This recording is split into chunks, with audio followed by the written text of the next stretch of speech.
now we done came from the bottom. Mad that we up, but I don't hear him talking. Started with knowledge inside of my noggin. We took a dream and then we started blogging. Put my city on the map now. I'ma say how it is and now I'm back down. On the road to 100K, we finna act out. We gon' show them that we not just in the background. We the main event, we the main show. We the one that people always gon' pay for. FYF, we the best, no debate though. Number one sports channel, every angle. I'ma show them all how we ride. Best sports talk show, we not like them guys. We playing it safe while they feather the lines. We pushing the narrative all the time. Like who to go in the game is not MJ. Kobe Bryant top 10, not what we say. I keep Elijah one is very overrated. Keep it real if it ain't fact, we don't say it. Now it's stable, we won't be ignored. We number one, especially when coming to sports. FYF bringing the heat here, of course. Where everything backed up with actual source. Everything backed up with actual source.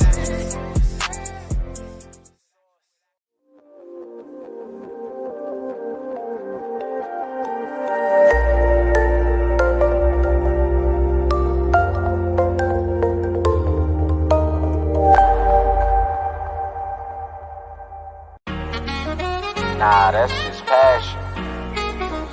We love the game. You already know what it is. FYF. You don't got tough skin. You might as well not even come on in. Talk to 'em. FYF, blow the whistle, man, we too official. Better check the film, we not one of them. The greatest to ever fall above the rim. They wasn't with me shooting in the gym. Cut the small conversation, debate on major levels. This the playoffs, baby, bring that pressure, we never settle. Cross and spin, getting it in, I wanna win. That teamwork got us headed to the ship again. Oh, LeBron better than MJ, cut it out. Half these fans in the stands don't know what they talking about. Half-court jumpers, crowd going wild. FYF ranked number one, you better say it loud. Intellectual talk, but fuck your feelings. Elijah 1 too overrated, Kobe still a realist. Top 10 all time, now how they cut the line. Magic Johnson, Draymond Green, one in the same kind. Fuck your feelings, fast break, stop and pull a J. He got how many rings, nothing else to say. With the team, live streaming, play by play. This the dream, full steam on the road to 100K. FYF, blow the whistle, man, we too official. Better check the film, we not one of them. The greatest to ever ball above the rim. They wasn't with me shooting in the gym. Cut the small conversation, debate on major levels. This the playoffs, baby, bring that pressure, we never settle. Cross and spin, getting it in, I wanna win. That teamwork got us headed to the ship again. Started small, then turned into big dogs. They treat me like the GM, I just make the call. No matter who my op is, I'ma stand tall. Then pull up to the game, fresh like I just left the mall. 100K, 100K, 100K, check the score. We gon' bust the shot clock, fans running to the floor. All I hear is go this and go that. Man, your team suck, hang it up like a coke rack. I love the game, I admit it, I can't quit it. Step in front of me, man, your ankles gon' get the business. Been a legend like Moses Malone, way ahead of my time. This the greatest sports show ever, I just had to remind. FYF, FYF, blow the whistle, man, we too official. Better check the film, we not one of them. The greatest to ever ball above the rim. They wasn't with me shooting in the gym. Cut the small conversation, debate on major levels. This the playoffs, baby, bring that pressure, we never settle. Cross and spin, getting it in, I wanna win. That teamwork got us headed to the ship again.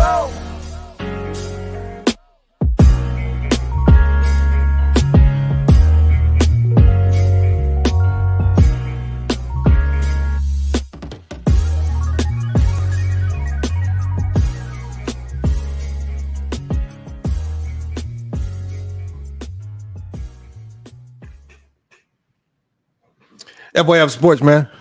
Salute, man. We here, man. Appreciate y'all pulling up, man. Live stream today. We probably ain't gonna cook for like an hour, 2 hours. We ain't gonna be live all day today. Obviously, I had to go live, man. Salute, man. Y'all, we was over on Player's Choice today. That's what everybody here to talk about. We did the debate. Obviously, initially, it was kind of shaky coming in because some of the people that we originally wanted to it just wasn't available with the rescheduling. True the King wasn't available, Young Africa.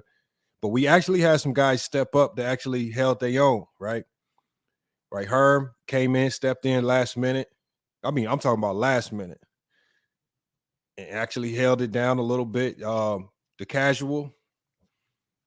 He came up. Obviously, he came up. You know, he held it down. Obviously, you had the sturdy. You had SB.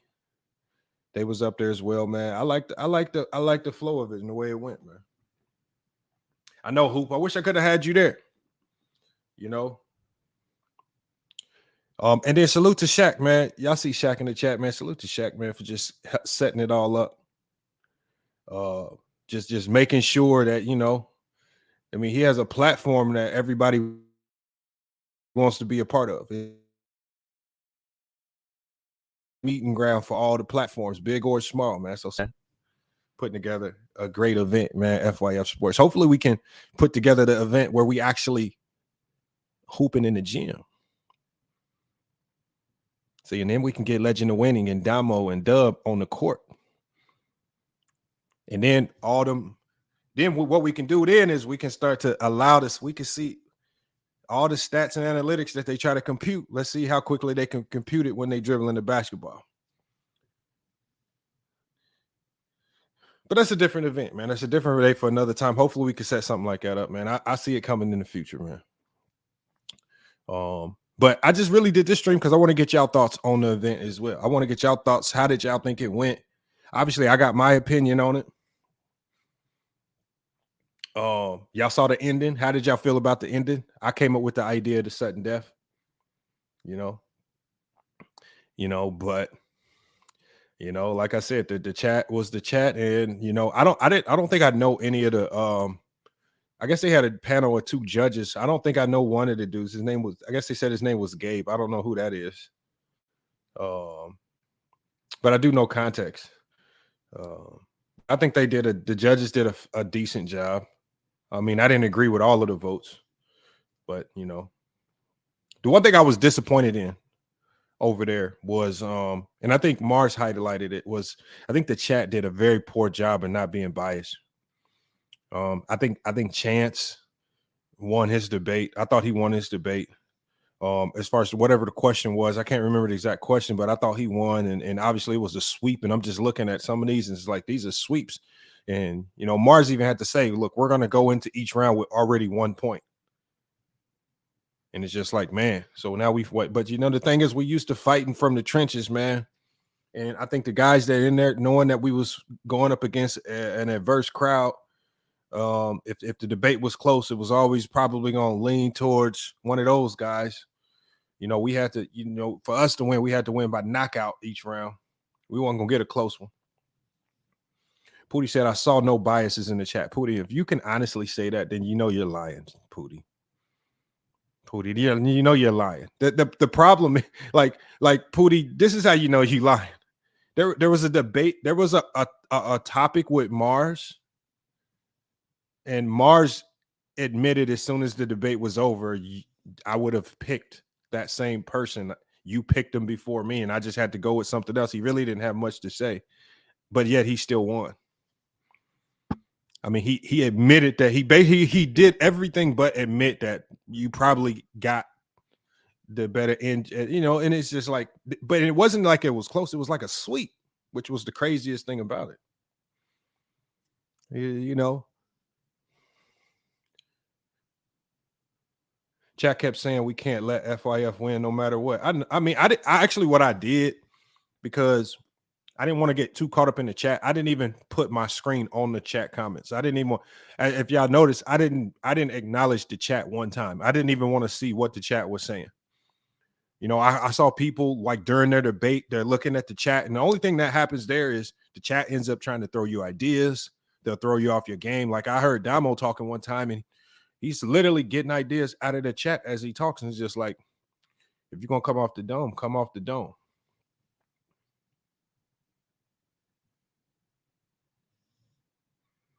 Natty says, I don't know why you keep trying. No, that was the event. This is the first time we did that event. I actually don't mind the format, and I honestly don't mind who wins or loses.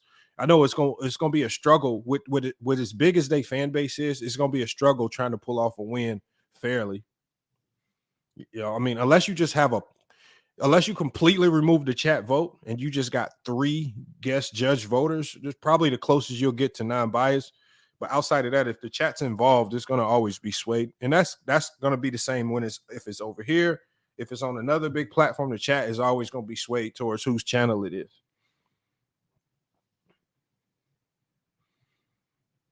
I don't want to say I got robbed, Dante. What I want to say, Dante, is I don't want to say I got robbed versus Ticket. I just think in 45 seconds to 30 seconds, it's hard to convince people of the logic. The one thing the Ticket had on his side, when obviously Ticket went to the low-hanging fruit, I'm going to go with the team, the duo that won the championship. And so in his eyes, the duo that wins the championship is the best duo in the NBA. That was his conclusion.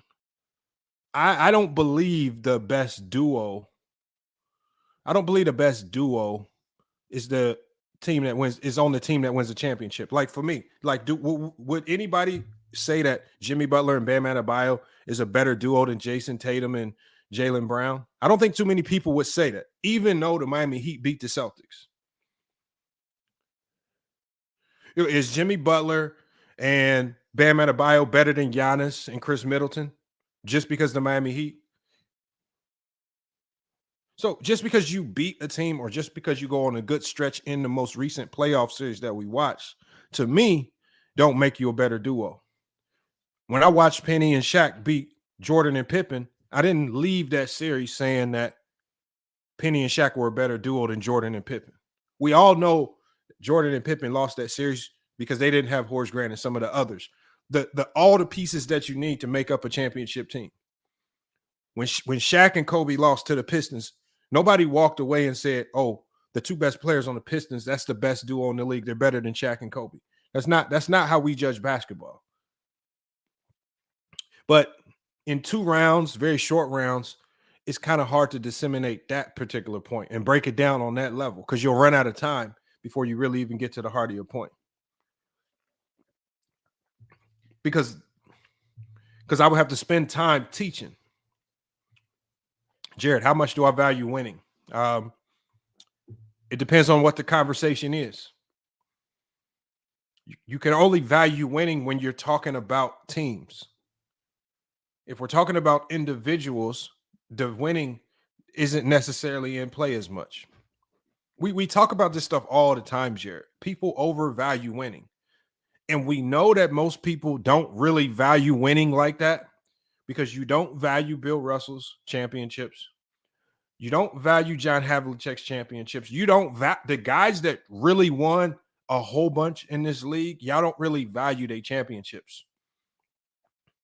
And so just that alone tells you, do we really value just winning alone? Is it just about winning? Right? Was Otis Thorpe and Hakeem Olajuwon the best duo from 93 to 95 because they were winning chips? Was Clyde Drexler and Hakeem the best duo in the league at that particular time? No, I don't think so. No, people don't underrate Murray. No, nobody's underrating Murray. Murray has been judged fairly, right? Is Murray a really good playoff player? Does he up his level of play in the playoffs? Yes. But for people to put Murray on the same scale as guys like Damian Lillard and Kyrie, I was like, y'all putting him in a tier of way above what he's supposed to be. He's a really good player in that system, but I don't know if him and Jokic make up a true duo. It's just kind of what like Legend of Winning said. How is it a true duo when one guy is carrying 85% of the load and the other guy's doing 15%? That just sounds like you're just a role player in a cog of a really good ran organization. That's not really taking shade from Murray because every organization needs guys that can fall into their role.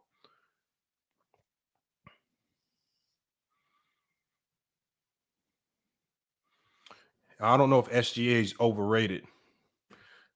Because the thing is, when y'all say he's overrated, where is he rated? What are people saying about him? Like, what rating is he? You know, well, what is these special ratings that were people? Is they saying he's in the GOAT conversation or something? I don't really hear too many people saying he's top 5 in the NBA. There's no overrating. Just like there's really no underrating with Jamal Murray.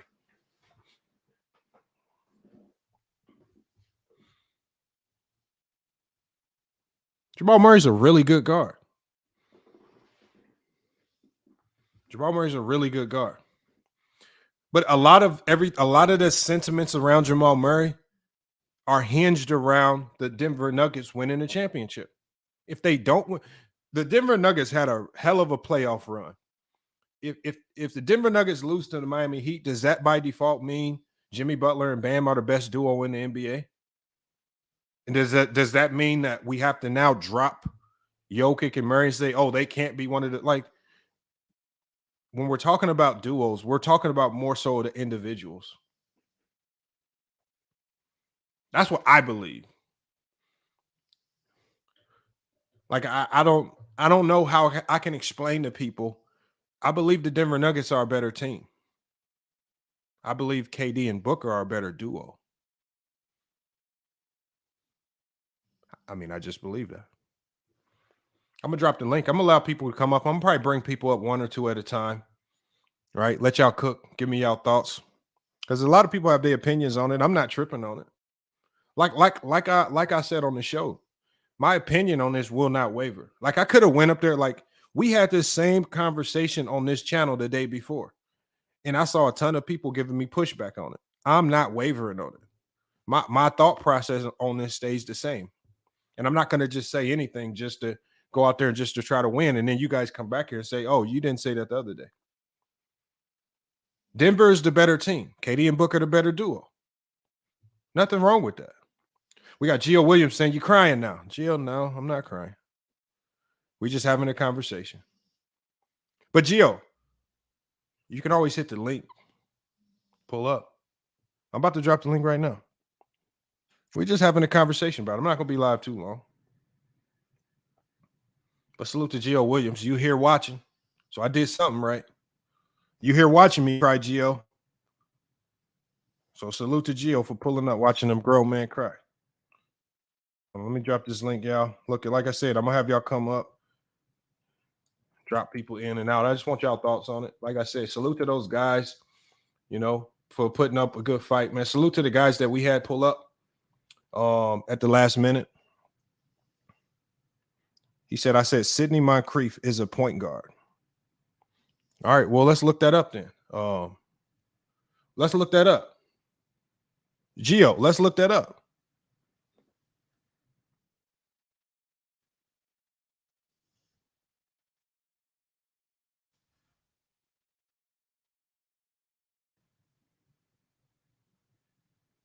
Okay, so we're going to go to Basketball Reference, Gio. We're going to go to Basketball Reference. I'm going to share my screen. I'm just going to help you out, Gio. I'm just going to help you out. I'm going to zoom in on this for you. It says Sidney Moncrief, shooting guard and point guard. Now, Gio, what does that say right there? Sidney Moncrief is a defensive player of the year. He's a shooting guard and a point guard. A lot of y'all just talk. You see, nobody, when we said that, nobody was up there because I'm trying to think outside of the box. When we talking about the best defensive point guards. We talking about defensive point guards that completely changed the game. They already killed the argument where you couldn't use Gary Payton because Gary Payton would probably top that list. But when we go to second on that list, it's Sidney. To me, it's Sidney Moncrief. But you know what?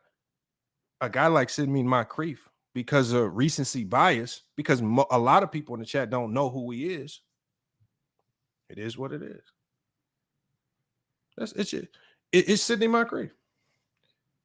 Now, y'all acting like because what y'all did was y'all ran with what Damo said. Oh, he's a shooting guard. No, he was not no combo guard. All this combo guard bullshit, that shit started to come around when Steph Curry started confusing the fuck out of y'all. Y'all didn't know where to place him. It is what it is. He's a point guard. Mango says, what about, I don't know, what do you mean, Mike? What are we talking about Michael Cooper for? I don't know what we didn't debate anything with Michael Cooper today.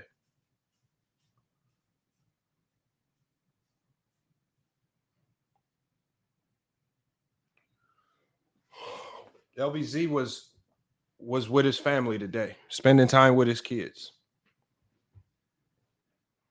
Salute to LVZ, man. Like I said, the dates got changed, things like that. Man, it is what it is.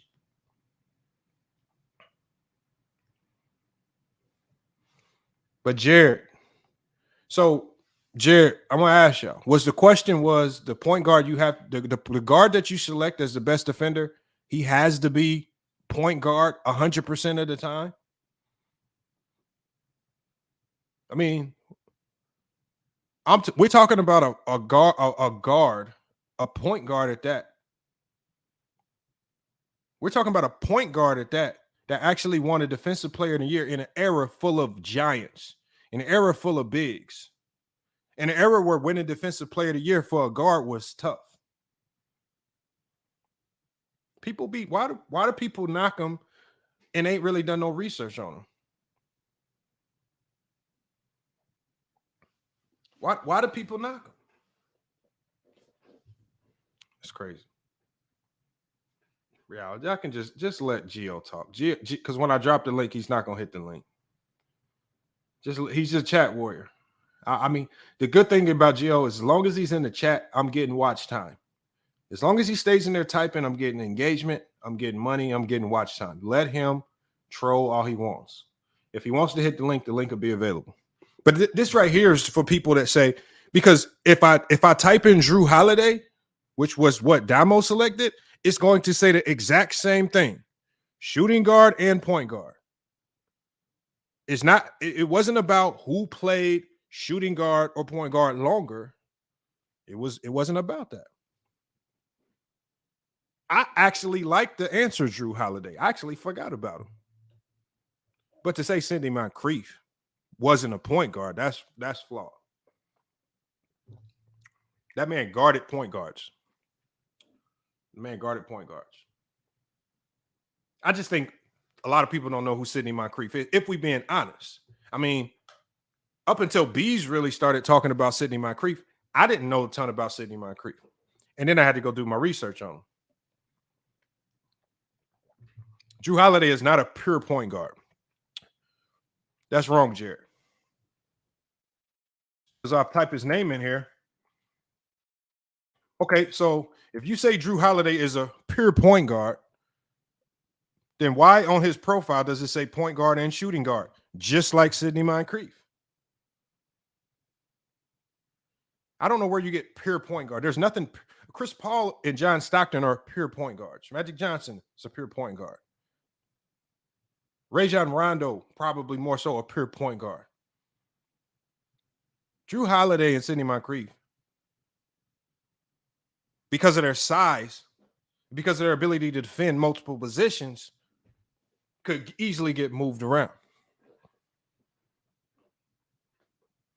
Oh, my God. Point guard first. Man, y'all got to stop, man. It says point guard and shooting guard, just like it said for Sidney Moncrief. All this talk just to get decimated by Christian. I don't know what that means. If that's what y'all say. Here, let me drop the link. I just wanted to get y'all thoughts on the whole event, man. I liked it. Salute to Mars. I just saw Mars in the chat. He pulled up and cooked. He did his thing. It's Kyrie. I don't believe. Hold on. Let's just knock this out the box. I don't believe in these fake combo positions. All these fake combo positions. These are narratives created so that people don't have to try to rank Steph Curry versus their favorite point guards of all time. That's all it is. There he goes. Salute to Mars. But that's all it is. I don't believe in these fake combo positions. And generally what I think about when I think about positions, because most eras of basketball have been positionless on offense. Most positions in basketball were generally designed to basically determine who you're going to guard on the defensive end. That's what it was. Sidney Moncrief could guard point guard, shooting guards. Just like Gary Payton could guard point guard, shooting guards. Because we saw Gary Payton in the NBA Finals guarding Michael Jordan, Does that no longer make him a point guard? I mean, what barometers? If I look at who you are who you can defend. And a lot of these labels were placed on certain guys based on roles that coaches would give them. But Sidney Moncrief is a point guard. He played point, he played shooting guard. Just because you did both doesn't alleviate you from one or the other. No, Herm, you should have showed Scottie Pippen. Your question, Herm, the reason why you got that question wrong, the key was not best defender. It was versatility. Mars actually spared you by going with Kevin Garnett. You could have won that with Scottie Pippen alone. The most versatile defender in NBA history to me is Scottie Pippen. But you can throw key, but you would have had a much better argument with Scottie Pippen. Versatile was the key, not better. Versatile was the question. Sure, you would have had a much better argument to go with Draymond Green. Draymond Green's a more versatile defender than Ben Wallace. Maybe not better than Kevin Garnett, but shit. Hold on, he says, "Hey, I was still." It depends, but he would have had a better chance, though, Marsh. That's all I'm saying. It's when put yourself in a position to win, right? Maybe I should have picked somebody other than Sidney Moncrief that is more relevant to the players that we hear and love today. Sidney Moncrief is not a household name amongst basketball talk today if we just talking to a whole bunch of casuals. Maybe I should have went with a Jason Kidd. Maybe should have went with a prime CP3. Maybe I could have even went with a John Stockton, even though a lot of people don't know of his defense in the 90s. But if I got to dumb my take down to the audience, then it's not even a real take. Yeah, but you know what? I think with your pick, and salute to Sammy in the chat, one of the top moderators of the panel, man. Appreciate you. I see y'all here at Herm. I'm gonna drop this link. I'm gonna get y'all up here. Your pick wasn't bad. The trick bag in your question was he just put the word 6'4" out in front of you. 6'4" guard. So I think the first thing when you thinking of, remember, he gave you like a few seconds to think of a player. And you're thinking 6'4". We forget about the 6'4" and below. And you're thinking, damn, 6'4". Who's 6'4" I can think of? And you just thought of the first player that was 6'4". That's D Wade. He hit 6'4" right on the money. The guy that's going second, okay. Now I can analyze the question a little deeper for a little longer. Oh, Steph Curry. That's the easy answer. But then the tricky part in that conversation is if y'all both say Steph Curry, like, it's kind of like the dilemma that Mars was faced with. Do I just have to take one of the lesser options that I don't necessarily agree with, or do I ask for a better question? So you get put in a dilemma right there. But I think everybody did a good job. I mean, like I said, none of these setups are completely perfect. He said the triangle offense should have won. All right. If you believe the triangle offense should have won, Michael Land, then you need to come up here and tell me why nobody runs it anymore. If the triangle offense is one of the greatest offenses of all time, you have to tell me why the zone offense zones in the NBA have completely nullified it. If it's a better offense than what Mike D'Antoni runs, if it's pistol actions, it's horn sets in 7 seconds or less, it's all 7 seconds or less. If it's better than that, then just come up here and explain it. If the triangle offense only is elite because if you have a Jordan and Kobe, because we've never really seen the triangle offense be elite without a Jordan or a Kobe, then how is it a great offense when you need a Jordan or Kobe to be elite in it? We might not see another Jordan or Kobe type player for the next 100 years. So that's the only time we can bring back the triangle. Tell me an example of another team that's ran the triangle consistently without Jordan or Kobe, and it actually worked. No, Tony Bates, that's not true. People run elements because all the triangle is, you guys, is 4 out 1 in. The triangle is just it's a design out of the 4 out 1 in system. That's all it is. People don't run the triangle anymore because of zones.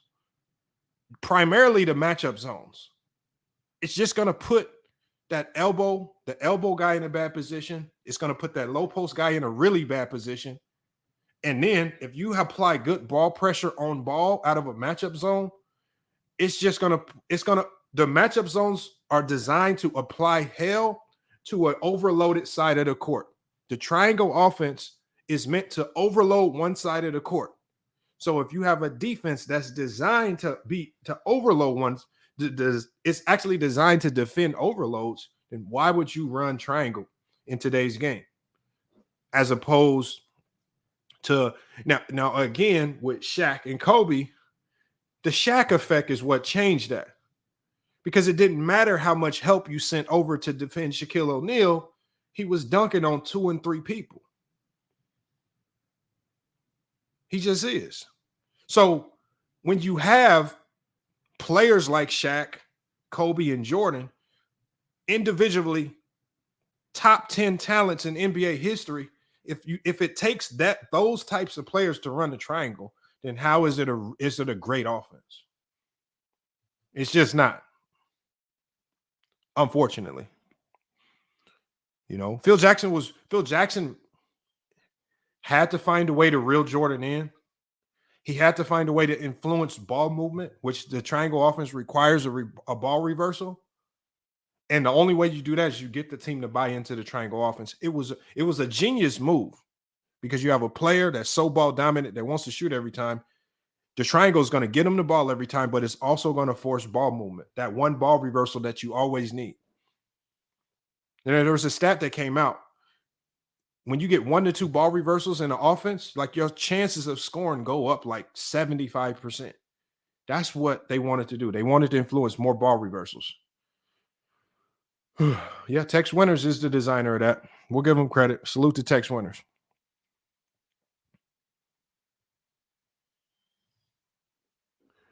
All right, let me drop this link. Hopefully we can get a few people up here. Get their thoughts on it, man. And we can talk the basketball aspect of it. There were some things I disagree with. Obviously, I thought Mars won one of the debates significantly. I forgot who it was. I think that might have been the one against Herm.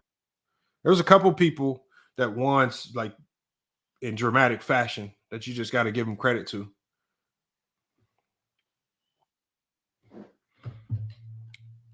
But yeah, we gotta stop capping a little bit on certain things. Yeah, Dejon Marcus is crazy.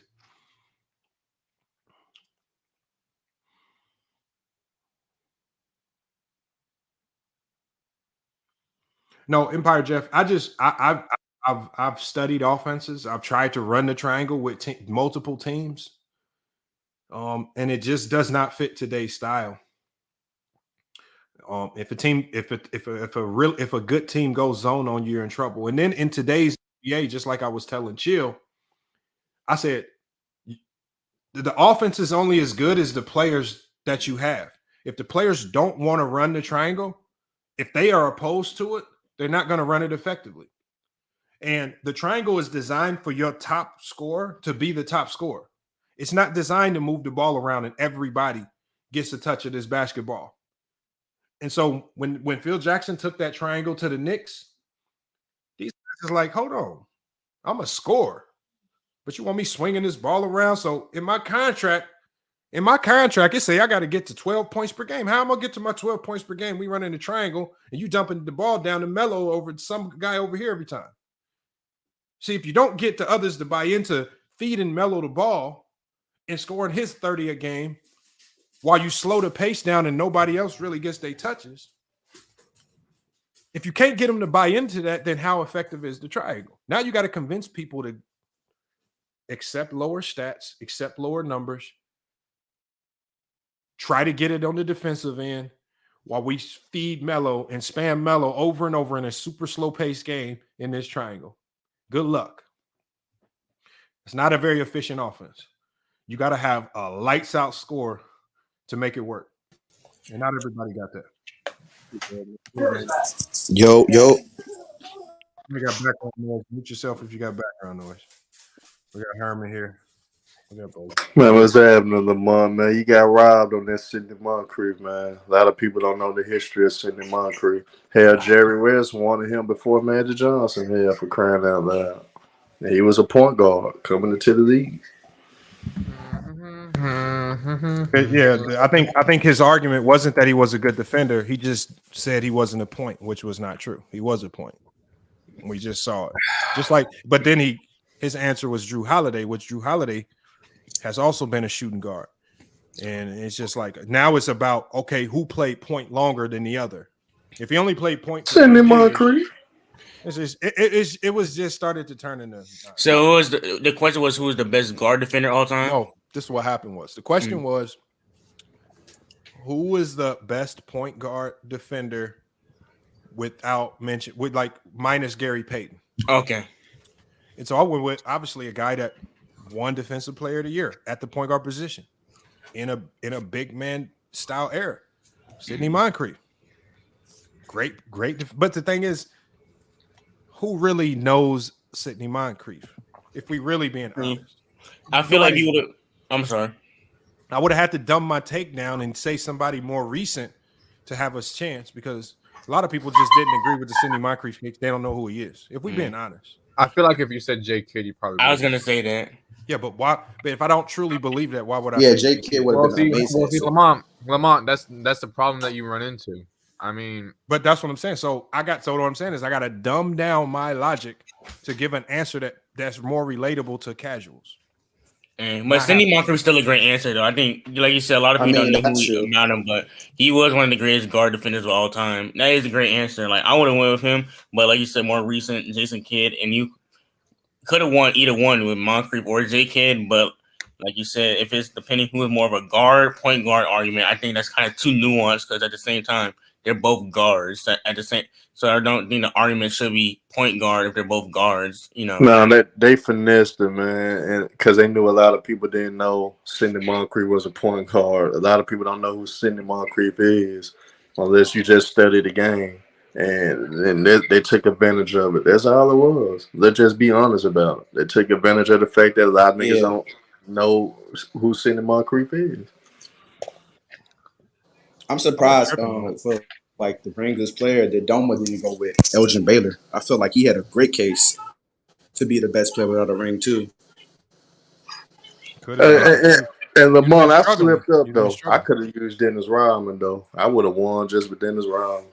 Yeah, there were a few sells on the FYF side, but just a few. I don't believe Dennis Rodman would have won it over Garnett. I believe Kevin could have won it over Garnett. Because you got to look at in the 80s, he was defending Scottie Pippen and holding Michael Jordan. And then later on in his career, as he got older, you seen him hold the power forwards and the centers. And hell, he's the same nigga that held Shaq the 0 points and a half before. Look, there's Damo right there. Hit that link, Damo. Pull up. I would say with Kevin Garnett, he didn't have as much defensive help. Like Rodman did not. It's not making me downplaying Rodman because he was an excellent defender. I think Kevin Garnett was able to still play all-time level defense with a bad defensive unit around him. And he's put it like this: you think Kevin Garnett can shut down the Scottie Pippen, lock up the Scottie Pippen if he had to primarily defend Scottie Pippen? That's not about. That was never the question. It was about versatility. The question was who wasn't a better defender at anything. It was about he won. Mars won because he talked about the versatility of KG.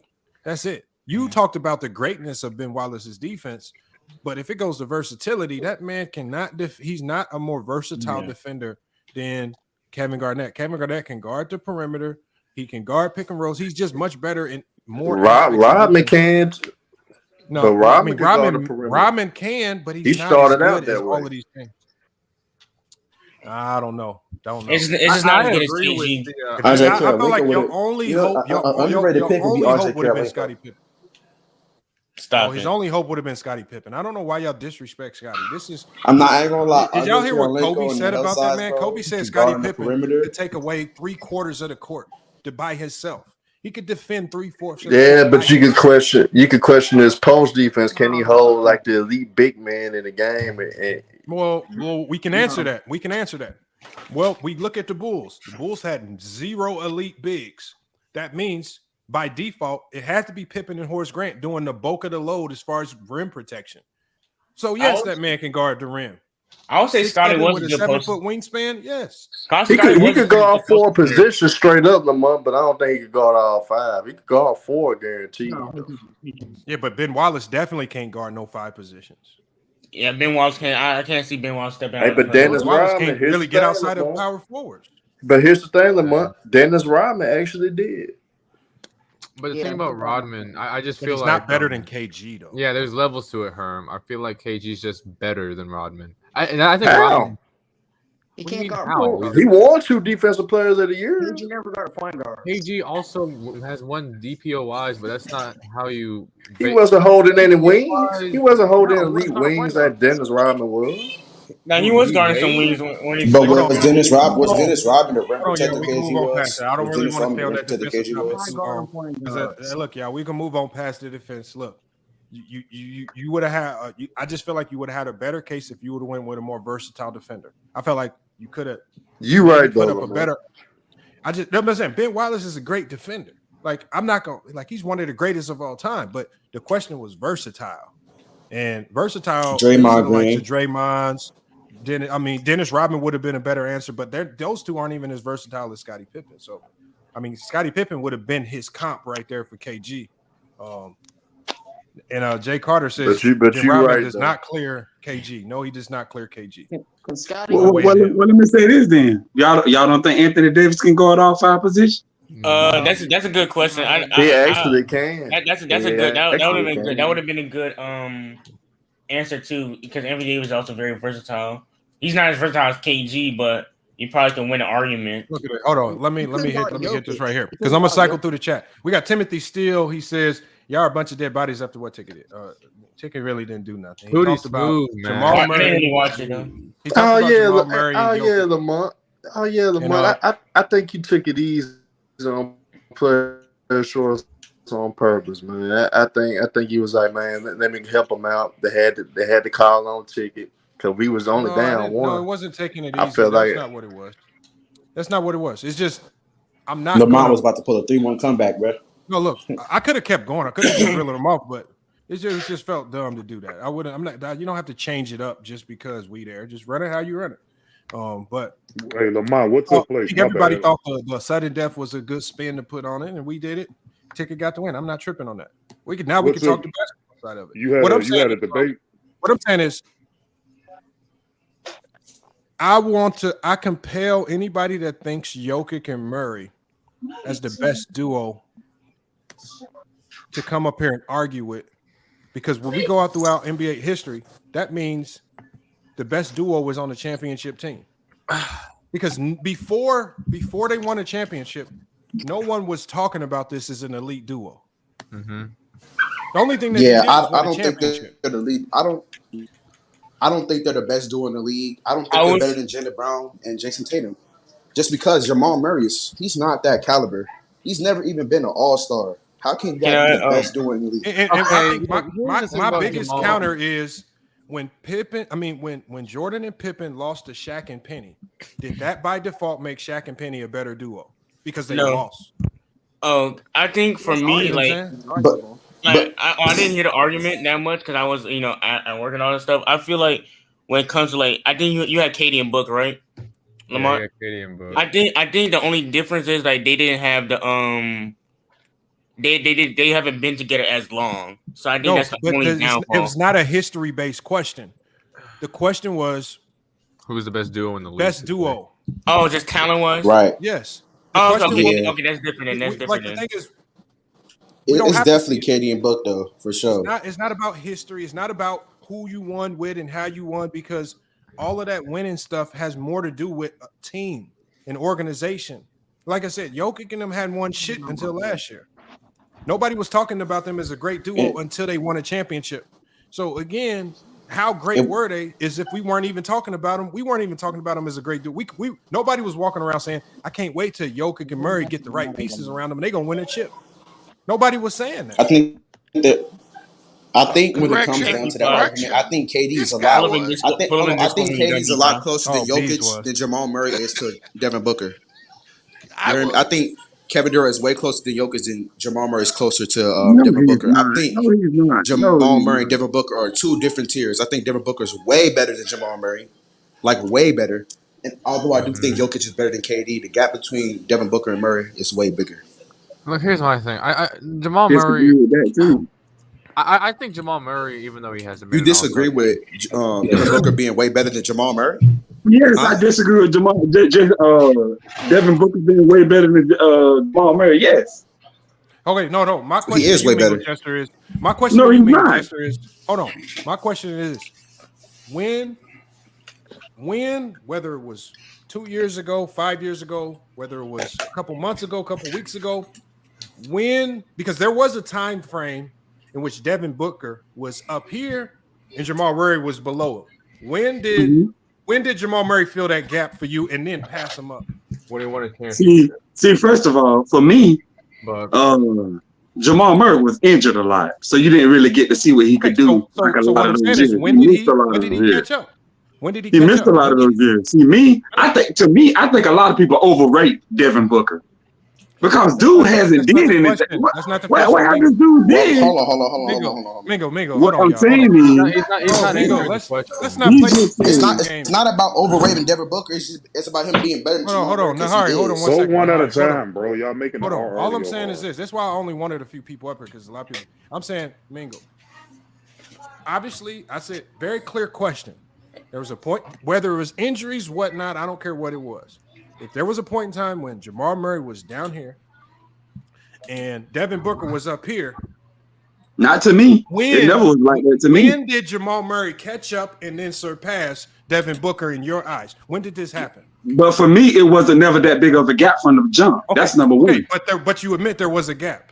No, it wasn't never a gap. That's what I just said. It wasn't never a gap. Never a point in time in their careers where Devin Booker was better. It wasn't never. I had them on the same tier. It was never a gap to me. Never. The only reason why. Because the only reason why a lot of people had Devin Booker up here and because he was injured. You didn't get to see him alive. But this year, I got a entire playoff. Has Jamal Murray ever been an All-NBA caliber player in his career? Ever? Why does that matter? All NBA and all that stuff don't matter that much. That matters. Hold on, that doesn't matter that much because you can be a reserve all-star caliber. When you're in the All-NBA, you're in a different caliber of players. Hey, Lamont, that means you're in the caliber of the best players in the world. We're talking about Devin Booker as a top 10 all I'm saying player. Is, we're talking about Jamal Murray one at a time, bro. Hold on, because you're making when we all throw this extra chatter in, the only thing that it does is it allows Mingo Jester to escape the question. I didn't escape the question. No. I answered it. I said it was never a gap. That's answering the question. You went from saying it wasn't that much of a gap to do it. No, I did not say it wasn't that much. It was never a gap. It was never a gap between them two for me. Okay, so that means if they were equal, when did Jamal? Let's say they were equal in your eyes. When did Jamal Murray pass him up as a player? For me, since he's been injured so much, for me it's this year because of what he did and his impact on the playoffs. Because we didn't see him that much because we were injured the previous year. So in 2020, when he went ballistic, that didn't make him pass Devin Booker up when he went crazy in the 2020 playoffs. But they didn't. But see, the thing was, yes, he did good in that playoff run. But at the same time, though, when people lose, you gotta understand when people lose, they don't look at them the same way as when they win. No, I want to say something because I'm sorry to tell y'all right now. Jamal Murray is barely a top. Real quick, P5, real quick. Hold on, let the man finish his question, bro. Y'all got to go one at a time. Jamal Murray, I'm sorry. He's barely a top 35 player. I'm sorry. It just is what it is. I think you crazy as hell, but that's you. Man, wave the white flag again, bro. You talking crazy. I elevate. Yeah, let him finish, y'all. I elevate Jamal Murray slightly because, the playoff translation is there. And I think what the guy was saying is incorrect. I think Jamal Murray is at least an all-star caliber player. I don't think you have to make an all-star team to be an all-star caliber player. Like, for example, I don't think Fred VanVleet's an all-star caliber player, but he made an all-star one year, right? So the all-star caliber doesn't mean you have to make the all-star team. But to say that Devin Booker, who was playing on an all-NBA level for many years, who has also translated very highly in the playoffs, who is undoubtedly a better scorer, to say that they've been on the same level ever since they got into the league, essentially, is what you're saying, Jesse. That's just incorrect. And I feel like no, it's not. Because what have he did? He didn't even make the pass until Chris Paul went over there. Okay, you're talking about team success. Talk about the two players as individuals. Devin Booker, but individual success have a direct impact on team success. Does it not? When Devin Booker, tell me the time when Devin Booker, before he got with Chris Paul, ever had a teammate like Nikola Jokic. So you telling me? Hold on. So you telling me? I'm not. Wait a minute. So you telling me? I'm not done. Tell me a time when Devin Booker ever had a team as deep as that Denver Nuggets team was, even in the 2019 season. Tell me what the time when Devin Booker had a team with this year as Mike Malone. I'm talking about before Chris Paul, because you're saying they were even throughout all those years. So tell me a time when Devin Booker ever had any of that. You can't. Man, listen, bro. I'm telling you. So regardless of all that, the same level as Devin Booker because of team success. And now you're saying he's better. What you saying? He's not doing anything now. He got Chris Paul and all those guys. He's still not doing anything. Better than him because he won a championship. The guy y'all saying he better than, he beat him. And it was not playing. Mingo. Can we move on? Yes, Mingo. Where we're gonna move on is because I don't think Mingo's ever gonna get it. My whole point when I was addressing this with Ticket that a lot of people could not compute. And this is I think one thing you're struggling with, Mingo, yesterday is I don't think you know how to separate team success with who the individual players is. Exactly. You tie the results. You don't separate that. Hold on, Mingo. Please hold on. Just please hold on. You tie how good a player is into how good the team is. We all know that Devin Booker was on a shitty Phoenix Suns organization and team for a long time. As soon as he actually got competent talent around him, they've been competitive. Have they been together long enough to win a chip? Just not yet. They still putting some things together. They just got KD, and so they're still working some things out. But they've been competitive ever since they've given them competent pieces. So that's an indication that you're dealing with an elite level player. But he was looked at as an elite level player even before they had the talent. And everybody just said he just needs the right talent around him, and then we'll see him get over the hump. With regards to Murray, I don't know if he's ever been looked at as the man of that team. Even before Jokic, there's never been a time where anybody said this is his team. Now, he's had some good runs in the playoffs. He's had some good moments, but nobody dare say that he's the man of that team. And really, nobody even looked at those two as a true duo. When we look at some of the great duos in NBA history, the Pippen, Jordan, the Kobe, Shaq, because most duos is 50-50. It's usually not 90-10. Where Jokic's doing 90% of the load and you got a guy 10 who's picking up the pieces and he just happens to be the second option. So he gets a bulk of the celebrations and these cheers from fans when they win. Y'all putting them in a category. So now can I go now? And the reason why I noticed is because just like you said, Mingo, you were other than Bees, and I'll give it to Bees, but we know Bees is wildly crazy with his takes. But yeah, he happened to be right. Other than Bees, there was nobody pushing this propaganda that Jokic and Murray were this great tandem. Y'all waited until y'all saw them win, and now because if they would have lost to Jimmy Butler and Bam, would you have been saying that Jimmy and Bam are the best duo? Are you gonna, or would you say that Jimmy and Bam are a better duo than Giannis and Middleton, or better than Tatum and Brown? Are you saying that because they beat them? So if it's about winning and losing, anybody that beats anybody, that's automatically a better duo. Is that correct? No. This is what I'm saying. This is basically what I'm saying. You automatically just said that before he got, he never had the type of team that Jokic them had. But even when he got the team, he still didn't do anything. Even when he got the team, yes, they went to a final. He was an MVP candidate. They were in the final. He didn't do anything though. He didn't even make the playoffs until Chris Paul. So getting to the finals ain't nothing. Yeah, no, it is something. I'm not saying it's not nothing. Getting to the finals is something. But what I'm saying is you have to win it when you get there. You don't have to win anything. Yes, you do. You have to win. You don't have to, I mean, that's what the object of the game. What is a team? What does a team make it to the finals? That's what the object of the game is, to win, right? No, but we know that as good as Dirk Nowitzki was, it took him a whole career to get one. Sometimes you can play a whole 15, 20-year career and get one. Every time you go, sometimes you get close, like Hakeem got close early in his career. Didn't get a sniff till 93. Then he won after the fact. So sometimes when you get that first sniff, you come back, you win it again. So, man, like we saw the Nuggets. Nuggets got a sniff in 2020. They came back and got the job done. Now they was a much better much better team. That duo, Murray didn't really significantly improve. That was really Jokic significantly improved. I'll say this. I disagree. Hold on, Chester. I'll say you're right and you're wrong. Because Murray's output in the playoffs, and I think this is what most people are going by, was more of a 50-50 effort. But I would say it's still 60-40. But that effort, that gap between Joker and Murray closed during the playoffs. And people just saw that, right? So if you're making a talent-based argument, you're 100% correct. But the problem is that most people are going to only go by results. Yeah, and sorry not to cut you off, Bees, but even to double down on what Bees said too, because I don't want to lose my point. Because I first thing I told you, Lamont, they didn't even have enough talent. I think what they didn't play with like 20 games together. I think you was harping too much on talent, and I think that was a problem that you. Like I said the other day, I said he was like individual because we really was talking about them individually. And of course, you're right. Well, what I'm saying is, if I'm talking about anything other than 5-on-5, then we're talking about individuals because duos don't win championships. Teams win championships. A team of 5 players with a bench and a good coaching staff wins a championship. I don't care how good your duo is. You're not going to win if you don't have a good team. Your duo can combine score 60 points per game. If you don't have a good team around them, they're not going to win shit.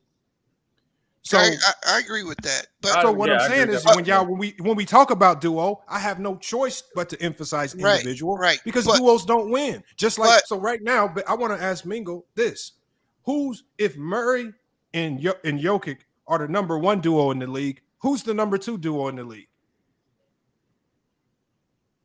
If it ain't, and if you don't say Jimmy Butler and Bam Adebayo, and your whole logic's in the garbage. That's who I have to. I got Tatum and Brown. No, let's see who he got. Who you got, Mingo? I got Jimmy Butler. They lost.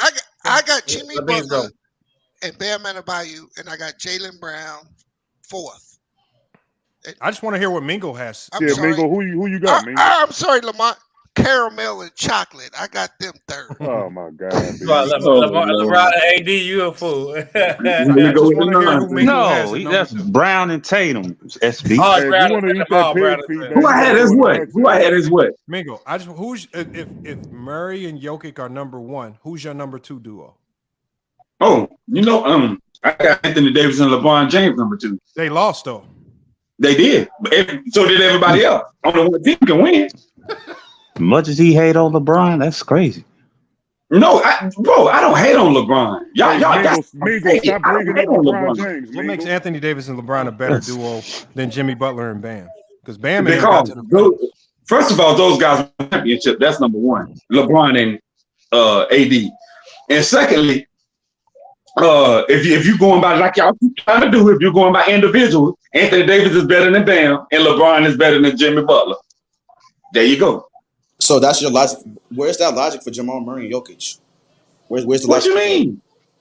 What you saying?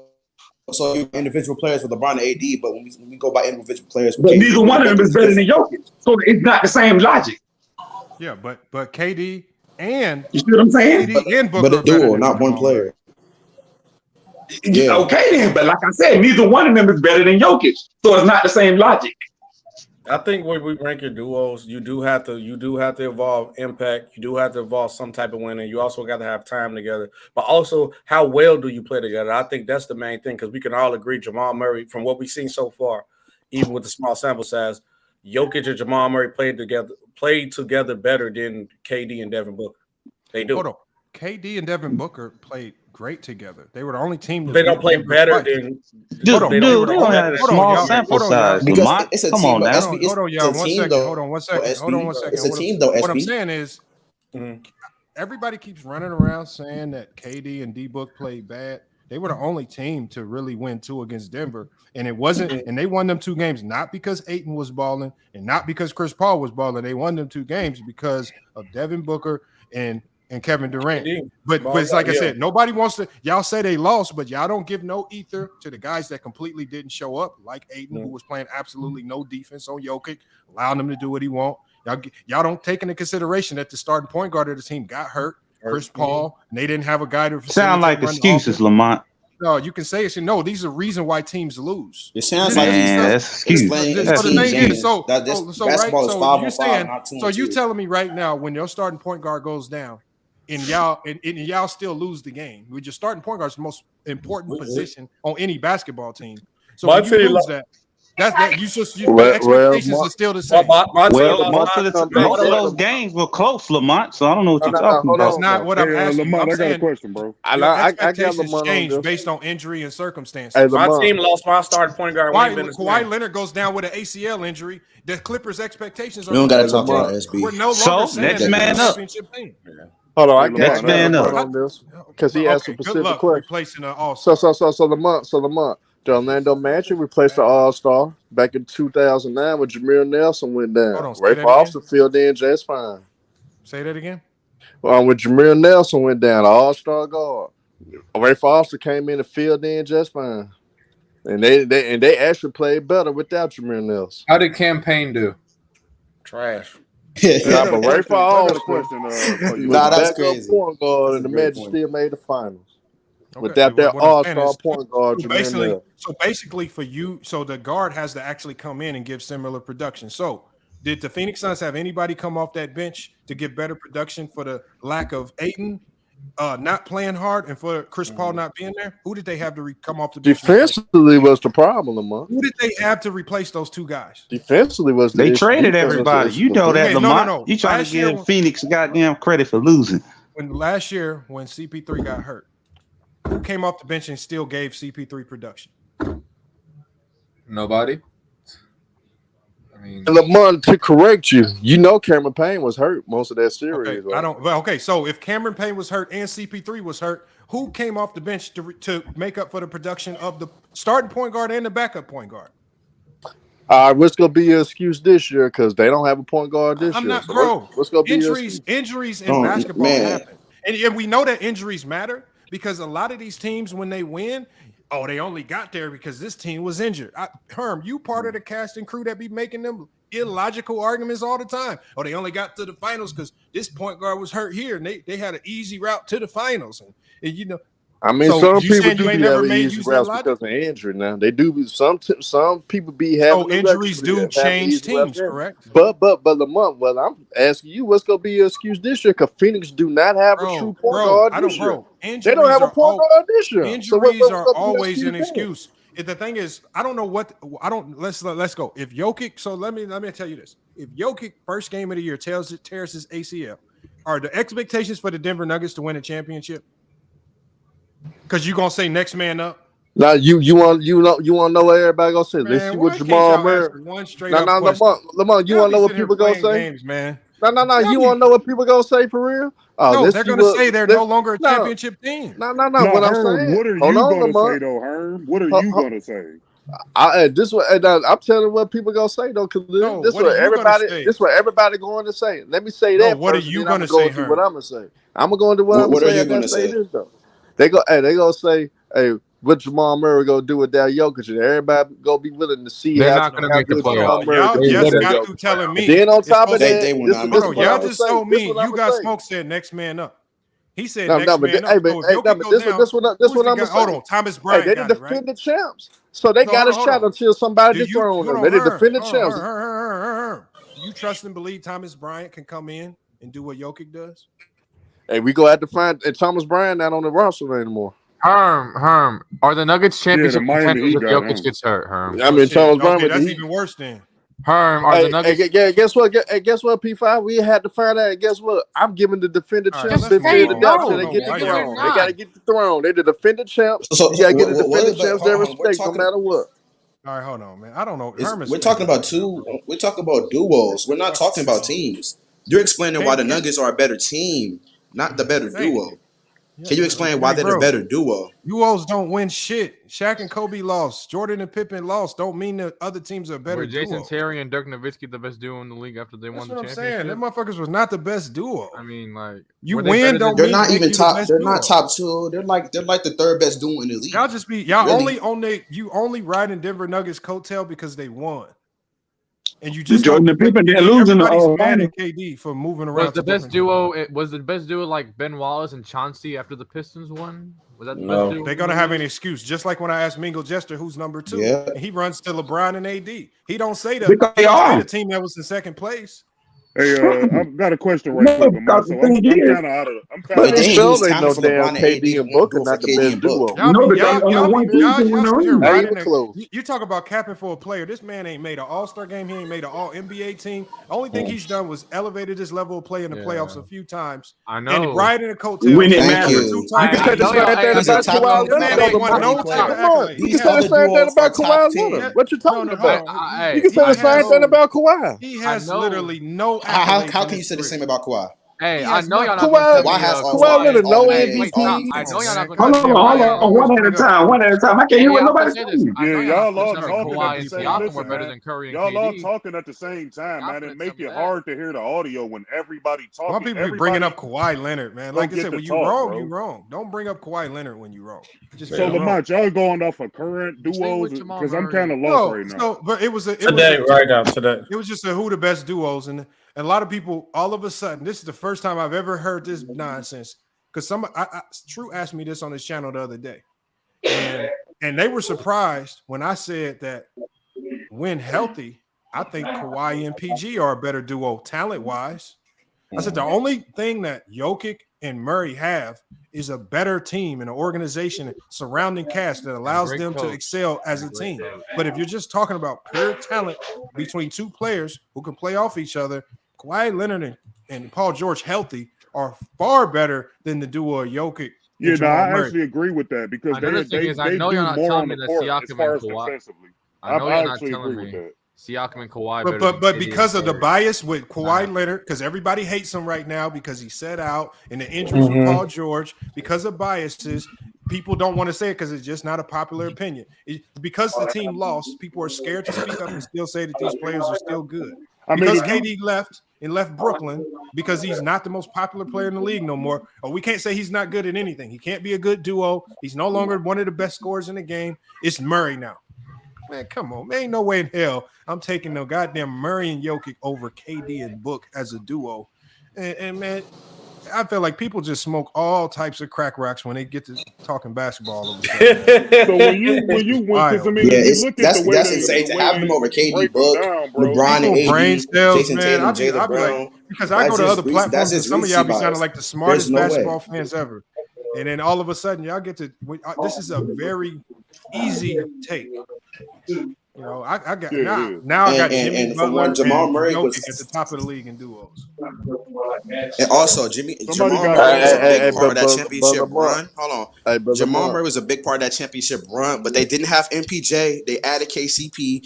Aaron Gordon got better. It wasn't just Jamal Murray. They slapped Jamal Murray and they became a championship team. No, they added other pieces to the team that made them a championship team.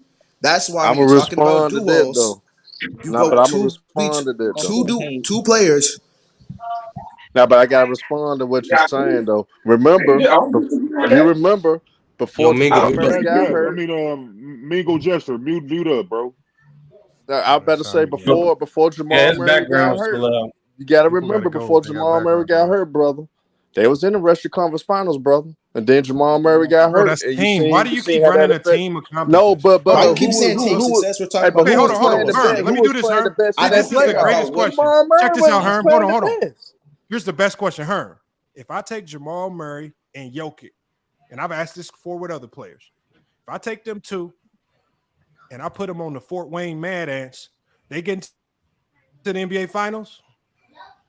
They gonna make a deep world just off them. Motherfuckers ain't making no deep run. I might get making no deep. Bounced off the first round. Motherfuckers ain't winning shit. Jokic and Murray on the Fort Wayne Mad Ants. They're gonna be at the bottom of the NBA. They're gonna be in a lottery. We've seen LeBron take bad teams to finals, Lamont. Yeah, but that's hey, LeBron they gonna James. make a D world, Lamar. I ain't gonna go that far for LeBron. LeBron is taking worse teams to finals. Hold on, y'all. Them motherfuckers. Hold on. You put hold on. So you saying you could put Jokic? You telling me you put Jokic with my fault? No. If you put Jokic and Murray on the four-way Mad Ants, they're gonna make a deep run in the playoffs. Yes, they will. Possible. Yes, they will. In the That gotta be the NBA worst pick in playoffs, basketball history. Yes, that's crazy. They do it. With Jared, Torrey Craig, Cameron Payne, DeAndre Ayton. This is how I know. Y'all TJ Warren. Y'all completely just brainwashed. That team is making a deep playoff run. These motherfuckers says you could put That's crazy. Jokic on the Fort Wayne Mad Ants with Murray, and these motherfuckers is making. But can you say the same thing for Devin Booker and KD? You know why? And you know why? What I'm saying is, we all know that it takes a team to go deep into the playoffs. I don't care how good your duo is. So that means everybody talking about Jamal Murray and Jokic keep saying they're good because of the team success. They're not. You see, they're shying away from comparing individual player to individual player because they know they're gonna lose out there if you get to comparing individual player to player in this conversation. You can't do that. So they got to mix in. That's what I said to Ticket. I said you muddying this up with winning. Because they won, you want to throw in winning. And because KD lost to the Nuggets, you want to throw that in. And so, like I said, by that logic, that would have gave me every right in the world in '95 to say Shaq and Penny was a better duo than Jordan and Pippen. But Lamar, they gonna produce more though. Jamal Murray quick question, Lamar. So, because I'm out of the loop completely on what y'all talking about. Did y'all have a debate or something? Yeah, we had a debate versus player choice. When did this take place? Earlier today. Oh wow, okay, I gotta go check that out. My bad, Ralph. Go ahead, bro. No, Lamar. I'm sorry, brother. I'm sorry. Salute Khalil. Yeah, salute to you. Salute to Bees and SB too. Hey, P5 is that the little brother in the top right corner? Right there. I'm always talking shit. Always talking smack. P5. How was your Nutella and banana sandwich you just ate on live stream just now? Oh, that wasn't a Nutella banana sandwich. That was Subway. Oh, my bad. Hey, but no, you did. It was good as hell, though. Hold on, y'all. On SB, y'all. It's on SB. Yeah, Lamar. What I want to say though, is like, yes, Jamal Murray on during the regular season, which is last year's kind of hard to really give the true impact of it because he did come back his first season back. Yeah, he played like a top 35, like where you rank him at. But you got to admit the fact during his playoff run, he played like a number 2 caliber, like all-star player. He was giving you 27 points. And I think he averaged more points than Jokic in like 2 series, I believe. Or if not, he was right next to him. Because I know it was in Minnesota. I got to check. I'm going to look at the numbers. I'm going to pull it up. And I know that Lakers series really good. He's giving you 27 points a series. That's not no regular guy number. Those are top-tier numbers. For a number 2 guy, that's why I said, if you count him in the playoffs, yes. My question to you, look, I don't take his playoff run away because we've seen guys he have averaged great playoff points to him twice. Like, we've seen guys have great playoff runs. So I understand that guys can have great playoff runs, but that's just not who they are in the regular season. The regular season is over the course of 82 games, generally exposes who you really are as a player.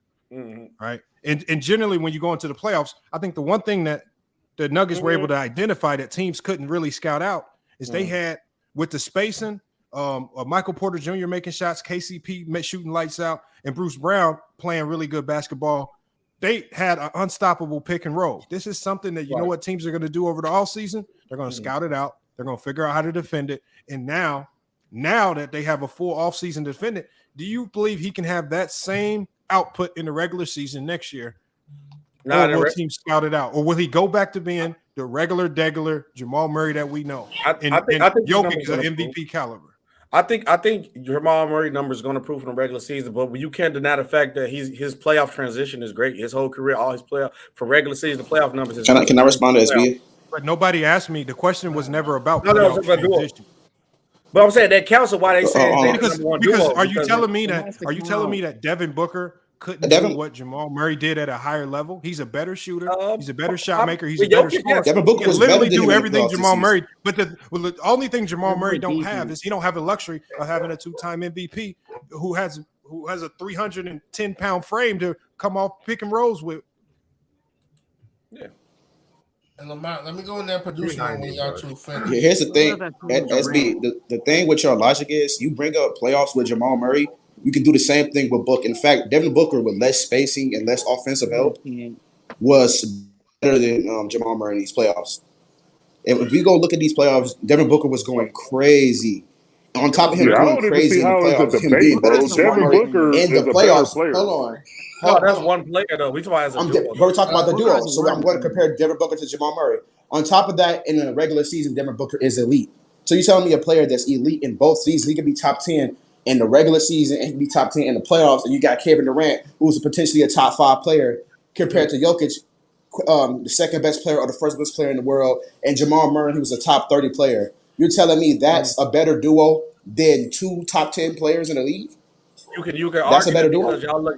How How does that make any sense? I'm finna tell you. I'm finna tell you. Hold on, wait. Y'all arguing over the fact of them as individual players as talent. As a talent, then yes, you can't argue that. But we That's going what off 2-on-2 is. But I'm saying that. But when you talk about they haven't played together long enough to say they're a better duo than 2 guys we've seen for a while playing together. They just came off a championship run where both players played like an all-star, all-NBA level on a playoff. Okay, run. so they play better together so far. Hold on. We're not talking y'all about keep the history changing the or all the question. extra. We're talking The about question right was, now who's the better duo. Hold on 1 second, Hart. The question was not. Y'all keep turning it into a chemistry question. What duo in the NBA has the best chemistry? That's a different question. Yes, we know that Jamal Murray and Jokic have been playing together for damn near their whole careers. Of course, they have better chemistry. Don't think that makes them a better. There's a whole bunch of players that got good chemistry that ain't better duos, right? Mike Conley had good chemistry with Rudy Gobert. They wasn't no goddamn dynamic duo. They had some damn good chemistry though. So again, and even if they would have found a way to win a championship when Utah was the number 1 seed in the West, would nobody in their right mind sit there and say Mike Conley and Rudy Gobert was a dynamic duo? I don't care how many championships they would have won. It would have just been a really good goddamn team. But he was never the second banana, though. What I'm saying is y'all taking the star status of Jokic and you allowing it to carry Murray up so high that you elevate Murray over a whole bunch of really good players that he's not better than. Okay, Lamar, let me get into what I was talking about, produce more. Bro, who's the better facilitator? You tell me. 3. Jamal Murray, KD, and Devin Booker. All right, just break your take down. Just tell us. Okay. Well, Jamal Murray at this point just says he's a better facilitator than them 2. We don't even have to say Jokic because we already know he is. The scorer, he count for more. They count as a duo. They count for more points on the board. Oh my! Better rebounder than both of them. Jamal Murray. They both better rebound. This is disgusting. This is disgusting, You could bro. argue better defensively too. Why is it so hard for people to fathom that Devin Booker's just better? I mean, KD. No, we're talking about as a duo. They're not even the same tier. Y'all keep trying to see. Y'all keep trying to take away the chemistry and the combination. Did you not hear what Lamont just said? Y'all using Jokic to elevate. Call it a combo. I understand. That's what y'all trying to do. Hold up, Ralph. Let me help you out. So you guys got, again, it's like I said in the beginning, I tend to have takes that most people find crazy. That's why Lamont said I got the crazy takes. But Lamont got crazy takes. When you ask a common person this question, they're not just going to go by talent. Exactly. And it doesn't matter if Lamont is actually right. What matters is what is the majority of people going to do? The majority of the people are going to go with Joker and Murray because they just watched them have a fascinating run in the playoffs. And so majority of people you mean casuals then. So that don't got nothing to do with listen, bro, because most people aren't literal. So if you ask me who the best is, I'm going to include individual talent. I'm going to include impact on the game, results. I'm going to include a whole plethora of things. That's the problem. You have to define to just talent. You have to emphasize that it's just talent. but you're not going to get most people to do that, especially people who are huge Michael Jordan people. They see that playoff win or losing the playoff, that's life or death for most people in these basketball streets. Mm-hmm. And so you got to understand who your audience is and what the debate is, and that generally, because if you ask me who the top 5 duos is, Murray and Joker, Jimmy and Bam. I went on True Channel, that was my number 1 and number 2 because I included it all. I just didn't go off talent. Yeah, I think talent ain't enough. Just no, it's not. But how can we say that when they've only been together half a season? That's why the logic doesn't make any sense. It's not like they've been together for a while. They've been together for half a season. So how you gonna rank them ahead of a team to do what they've been? Real quick. With KD and Booker, all they bring is scoring. That is not a duo. Okay, then what does Murray and Jokic bring other than scoring? They both play make at a high level, high assist numbers. They both can rebound at a good level. Murray above average for a guard. They both score at a high clip. Now Jamal Murray ain't playing no defense. I ain't saying nothing about he not. Devin Booker's a better defender than Jamal Murray. Jared said stop, bro. Stop. Yeah, I ain't saying nothing about no defense. Booker doesn't play defense. All 4 of them is really average at defense at best. But Lamont showed it the other day because most people think Booker's above average. Okay. Most people think Joker's a swing door on defense. He's actually slightly above average. Yeah, but the general consensus in YouTube Street is he trash. So in some of these debates, you have to fight the mob. Yeah. Okay, Lamar, I got a question there. So biologics that you go out for, who? So is DeMar DeRozan and Zach LaVine a better duo than Jamal Murray and Joker? Are they a better duo? Yeah. I don't think so. Why not? No, because I think Zach LaVine. So obviously the talent gap. Because if growing up talent, I'm not. Because I don't incorporate winning into this. Okay. I think Jokic is far superior because I think the better player out of the two is DeMar DeRozan and Zach LaVine. I got DeMar DeRozan slightly over Zach, but I feel like Jokic is a far superior talent there. But then I also feel like Murray is better than Zach LaVine at this point. So I feel like just because of talent, I feel like because of talent, they're the better duo. But it's not because of outcomes. The Bulls struggle. Really Zach LaVine and DeMar DeRozan are 2 really good players. Their struggles aren't because they're bad. Their struggles primarily started when they lost their playmaker in Lonzo Ball. They were looking really good. So their struggles are because of them. So why do I need to blame them? Because the team hasn't found a way to replace a key cog in their offense or their system that was making them a much better unit. I'm still going to judge you fairly. You're extremely nasty for that, SB. You're extremely nasty for that because you're comparing Jokic to DeMar DeRozan, and you can make a legitimate case for Jamal Murray over Zach LaVine. No. A lot of people have Jamal Murray over Zach LaVine. Like that's not even the same. That's nowhere. I don't think there's. I don't think they're on 2 completely different levels. They're not even the same tier. No. Yeah, they're on 2 different levels. No. 2 different levels. I'm still off the fact that Jamal Murray better than LaVine. I was throwing off about that, but I think Jamal Murray's better. I say you can make an argument. How is he not SB? I say you can make an argument. Okay. Because LaVine, he hasn't been that. He's been all right. I think he's better than Jamal, but you can make a legit argument. Hey, somebody got some background noise. If y'all can mute it. That might be me. No, my whole point was like how I was bringing up like 2 talented guys, but the problem with the Bulls duo is they don't work well together. That's the main thing that I point out. True. They style of play does not work well together. They don't. Yeah, that's why it's a team. But no, that's not true, SB. Because hold on, Jared, you gotta fix your background noise. Yeah, that's why there's a team because they do work together. And when you have a play, because when Lonzo was there, they were one of the top teams in the East. It worked well. Yeah. They lose a key cog that made them work Do we now blame those two because that facilitator that made it work isn't there? So what are they supposed to do? Is one of them supposed to morph into the point guard that's necessary to make it work? That's not their game. That's on the organization. Hold on, Ralph. No.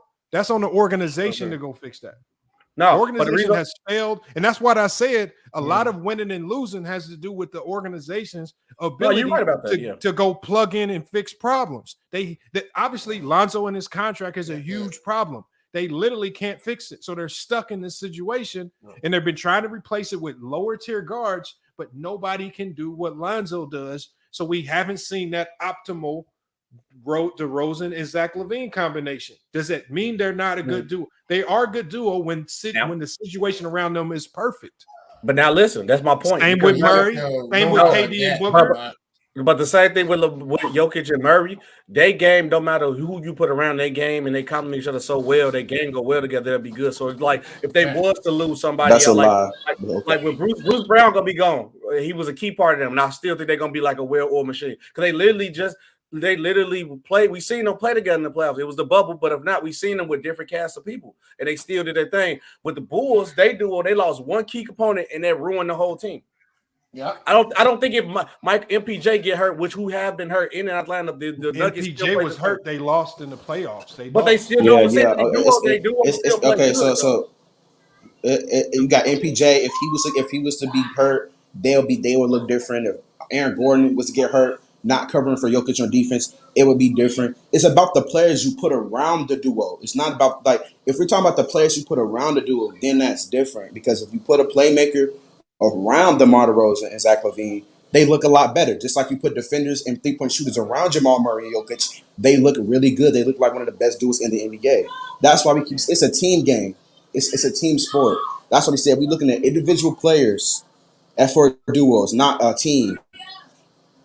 Yeah, but I like with the Bulls duo, they lost one component, went from a number 1 seed top East team to and the Denver Nuggets, if they lose some of their key components, because they did theirs with a unit and not just one player.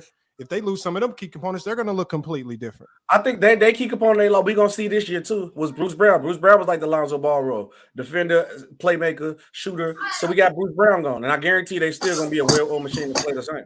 I think so. But it's because of how they duo complement each other so well. Yeah, because you got plenty of emphasis, plenty of things you can look to. Kobe and Shaq, their years of winning chips. That was not the Kobe that we all know. Magic when he first came to the league. That is not the Magic we all know.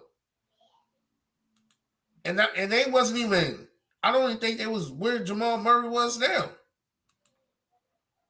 Who's about Magic Johnson when Magic Johnson came in the league? That was just 1 year. But I'm talking about the way evolved that Murray is now. No, but Magic Johnson has been goated since day one when he came in the league. Jamal Murray not. Jamal Murray ain't on the level of Magic Johnson. No, I understand that. You're going back into what we all know Magic to be. But he wasn't even half the player his first year that Jamal Murray is now. As a duo. Talking about Magic and Kareem. Yes, as a duo, I'm talking about. You got two players on the rise right now. And you got a one established player in Kareem who already know everything. And you got a rookie in Magic. And at that point in time was what the Lakers needed. Right. Yeah, because Magic brought the dynamic of pushing the break, making the Lakers a faster team. Yeah, that's what I'm saying. Like these two have the input to be better duos than KD and what's the name, because they're growing together. Okay, I got a question real quick for y'all. I got a question. So let's just say let's just say the Bulls prove to you that put Jamal Murray and Jokic. Hold on, bro. You hear Lamar talk? You gotta stop doing that, brother. No, Nahari's fine. Hold on, I'm gonna let him cook. What I'm saying is the Bulls prove that your ability to succeed as a duo with regards to winning and losing is highly contingent on the system and the help around you. Because just like we saw with the Suns last year, Aiden, who's played really good in the playoffs, we saw him do it. We saw him do it before. Completely shelled up. It was not the player he was that we saw in the playoffs before. He shelled up, wasn't defending, wasn't giving effort. Chris Paul was hurt. Campaign was hurt, and so the cast around those two wasn't the same. See, it was weird because people expected championship aspirations, even though because of the name KD and Book, but they forgot to take into consideration the help you need to actually win a championship. The Nuggets stayed healthy. Luckily, Michael Porter Jr. healthy playoff run. Nobody rolled an ankle. No crazy injuries. Everybody stayed healthy. All their pieces stayed in place. They didn't have to put in no makeshift. Jokic didn't roll an ankle, and they didn't have to play Thomas Bryant for no extended portion of any series, anything weird like that. And so they got lucky. They stayed healthy. They're cast around that duo because before this playoff series, this duo had a losing record in the playoffs as a duo. They it's not like they were just this world beater just winning games if it's about playoff elevation. They made a good run, and now they both have a winning record in the playoffs. But is it because of this one good run that we elevating them? But they both because they got lucky and had a good cast of characters even around. when they was losing together, they were still putting them historical numbers. Even when they was losing together, nobody was saying that they were one of the best duos in the league. Because we didn't have these conversations. No, we did have these conversations because Jamal Murray been out, Lamont. You gotta acknowledge that. Hold on. Murray was out. Hold on. Murray was only out that 1 year. A year and a half. Not like we haven't had other years to evaluate. We evaluated them in 2020. Who was saying that they were a top 20 duo? They were the top duo in the league in 2020. Bro, they looked like it in the playoffs.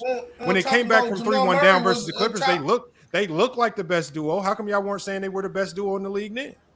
No, there was because they didn't win the championship. Because they didn't win the championship. No. Let me answer that question. So there was some people even at that time that still considered that duo to be a top 5 duo after 2020. I said the best duo. It's different between being top 5 and the best. No, and I'm gonna tell you the same thing I told you on Tucson. It's just a matter of different perspective. That's why I stopped arguing with you when you said my criteria is based on talent. Cool. I'm not even gonna do that with you. My thing is, if you're gonna base off talent, AD and LeBron gotta be up there in the top 5. I don't see how they not. No. I had AD and LeBron in my top 5. No, you didn't. They should be a better duo than Murray and No, you didn't. They are a better duo. Who was my top 5? It was you had I don't remember the order, but I know you had Kawhi, PG, you had Jaylen Brown and Tatum, you had Booker and KD, you had did you say Fox and Sabonis? Hell no. Well, you made an argument for him, yo. Don't lie. No, you had Luka and Kyrie, but I don't think who's that other duo? I don't remember you having LeBron. Maybe that's my mistake. I don't think you had LeBron and AD. I remember asking you specifically. I thought I had him in my top 5. I remember asking you specifically, why don't you have LeBron and AD top 5? I had PG. No, that was Kawhi. Bees when he have AD. I had Devin Booker, KD. I had Luka and Kyrie. I had Tatum and Brown. And I think my 5th was LeBron and AD. The reason why I asked you, Jokic in your Bro, y'all. I don't believe. Look, I don't fall into that just because they win a championship. I got to put them at the top. Bullshit. But you fall into that Luka and Kyrie. What did they do? I ain't got no bro. I ain't got no bro. Top 5. I know. Hold on, bro. I mean, the one thing AD not top 5 duo. Consistent with it. Go ahead, some of y'all just push them up there. Y'all don't have no real reason why y'all elevate your question, bro. So what I'm saying is, Lamont, like I said, it's just a different criteria. Like B said, some people encompass everything like chemistry, how they production impact. Some people like you just look at talent. And then so I followed my question by saying, Lamont, if you just based off talent, then in your opinion, who's the best? No, I'm asking. So okay, no, I'm asking a follow-up question. So in your opinion, who's the best duo in 1996? In 96? Yes. It was the best duo throughout the whole 90s was Jordan Pippen. No. Who's the best duo in 1996? Followed up by Stockton Malone. No, who's the best duo in 1996? Jordan and Pippen. It wasn't Penny and Shaq. Because I'm not basing it off winning. No, I ain't say nothing about winning. I said talent. If you would have ranked those four guys, Jordan and Penny, Pippen Shaq, in '96 were better than Penny and Shaq. No, that's what I'm saying, Lamont. If you were to rank those four guys from a talent perspective, I guarantee you Shaq and Penny are going to be top 3 with Jordan. No, Penny was never ranked or better than Pippen in '96. No, I didn't say better. Maybe in '98. Talent, Lamont. We're not saying better. We're talking about talent. Pippen was Pippen was a better player than Penny in '96. Once again, Lamont, we're not talking about who's the better player. We're talking about who's the more talented player. There's a difference. What? That's not what we're talking about, though. We're talking about the talent and the production as well. No, it's true because no hurry. Your production is involved. Lamont literally said multiple times, my criteria is based off talent. He said that. But your talent is about how do you showcase your talent? Your production. So talent and production. Oh, that's fine. That's what makes up an individual. When I'm judging an individual player, that's what you use to judge in the individual. I don't care that Jordan and the Bulls had three-peated earlier in the 90s, and I'm just saying because they won there. No, Jordan and Pippen. Pippen was a top 10 player in the 90s. Jordan was a top 10 player in the 90s. Larry Bird said Jordan and Pippen were the first and second best player in the 90s. So again, I'm taking two really good talents. And the thing is, what do we know about Jordan and Pippen? If they didn't have the perfect team around them, they was not winning. They did not win in 95 because they didn't have Horace Grant. They lost to a better team. That does not mean Shaq and Penny were a better duo just because they beat them. It just means Shaq and Penny had a better team. Lamont, listen. Hold on, Ralph, hold on, bro. Listen very closely, Lamont. I didn't bring up nothing about winning. I didn't bring nothing about championships. I'm just strictly going off your criteria. I believe in 96. I believe in 96, Pippen was a more talented player than Penny Hardaway. By 98, that was probably different. But in 96, that was not the case. Pippen was still top 10 MVP votes. He was still a better defender. He was still just as talented an offensive player. Like I said, Penny did it more flashy ways. Pippen was still getting it done. Pippen was a better all-around player, a better all-around talent in 96 than Penny Hardaway. No, it's all good. We just gonna agree to disagree on that. Like I think Penny a more talented player. You think Pippen is? That's fine. My last question: Does the production support that? Is production and talent is two different things, Lamont. You know that. Okay, but how else do you judge individual players? If we know we can't include winning because that's not going to be fair to all players, how else do we judge these players? For me, like for my criteria, production yes, what? Yes, no, production and skill set. Yeah, no, I don't. Skill set is a versatile thing. It's basketball, Lamont. For me, I judge duos based off their production and impact and how well they play with one another. That's just me. Okay. I don't care about how well you play with one another can be impacted by the team around you. If you're missing a guy, if you're missing just like I said with DeMar DeRozan and Zach LaVine, you put a healthy Lonzo Ball in that, they're playing great. You take it out, then everybody's calling them trash. Your production is contingent on sometimes the others being healthy. So that means so I can't really go off the impact because your impact is contingent on others around you. No, Lamont, actually, and that's what we disagree. The spacing of Michael Porter Jr. wasn't on the floor for Murray and Jokic. That changes how effective that high pick and roll is. The defense of Aaron Gordon. KCP ain't lights out from the three. That changes how people defend that high pick and roll. It's just not them running a pick and roll that's unstoppable. It's the others around them helping to make that pick and roll effective. Yeah, but the numbers are nasty, Lamont. You said what? I'm trying to let's think, Lamont. I'm trying to keep them. I'm trying to keep the duo separate from team. But every time I highlight something about the duo, you try to incorporate the team. You said impact. You keep bringing up stuff that's team. No. I didn't. Hold on. You can have, Lamont. You know it's for a fact. You can have individual impact without even mentioning the teammates. That's a fact. Bro, how do you judge the player's individual impact if you're not considering winning? Because you can have great impact and still not your team still lose. Lamont. Okay, so what's the measure to determine how much of an impact you had? What's the ultimate measure? Winning. Is not the result of winning. It's how you're impacting your team, Lamont. I'm saying you can say the word impact all you want, but if you say the word impact, The more impact you have on the game, it's going to give your team a better chance of winning. Yes. More impact leads your impact and everything you do. This is where people come up with empty stats, or they say a guy's stat padding because they feel like, oh, them numbers didn't necessarily lead to winning. They didn't have an impact on winning. So when you say impact, you're talking about winning. No, I'm talking You're about. just trying to rephrase it in another way without saying. No, Lamont, because I understand the difference between the result of winning and how you win. You can have a great impact on the game, but your team still lose. Does that mean because your team lose, you didn't have a great impact? No. No, but what I'm saying, the more impact you have, the ultimate goal of impact is to affect winning. Yes. So when you say that this duo has a bigger impact, that means they're having a bigger impact on winning. What other impact are they having? I'll give you an example, Lamont. My number one duo, to answer that question, my number one duo, I still consider AD and LeBron the best duo in the league, right? Production and impact. Okay. You consider AD and LeBron the best duo? Yeah, yes, because the production, what they impact, what they provide to the team. No other duo in the league have produced more points, more rebounds, and more blocks than that duo for their team than no other duo. No other duo. And on top of that, the other impact they have defensively. LeBron don't get enough credit for what he was doing, his defensive contributions. And you and I both know AD is still a great defender in this league today. That's why, and the fact that when you look at how they, my second criteria, when you say how they play with one another, B's broke it down in terms of like Jason Tatum and Jaylen Brown. Their games offensive don't complement one another. LeBron James' offensive game complement AD's offensive game. So that's why I have them. Yeah, when they're running pick and roll.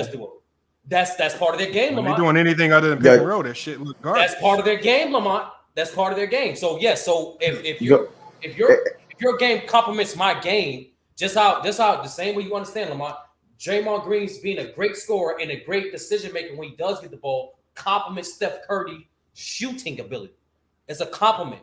That's their impact. So I'll just give you my perspective on my criteria. I can completely separate the result of winning towards what the hell a player does, the impact towards winning. I ain't one of these casuals, bro. I ain't finna say that because they won a championship, they the best. Hey, Study, where do you have Jamal Murray? So this is one of the main things. Is hey, where do you have Jamal Murray? Damian Lillard just traded to the Miami Heat. Do you have him top 5?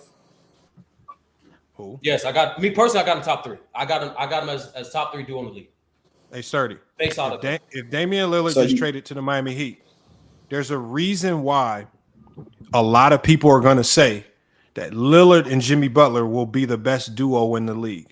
Without seeing them play a game or do anything together, a lot of people will look at that combination of talent. That's a lot of talent that we're looking at right there. We can, without them dribbling the ball or playing together, we can look at Jimmy Butler's skill sets and say his ability to defend complements Damian Lillard's ability to score, and it complement each other very well. There's sometimes we don't need to see all this extra stuff to know if two guys. Most times, two stars are always going to figure out how to play together.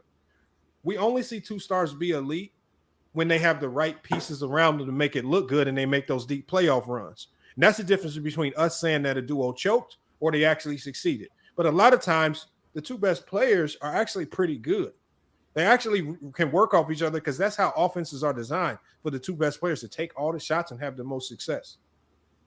It's just the rest of the team around them determines how deep we go with this duo. So Lamont, to quote you, unfortunately, basketball isn't played on paper. No matter how a player might look together on skill set on paper, you still got to do it and produce on the court. That's why for me, sample size matter. I didn't include Devin Booker, even Joel Embiid and Harden, or I didn't include those guys in my top 5 or Luka and Kyrie, because those guys didn't have an adequate enough sample size to compare to the other duos. That years together though. No, Harden and Embiid were injured, bro. I keep telling you this, bro. Hold on. So you saying last year? Are you saying last year Harden and Embiid weren't a great duo? That's not what I said. I said, Lamont, I kept them out of my top 5 duo because in comparison, they haven't played as much together as the other duos I mentioned in my top 5. That's why I said specifically.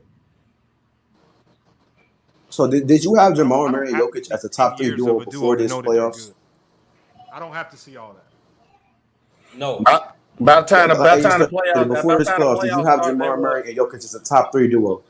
About time the playoffs. I just said they were no. top 3 duo in the league. I just said no. No, in the league, yes. In the league, yes. In the league, yes. Yeah. Before the playoffs started, yes. In the league, yes. Man.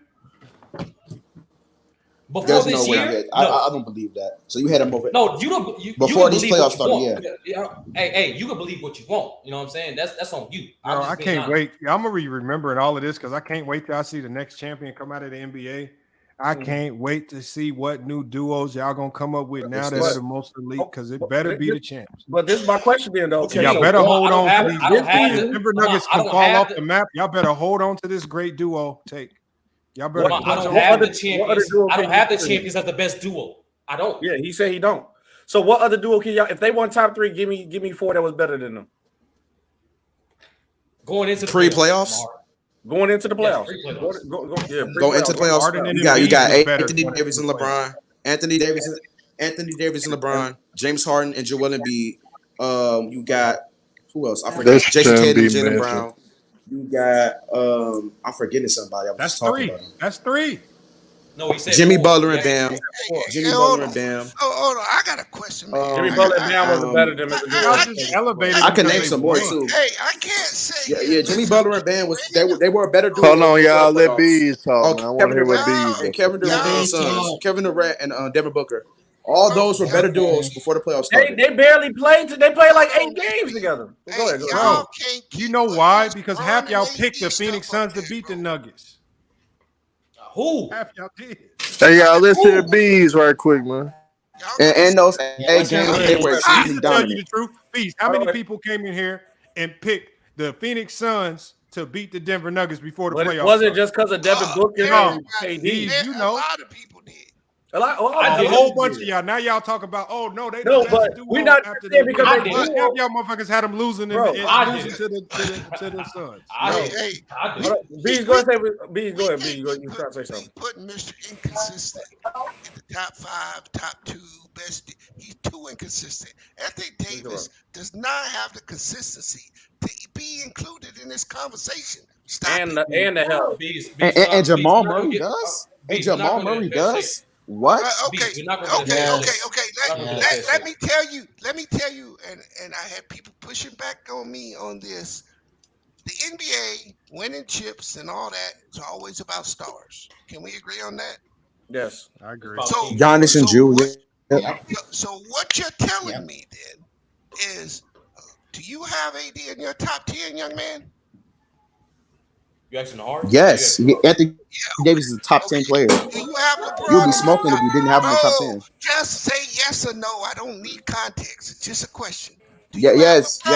They both top 10 players. Yes. Okay. Yes. So what you're basically telling me is that Joker and like P5 said, a top 35 player beat 2 top 10 players in the NBA.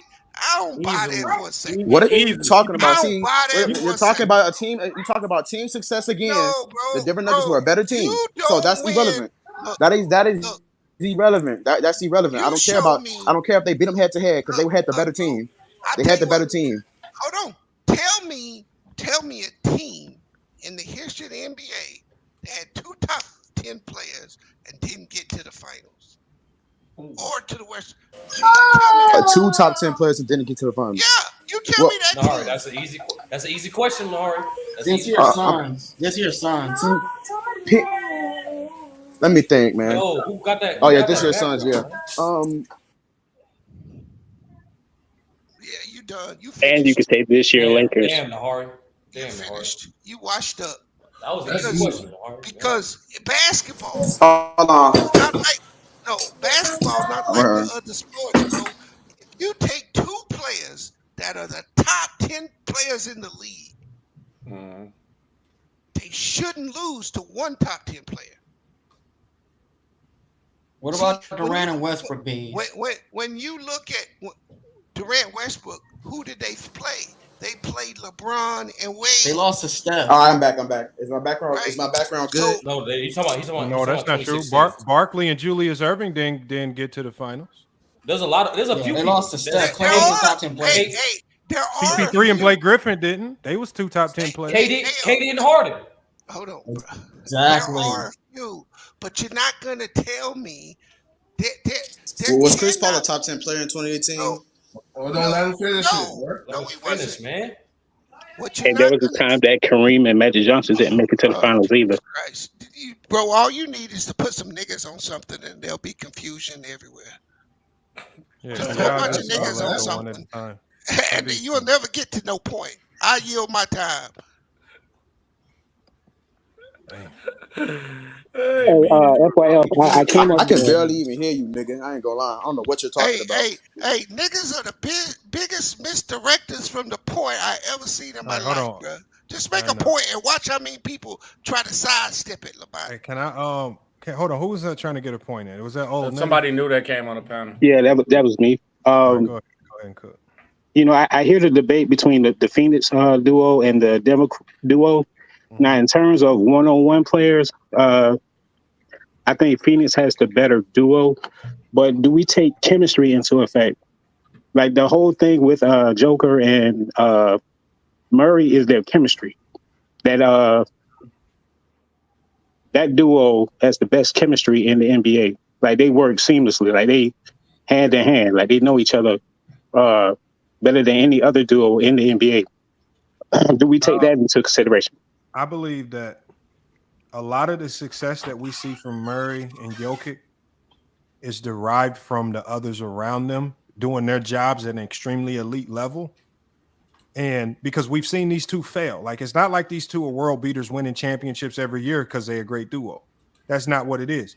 We've seen these two fail because the pieces around them haven't been optimal. The pieces around them haven't been perfect. A lot of people say it was the injury to Porter Jr. They didn't have a guy like Aaron Gordon who could play that dunker role and do the dirty junkyard dog type of things, pick up on the defensive end and rebounding. They have lights out shooters like KCP. So the thing is, you know, when we talk about the Lakers early in the season when they had Russell Westbrook, why did they have those early season struggles? A lot of people, we've heard people come on this panel and say, even with those early season struggles, Bron and AD, best duo in the league. Because what we can do is they can take into consideration, okay, we understand that these struggles are derived from the others. It's not because Bron and AD are just poor players not doing their job as a duo. Duos can be impacted, and the quality of play that they put out can be impacted by the others around them. If the others around them are doing their jobs at a high level, they're going to look like a championship team. Last year in the playoffs, Phoenix did not look like a championship level team. But we can point to a ton of the others. Ayton's energy was way off. He was not giving a ton of effort. He wasn't even trying to guard Jokic on a lot of them possessions, and Jokic walked all over him and did what he wanted. He did not look like the Ayton that we saw in 2021. When we talk about point guard play, they lost their facilitator in CP3. They didn't have a backup point guard, but a lot of people walk around and say, "Oh, they choked." Right? They choked against a better team that was fully healthy, had all their guns, and they also had more chemistry. So. All right. I cut you off. Was it because to answer your question, was it because the duo was better? Murray was much better than Durant in that series. Was it? Hold on, Brandon. Let Lamont finish. Well, all I'm saying is, was it because the duo played better, or was it because the Denver Nuggets, everything just went out perfectly? They didn't have to deal with injuries, and they just had better circumstances with all five guys on the court, as opposed to what we saw with the Phoenix Suns. And that's what I mean. The conversation is changing from duos to team success. Bro, you're going to give a chance to talk. Just let Lamont finish his point. No, I'm saying people allow team recency bias with regards to team success. It sways who you think are better duos or players individually just because you see an outcome and outcomes are overwhelmingly team driven and team oriented. It's very rarely in NBA history where we've seen outcomes affected by one player, and it all fell on one player being great. It's a lot of team that goes into it, but the way, like B's talked about it, the way we digest basketball, most casuals want to give all the credit to one or two guys. They don't know how to disperse it and give it evenly or to weigh it equally and say this happened because it was a great unit. In basketball, we see it all the time. It is. It most definitely was a great unit, but switching the argument, Lamont. Here's what I'm saying. In the series. So yeah, exactly. So when we say everything was funneled through Jokic, that is very true. This Jokic team, he's number one option, no doubt about that. But the last 2 years that Murray was healthy, they was either in the Western Conference Finals or they won a championship. And Murray was balling out in both of those years. He has like a Jimmy Butler type of thing where he elevates in the playoffs. And let's not forget that both of those guys were not in their prime when they first started out with this duo. Like they're stepping into their prime now. So what you've seen this past year, I believe we're going to see that for the next couple of years. We're not saying who's the best duo all the time. We're saying who's going to be the better duo in the league right now.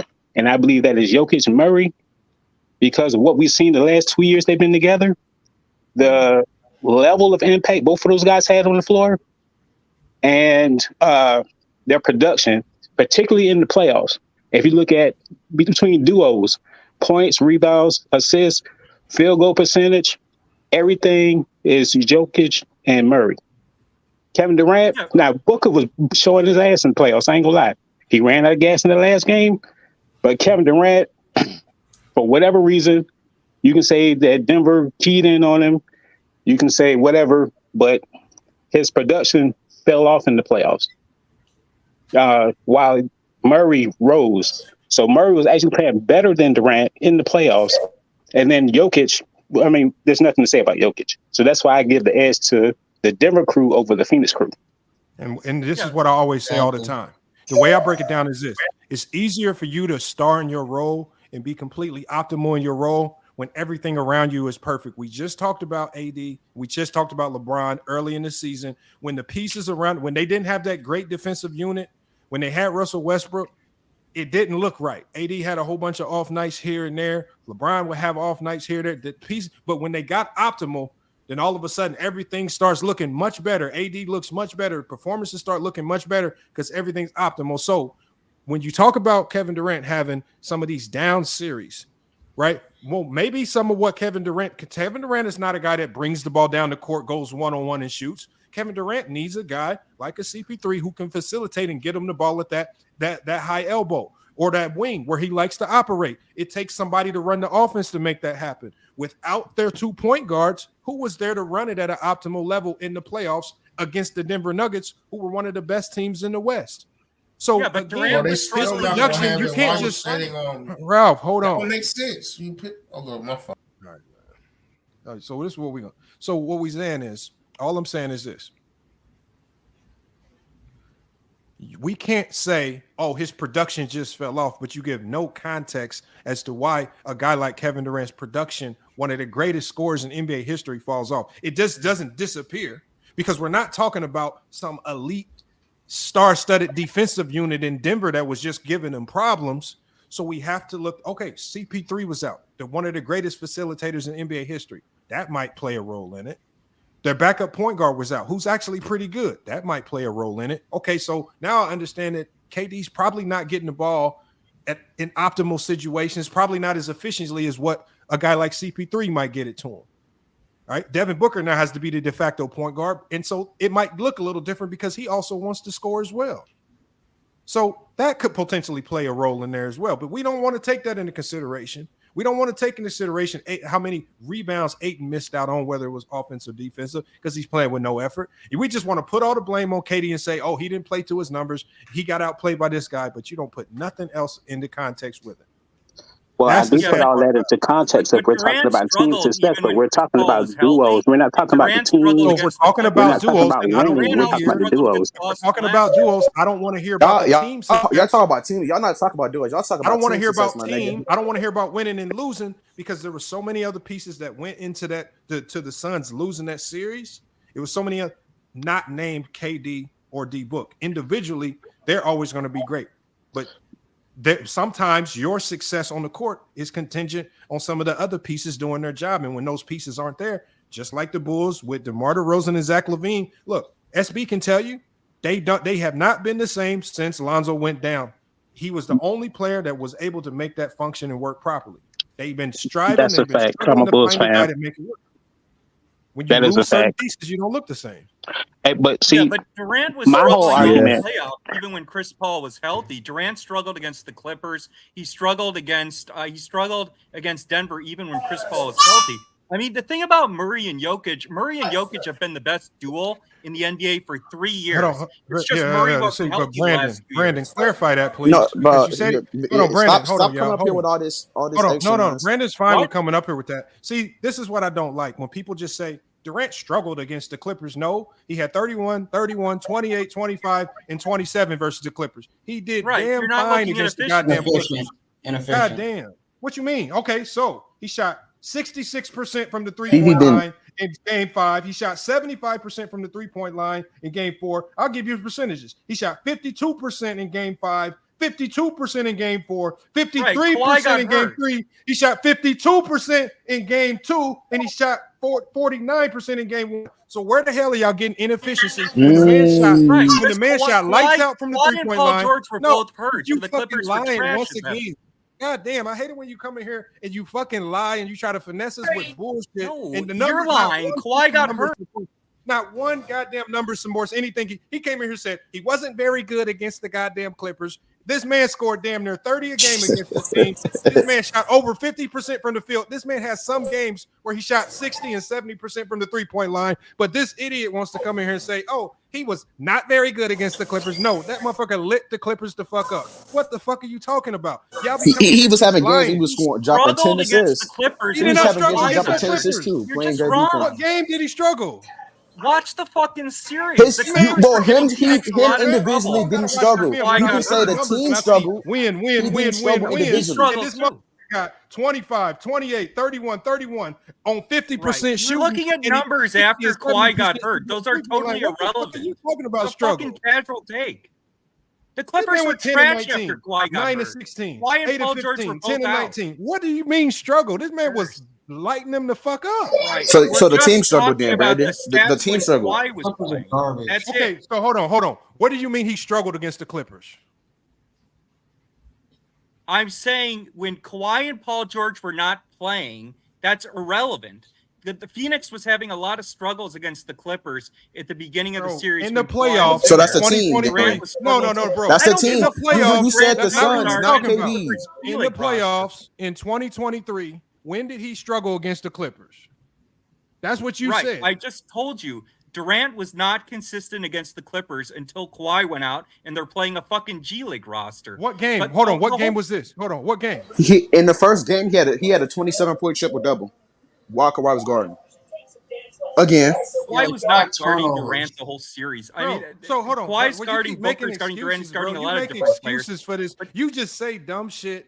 Like go to the series we actually talking about where you might have a better You just case. blatantly lied when you this said idiot- Jokic and Murray have a this losing idiot record. just too. said, hold on. Now you're going to something else. I'm going off what you said. You started this off No, because you said you got caught lying as usual. This is what he said, y'all. He said he was bad throughout the whole playoffs. He wasn't good against the Clippers. I This man said he was lights- inconsistent. This man was I didn't lights say he was out versus the bad. Clippers.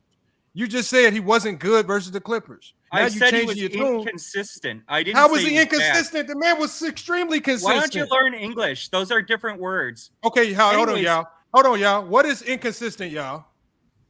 Good Not game here, bad consistent. game there. Good game here, bad game there. This man had all good games. No, he All didn't. Not if efficient you watch games. the series. I mean, Not five for What teams. the Durant. fuck? Why do I gotta Yo, if you watch why do I the gotta- series, hold that's on. even better because Hold Kevin on, why Durant do I was gotta cooking watch the the Clippers. series? They He was won going That's game a crazy. two typical by Durant 14. series. Hold on, y'all. Hold on. They won Phoenix game was 2 by struggling 14. against the Clippers till Kawhi got hurt. They wasn't struggling. They won game 2 by 14. They won game 3 by 5. They won game 4 by 12. They won game 5 by 6. They ain't struggling. And KD was highly efficient. They were struggling. KD had a plus minus. He had a positive plus minus in every single game, even the first game when they lost. Well, I hope so. The Clippers had a fucking G League roster. outta here, It's man. shit. That's normal for KD. You gotta That's stop not making normal shit for up. KD. Kevin Durant struggle, or did the team struggle? Brandon, Again, hold on, was it y'all. the When we team go or to the was it Denver KD? series, Make hold your on. mind Here go the up. narrative. Because Here that go don't the make narratives sense. with the Denver series. Hold on, Nutty. Hold on, Nahart. Here go more dumb narratives again. The Phoenix series. So we go to the Phoenix series. KD in game 1 shoots 12 of 19, 29 points, 14 rebounds.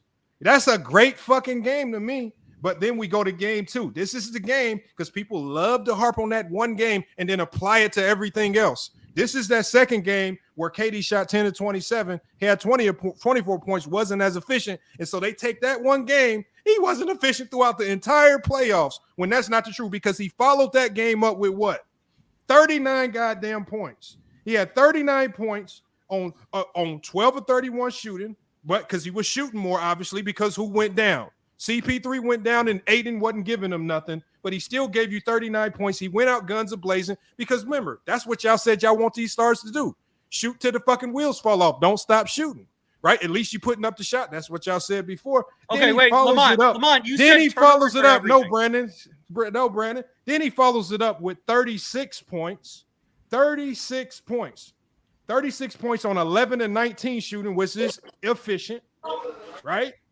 Then he follows that up with 26 points.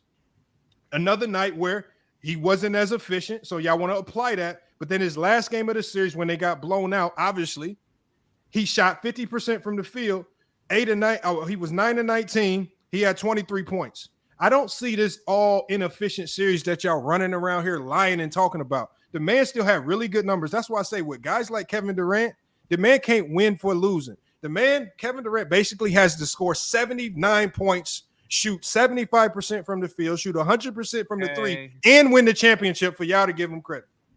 All right, Lamont, you y'all lie. Talk about and he got to do defense and playmaking as well. And he got to clamp down. And he got to clamp down the other teams. Right? Lamont, you always talk about how important y'all turnovers lie, are, man. right? Lamont, Y'all you always lie. talk about how important turnovers are, right?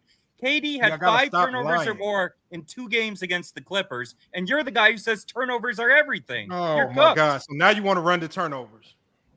He had 5 turnovers or more twice against that dipshit Clipper team. So? You're the guy who says turnovers are everything. So? You cooked They yourself. won. They won because the Clippers had a G League roster. So? You cooked yourself. They won. Not You because said of he played. Durant. Hold on. I didn't talk about when I talked about the Clippers series. I didn't say that they didn't win. I wasn't talking about winning and losing. You came in here. You wasn't even talking about winning and losing. You said he played bad. He did not play bad. No, how I was he said inconsistent? Okay, what he was had 5 inconsistent about? turnovers or more in half Bro, the games man, in you the gotta be series. one of the And you're the guy who dumbest says basketball- turnovers. See, I feel like Brandon just wants to come in here and push something negative against players he don't like. He lies about whole playoff series because he think people don't want to pull up the numbers. The numbers never support anything that he says. He just came in here and said the man played bad against the Clippers. That's what he said. He didn't say nothing about winning and losing. And then what did I tell y'all before? When you tell them that they actually play good, oh, it was because they were a G League team. It wasn't because KD is just nice. Oh, he was only good because it was a G League team. Stop it, man. That's what I'm saying. Y'all have excuses for everything because you just don't like them. You lie about these series. Yeah, Y'all that was like just a bunch of Y'all nonsense. act like KD was playing in this best situation in Phoenix, like the lineup around him was this perfect lineup. And then when the Phoenix Suns lose because it was a lineup that was put together after a trade deadline and they had no chemistry or nothing amongst all 5 guys and they lose. And then a lot of y'all picked them to beat the goddamn Denver Nuggets. Now y'all mad and y'all flip on him and say he choked. When the man had he had 2 30-point games, a 29-point game. He scored over 20 every game. He put up all the shots that you want. It's not like he folded and stopped shooting. He just missed more shots than normal because the help around him wasn't optimal. But y'all want to say he choked and all this dumb shit. Yes, players lose in their career. Most players lose more in their career in the playoffs than they win. That's every player in the league. And our friends, Lamont, you've been saying crazy shit for the past hour, though. Then y'all get on KD. Y'all sit here and act like KD ain't one of the greatest players in NBA history. Y'all say something the dumbest shit I've ever heard. Then y'all trying to finesse, and all of a sudden y'all done faked and lied and pretended like y'all had the only one person had the Denver Nuggets duo as a top 5 duo in the league. Then all of a sudden y'all want to fake and pretend after they win a championship like y'all had them as a top 5 duo all along. Y'all lying there. Nigga, It was all based on winning. when Stern hit you with all based on winning. And we know for certain Herb didn't have him. We know for certain Herb didn't have him as a top 5 duo. You kept cutting Stern out. We know when for he kept certain trying to tell you, trying to hit you with your hypocrisy, because you going off pure talent. When you talking about KD and Booker, you going out because Herb spent now your ass going off talent. Herb spent the entire year telling us how trash. He spent the entire year telling us how trash Jokic was. That's what he did. He spent, and then all of a sudden, when it came time for Jokic to have to beat LeBron, that's when he flipped and said, "Hey, y'all, I'm with the Nazis. I'm with Jokic because he gonna beat LeBron." So you spent the entire year telling us, even Legend of Winning and a lot of other guys spent the entire year telling us how trash Jokic was and how overrated he was. Half y'all shit on his 2 MVPs, said he ain't 2 MVPs, but now all of a sudden when they win it all, y'all be dick riding the shit out of the team just because they won it all. And what's going to happen is when they come back to planet Earth next year, y'all going to hop off that ship and get back to calling them busts and choke artists, and they need to trade Murray and all that type of shit. That's exactly what y'all going to do. If y'all stick to y'all guns, y'all just stick to the best players in the league. I don't know about everybody else up there, but that's not me. Y'all got to quit elevating slightly above average role players and trying to put them in the top tier MVP class like with Devin Booker. Y'all just be saying stuff. Lamont, Brandon just be saying anybody got cooked. Brandon, when you got to say that people you cooked or somebody got cooked that much, it's usually you getting cooked. Mm-hmm. When the only thing you be getting cooked because you came in here and just lied about the Clippers series and then you lied about the Denver Nuggets series just like most people did. You act like KD was just invisible, not doing nothing because he missed a few more shots because that Nugget team with size, with defense, because it wasn't Jokic or Murray making KD inefficient. It was Aaron Gordon and all of the others making KD inefficient. So that duo had nothing to do with KD and D-Book not playing as well offensively. It was the others. And if you don't have the Aaron Gordons, if you don't have a guy in Michael Porter Jr. who actually stepped up defensively, that championship ain't happening. Talking about the duo, but y'all don't want to give the others no credit. It was just a great duo. Actually, I will never put a duo with Jamal Murray in as the number one duo in the league. That's correct. In my argument, Lamar, I never brought up team success. I was talking strictly on the production of the two players versus two players. My whole argument is that duo in Denver has more cohesion than the Phoenix duo. They're more like two great one-on-one players. They're not like a collective unit as Denver. Hey, can I ask you? Yeah, go ahead, Sturdy. Then I go after you, Sturdy. Let me ask that dude. Let me actually do a question. To get an idea of how you ranking these duos, can you say your top 5 duos in the league today? Oh man. No, the dude who just talked right next to me. My top 5 duo, I didn't make a list, but I would say Jokic, Murray, of course. I was come back to me, and I had to think on that. Okay, so the reason why I asked you that is because like that's how you rank your duo is how you basically it's how you view it basically. So like is the reason why I asked you that is going to take when you rank your 5, it's going to take away that winning bias. And that's just what it is. I think that's Lamont. I think that's what Lamont is trying to say. It's kind of hard for people to separate the duo from team success. Second thing is Brandon, like many things, you lied. Kawhi did not play 3 games. He only played 2 games. Second thing is right, but Durant had massive turnover issues in the series. Let me finish. What you're saying, right? Let me finish. Yeah, Durant struggled when Kawhi was playing. That's my point. So he struggled 1 game. He struggled games. No, he struggled with turnovers multiple games. No, and that's. He struggled the whole series, even when Durant wasn't playing when they couldn't turnovers though, Brandon. So what point you trying to make? I didn't hear what you said. What I'm saying, Kevin Durant was turning over the ball anyway, with or without Kawhi on the floor. So what's your point? Right. I mean, Lamont's the guy who says turnovers are everything. He was doing it. Kawhi wasn't the reason why he was turning over the ball. Kawhi wasn't the reason. I agree. That's my point. So Brandon, do you know what he averaged for that series? If you say he struggled, what he averaged for that series? I don't give a shit about his average for the series. The Clippers had a G League team the end of the series, right? And that's another thing. And that's another thing. Who won the series? Who won? Hold on, Lamont. We're talking about individuals. We're not talking about the team. Who was supposed to win? Hold on. We ain't even gonna do that because we're gonna dissect every single lie that you say. How is that team a G League team? I just proved what you said. No, Brandon. Turnover numbers. Brandon. What? You don't even know his turnover numbers. How was that? I have them right in front of me. I mean, how was that Clippers team a G League team? Because without quiet, that the Clippers issue, and this goes to the point that Lamont was making, that if you analyze a duel without the role players, it doesn't really make sense. So the Clippers have always been a very top-heavy team, with the exception of the first year when they had Lou Williams, Montrezl Harrell, and some good role That's a players. damn So the lie, Clippers Brandon. were a very That's a top-heavy damn team. lie. Without That's Kawhi a and Paul damn George, lie. that roster was Hold on, Herm. garbage. Let him finish, just so you don't. He's lying though. Okay, hold on. So Let's not. finish. You're They won't bullshit. stop The with that. Clippers roster. Hold on. So let's do Let this. me Let's do this. Let's do this. let me finish. The Clippers Go ahead. roster without Kawhi and Paul George was garbage. But the whole point about Murray and Jokic is that Porter and Gordon were not very good in the playoffs this year. Gordon couldn't shoot worth a dick. Yes, Porter they was were. horrible, Yes, especially they in the were. finals. Murray and What? Jokic carried Denver offensively the Well, whole that's playoffs. cap. Now, There's Gordon no was offense, even Brandon. more What the Gordon hell are was you good talking about, defensively, Brandon? but What the neither hell are you Porter nor talking Gordon about? were consistent offensively as all. Murray and Oh, Jokic carried Denver but so offensively. for Porter and Gordon, it's about how good they are offensively. But with KD, it's the opposite. His points in offense don't necessarily matter, even though it was KD wasn't efficient playing and any elite. defense, so I don't know what you're talking about. Oh, but Porter and Murray were playing all the defense for Denver. I'm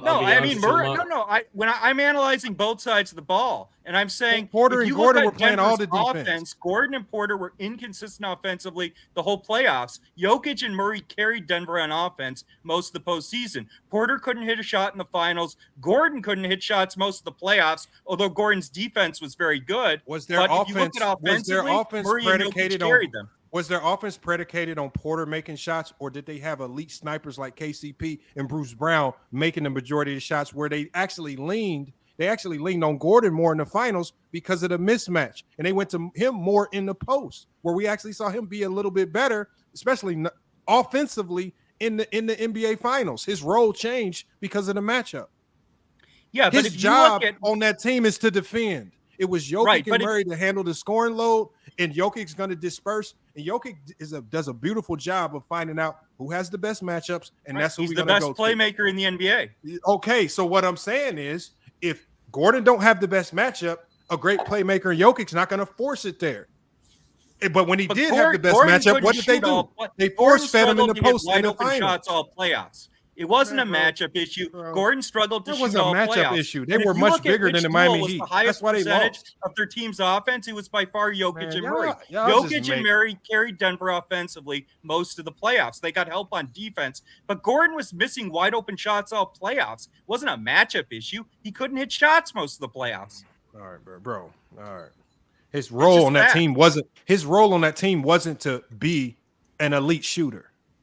He couldn't hit wide open They shots. don't beat the Suns. They don't beat the Lakers and these good teams. They don't beat the Heat with him being an elite shooter. They beat those teams because he was an elite defender. Right. No, they beat those teams because of Jokic and Murray's offense. And if he's not bringing elite defense, then the Nuggets don't go nowhere, because we know we ain't getting defense from Murray or Jokic.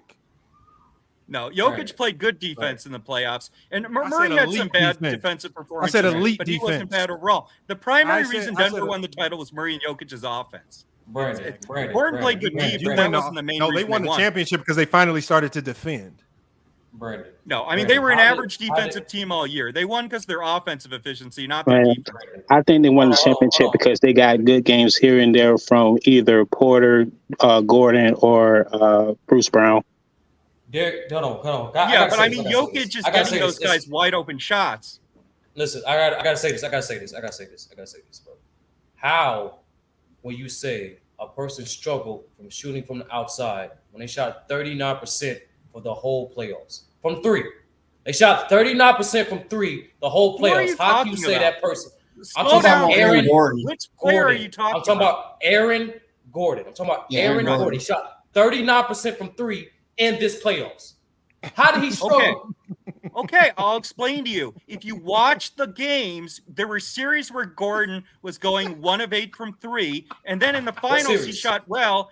In the finals, Gordon shot very well. So Gordon was very streaky. Gordon's shot was very inconsistent. You're just 39% from the field. Any player can have a bad and good streak and then have a good percentage. Gordon was not consistent.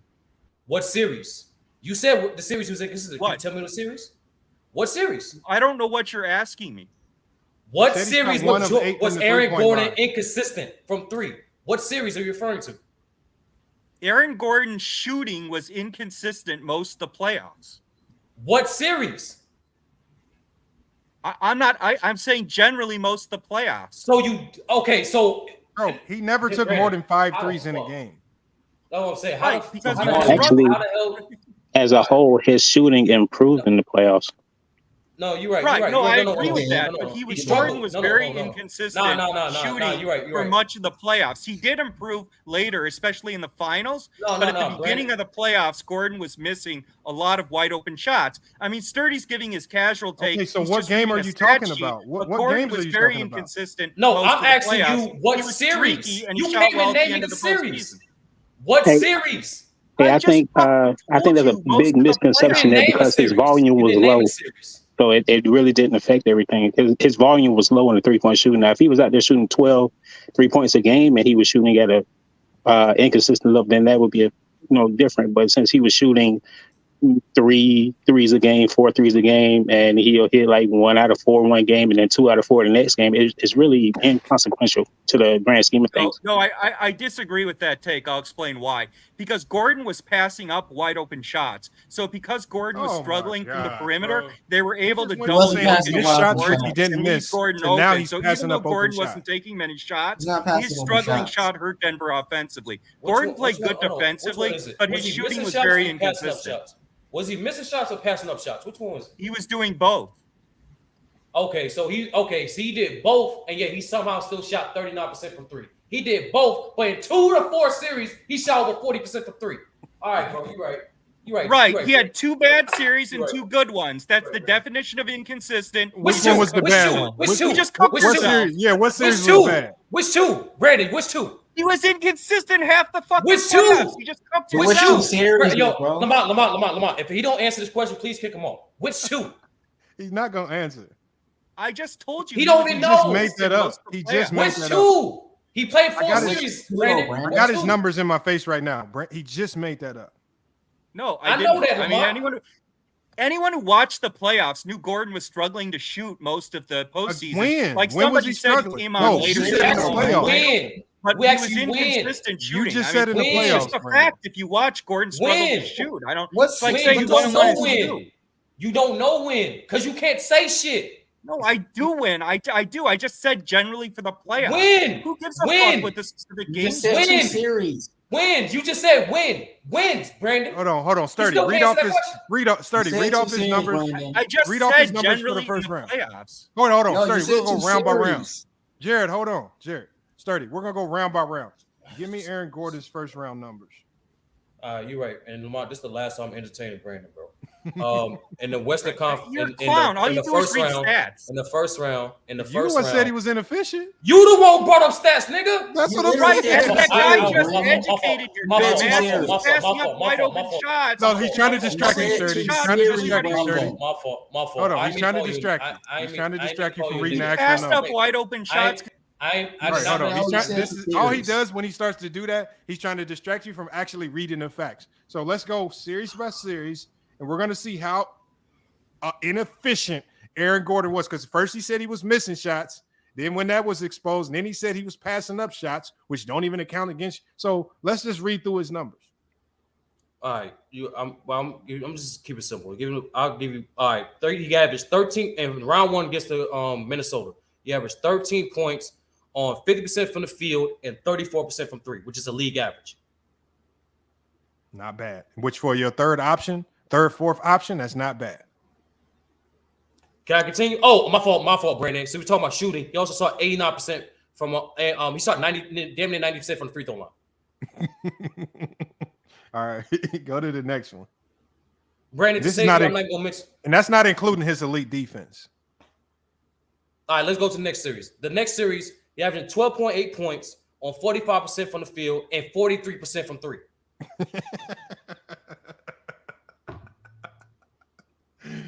Oh, so Brandon's counting the shots he didn't take. I don't know what Brandon counting. Against the Lakers, this is the one he actually shot bad from 3. He averaged the same amount of points, 12.8 points, 54% from the field, and 27% from three. In the finals, in the final, and that was against the best defense in the league at the time. In the finals, he averaged 14 points on 60% from the field and 56% from three. All right, now we heard the numbers. Okay. Brandon said he was inefficient. Brandon said he was inefficient in 2 series. He was inconsistent. And against the Lakers, he was elite defensively. Okay. Against the best now, defense I in have the the league. numbers in front of me. This is going to be a good barbecue. Okay, so first of all, in the finals and the conference finals, Gordon shot below 50% from the fucking foul line. In the final, in the entire series against the Lakers, he shot like shit in every single game in that series. Against Minnesota in the final 2 games, he was shit from the 3-point line. And in the in the series against Phoenix, he was horrendous shooting from 3 and literally half the games of the series. I mean, he literally shot below 50% from the foul line in 2 playoff series. He was struggling to shoot. But now, did he have some games where he went 4 or 5, which would offset a game where he went 1 of 5? Sure. But he was very streaky. He was inconsistent. And the numbers show that. I mean, anyone who watched knows that. I can't believe anyone's actually debating whether, I mean, Aaron Gordon played good defense. I thought he played well overall, but his shot was not consistent. He shot below 50% from the fucking foul line. Okay, so hold on. So hold on. So in the finals, hold on, y'all. In the finals, Aaron Gordon missed a total of 8 free throws, which absolutely cost them nothing because they still won. Right. So but you say he shot shot 46%. You're moving no, hold the on. goalpost. You say he shot now. 40. I know. I give you that. But we're gonna put it in the context. He didn't shoot 30 free throws and miss a whole bunch. The man shot 15 free throws, made 7, and missed 8. That didn't affect them none at all. It wasn't enough to affect the series. It wasn't enough to have any gravity or impact on the series. The debate isn't over impact. But what you're doing is you're just throwing what Brandon once again has done, y'all. Once again, you moved the goal. Once again, this man has ran to the only negative that he can find, whether it has any impact or not, just to say this player was bad at something. But Sturdy, in the finals, what's more important? A guy who missed 8 free throws, or a guy who shoots over 50% from the 3-point line, or a guy who shoots over 50% from the field and gives you double digits in scoring and gives you elite defense. But he's over here crying over a third option who played great in the NBA Finals. In his first NBA Finals appearance, he actually played great. And the only thing you can say about this great performance is that he missed 8 free throws, and that's what makes him inefficient. This is how I know, bro. You just when you wrong, you would dig and try to find anything that make a player look bad just when you trying to prove a point. You done ran to free throws. You went from lying on the man's 3-point shot. You said the man was inefficient from the 3-point line. Then we pull up the numbers. The man shot damn near 40% from the 3. You said he wasn't inefficient from the field. He was damn near putting up double digits in every series, and he was shooting close to 50%. And the only thing you can run to is 2 series where he shot a marginal number of free throws, and you act like that impacted the series. And this is on the team. And just to all say that Jokic and Murray did all the work, that's a lie. You gotta, Lamont. Like, yeah, you gotta these people, Lamont, man. You gotta implement, Lamont. You gotta implement a Brandon rule. Like he only gets. You gotta go, man. He only get a chance. He only get a chance to lie twice. That's a lie. And then he lies, and then he tries to move to somewhere else as if he didn't just lie about the 3-point shooting or the field goals. Or he said there was 2 series where he was inefficient. Then he said it was 2 series where he was inefficient from the free throw line. The man don't know what the hell he talking about, man. He just trying to find something negative to say. He'll say anything to try to make his point right, even if it's wrong. At least I defer sometimes, or I just like, damn, you can have it. Fuck it, man. Man be wrong. He be making up stuff on the fly. Salute to Brandon, man. He would have been better off saying that Michael Porter was the one that was shooting terrible from 3 in the finals. Yeah, that's what I'm saying, Brandon. Brandon, you're no longer on the panel is because you keep lying about stats. Like you lied about KD against the Clippers. What did he say? He said it without hesitation. KD played so bad against the Clippers. I pull up the numbers. What the fuck, man, to fucking torch the Clippers? Oh, he only torched them because they had a G League team. Hold on. Well, that's not what you just said. You just said the man played bad. It's a difference between playing bad or playing good against bad competition. Choose your words wisely. Then you just be saying stuff. And then when you get called lying, you be getting mad at us because you get called lying.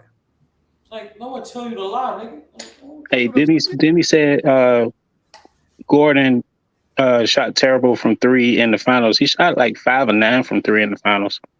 Like, that's not terrible, bro. But see, Gordon in the finals. Remember what we saw on the first couple possessions. That Jokic was going to him on the first couple possessions in the post because he has an enormous mismatch and size advantage in the paint. Gordon's job in the finals had changed. He was no longer needed as a threat to space the floor. They needed him to be more of an offensive threat when they put those little players on him. They were no longer going to allow these little defenders to hide. They said, you're not going to stick Gabe Vincent on me to allow him to hide while Jimmy Butler and Bam Adebayo go to work on our pick and roll. No, you're not about to do that. No, we're going to expose this little Gabe Vincent, and they set the tone early. So now our spacing is much better on these pick and rolls. Now our spacing is much better on these split actions where you hit Jokic at the high elbow. See what I'm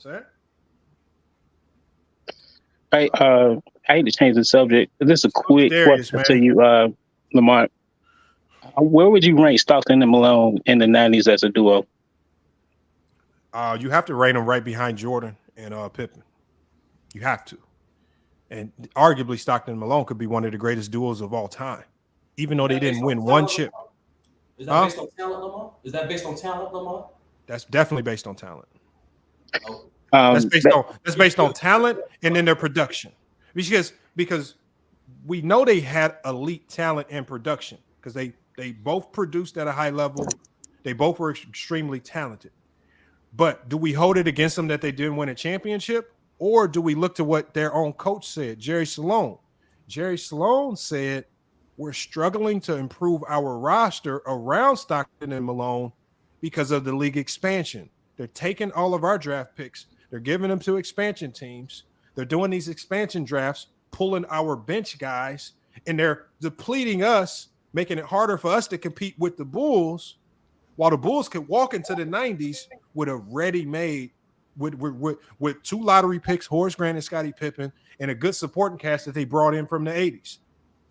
And then when the expansion draft did hit, B.J. Armstrong gets snatched, but they also have a backup, and they have other guards that can fill right in because they did their job. So what I'm saying is Jerry Sloan talked about why they couldn't win a chip. See, nobody wants to put context on that. A lot of people will just say, oh, Malone choked. But Jerry Sloan actually put context to why they struggled to get better. You need those others to win. Even if you got a great duo, you need those others. We saw the great duo in Shaq and Penny lose to Hakeem Olajuwon and nobody. But why? Wait, they lost to Drexler. I completely agree with you on that take. I'm just talking about in the finals. I'm talking about in the finals. Drexler was there. No. I'm talking about the first time. Hold on. What I'm saying is when they lost, and Drexler was past his prime. I mean, even though he gave them close to 20 a game, it was no longer the same Drexler that we saw in Portland. It's one of the reasons why they traded him so easily. And then we didn't really see much of Drexler even after that. Drexler had one last good run. We give him credit for that. But I don't consider, at that period of time, I didn't consider Drexler and Olajuwon a better duo than Shaq and Penny. Drexler and Olajuwon had a better team. Shaq and Penny were the better duo at that time. More talented, better production. But the Houston won because they had a better team, better coaching. Way better coaching at that. Not even close. So just what I'm saying is, so how do we compute that? Are we really willing to say that Drexler and Hakeem were a better duo than Shaq and Penny that year? No. Hell no. I'm not. I think Hakeem was the better player, but Orlando had the better duo. Orlando had the better duo, but Houston had the better team. They had just came off a championship. They had championship level experience. They had role players that knew they role. They had a guy in Drexler who's been to the finals multiple times. They had Olajuwon who's been to the finals multiple times. Shaq and Penny just had the better duo. That's it. And I'm not going to be shy away from saying they were the better duo just because they lost. Just because you lose doesn't make necessarily the other team better. To be frank, like, Orlando had a more talented team. They just wasn't mature enough to win. The execution, and especially in the late games, all those games were close. They didn't execute. Yeah, that's coaching and experience. But that's but remember, to win championships. Yeah, I was just about to say, Shaq wasn't in his prime yet. He was still, growing. Oh, he was definitely He was dominant. He was in his prime. He was dominant. I wouldn't call it his real prime. That was like the beginning stage. We came in like 92 or something like that. Still a beast. Yeah, he was definitely in his prime. Shaq came in that was still prime Shaq. No matter how we look at it, though, Shaq had a long prime. What I'm saying is the example that we want to extract from that is that Hakeem and them guys won. They were the better team. But you're not going to find too many people walk away and say Hakeem and Drexler were the better duo. They weren't. They had the better team. Shaq and Penny were one of the best duos in the 90s when they got put together. Just like John Stockton and Malone were one of the best duos of all time, even though they never won one chip. Do we not say they weren't a great duo because they didn't win? Oh no. Stockton and Malone, to me, they had like the best chemistry between two players during that time. Now Jordan and Pippen were better players, but as far as like chemistry between a duo, Stockton and Malone had that. But outside of Jordan and Pippen, can you give me a better duo than Karl Malone and Stockton? In the 90s, no. You see what I'm saying? So you don't have to win. So all this talk where people say, "Oh, he lost and this, that." No, losing don't change the fact that you're a great duo. Duos lose, but generally when great duos lose, you can look to the team around them and you'll find your answer there. Because we're not going to call these guys great duos if they aren't great. Let's have some fun. So, hey, before you do that, hold on. Let me answer Benji's question. Benji says Lamont is deflecting. It's not about team. It's the better duo. That's exactly what I'm saying. I'm saying it's not about team. It's the better duo. That's exactly what I'm saying. So I think you got your argument. Star players make the team. So the reason why I asked you that Stockton and Malone thing is because I agree that Stockton and Malone was arguably the best duo in the 90s. I even have them over Jordan and Pippen as like a duo because of their chemistry, like between the two players and what they was able to run. And I correlate that with Jokic and Murray. Like Kevin Durant, Devin Booker, like as far as individual players, say like if we were doing like a 2K rating, like Booker and Kevin Durant would be like 295 overall players, and Jokic would be a 98, and then Murray would be like an 89 or 90 or whatever. You know what I'm saying? So, but when you put Jokic and Murray on the court together, their chemistry, just like Stockton and Malone, is why I have them ranked as the best duo in the league. It's not team success or anything like that. You look at their production over the last couple of years when they were both healthy, their production supersedes what Kevin Durant and Booker did to this point as a duo. Now, Durant hasn't been on the team long enough. He's been on there for a year, but half a year, but he was injured most of the time. And then when he did come, Chris Paul came out. That goes into team success and all that other kind of stuff. But we just haven't seen KD and Book really do it on the court like we seen Murray and Jokic do it. Hey, you got that top 5 duo yet? I wouldn't even think about it, but I give you right quick. You know what though? Listen, I need that. This top 5 duo thing is so unfair because, and I'm gonna tell you why it's an unfair question. It's unfair because most people that appreciate the game of basketball ain't looking at it in a duo sense. They're not looking at it. They might look at it as who has the strongest starting 5, who has the strongest bench, who has the strongest coaching staff, but nobody looks at the game and says who has the best duo, because that's like the least important factor that leads to winning. Having a good duo does not lead to winning. We saw KD, Kyrie don't lead to winning because the others around them, because of coaching and Nash don't know what he's doing. And when those guys lose, a lot of people weren't shy to mention those factors. So when we see the great duos lose, we generally see some type of coach getting fired or some like what happened with Doc Rivers when he lost with his duo. Yo, ass is fired. Why? Because when we watch, we're starting to see other factors as to why this duo didn't win. And some of it revolves around the others, coaching, other players. Now we got to move this guy around. He ain't doing his job right. One of the reasons why Tobias Harris is on the trade block, right? But they're reluctant to trade a guy in James Harden because they just watch Harden and Embiid have a great season as a duo, but they didn't get the end result for whatever reason. So the reason why, once again, the reason why I asked, because it was you brought up the duo thing with Ticket, whatever, right? The reason why I asked him for his top 5 is because, like I said, it's more so getting understanding of how he views duos, because you have to maintain a somewhat of a criteria to even rank, to have some sort of ranking. But I was going to have some fun, Lamont, because who do you think is the better duo, Shaq and Kobe or Magic and Kareem? Hold on, say that one more time.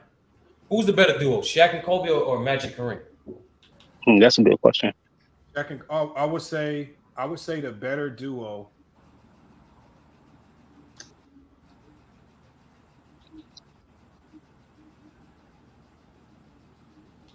I gotta go with Kobe and Shaq. I'll take Shaq and Kobe. Gotta go with Kobe and Shaq. There's just too much talent right Okay, that's what I was going to ask. So, do you believe the talent is wild, and you know, because you got to think Shaq and Kobe won 5 championships, and they didn't have the greatest chemistry in the world. They won 3 championships. They won 3. I mean, they won 3. They had a 3-peat, which is not easy to do. They won 3 championships, and they didn't have great chemistry. So that tells you right there. I think they have good chemistry. They had good chemistry. I don't think they had good chemistry.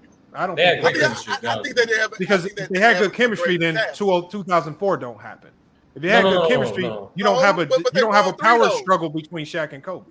I think that was more so Shaq wanted a new deal, and the Lakers didn't want to give it to him because they had the foresight to see that Shaq was going to go in decline, and they didn't want to pay him that money. Bingo. I don't agree with that. Lamont, the reason why I said talented, because you obviously told me who you believe is more talented. You believe Shaq and Kobe is more talented than Kareem and Magic.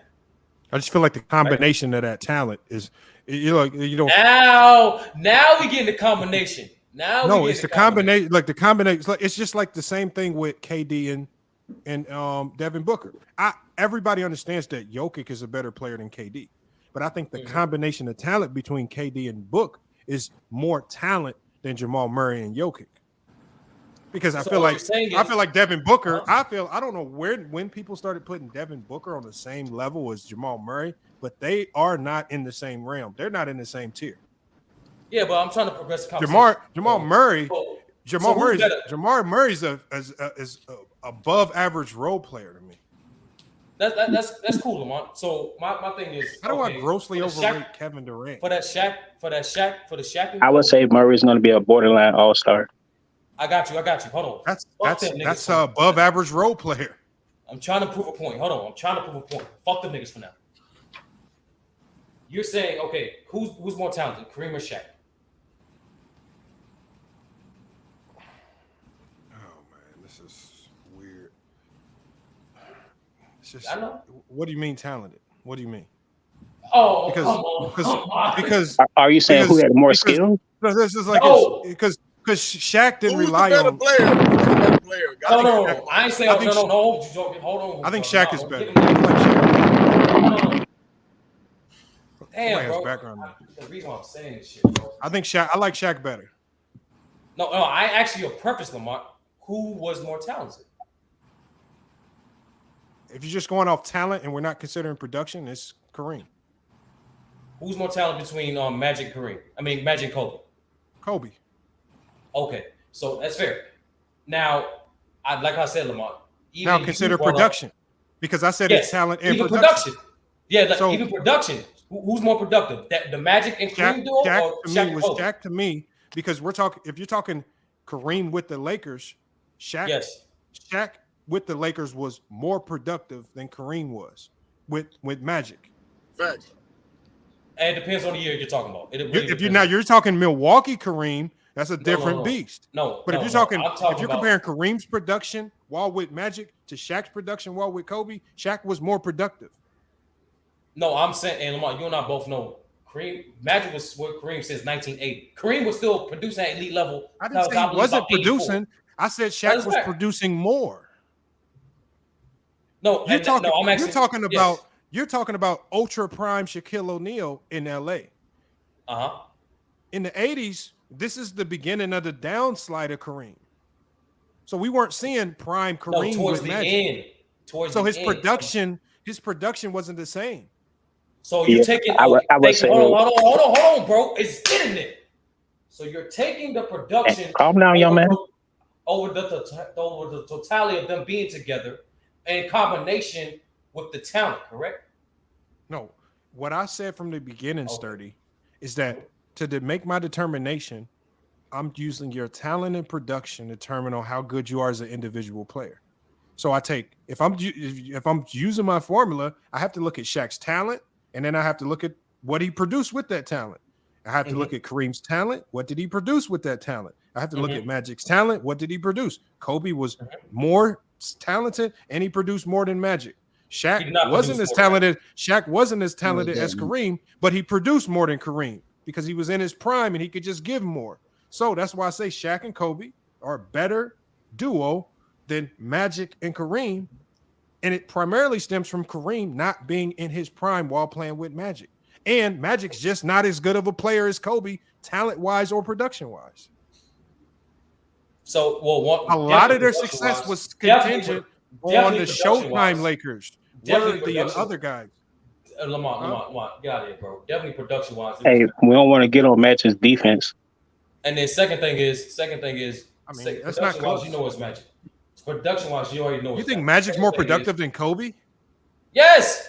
Yes, Man, you must be yes, out of your yes. mind. I'm a Kobe Yes. guy. Yes, yes, What the fuck? yes, yes. Yes. Yes. Hoop Jogger, Yes. talk to him. Hoop Jogger, talk to him. Talk to him. Bro, I'm a Kobe guy. Yes. What the fuck, man? Like, damn. It's like Kobe. Listen, man. I'm a big. Kobe's been my screensaver since he passed 3 years ago. I ain't changed my screensaver. Like, I'm that level Kobe fan. But we can't act like all these other years ain't exist with, with Kobe beside, 2009, 2008, 2007, right? Like, Kobe got a lot of fucking fuck shit in his career. Like, so, I'm gonna ask Lamont this question.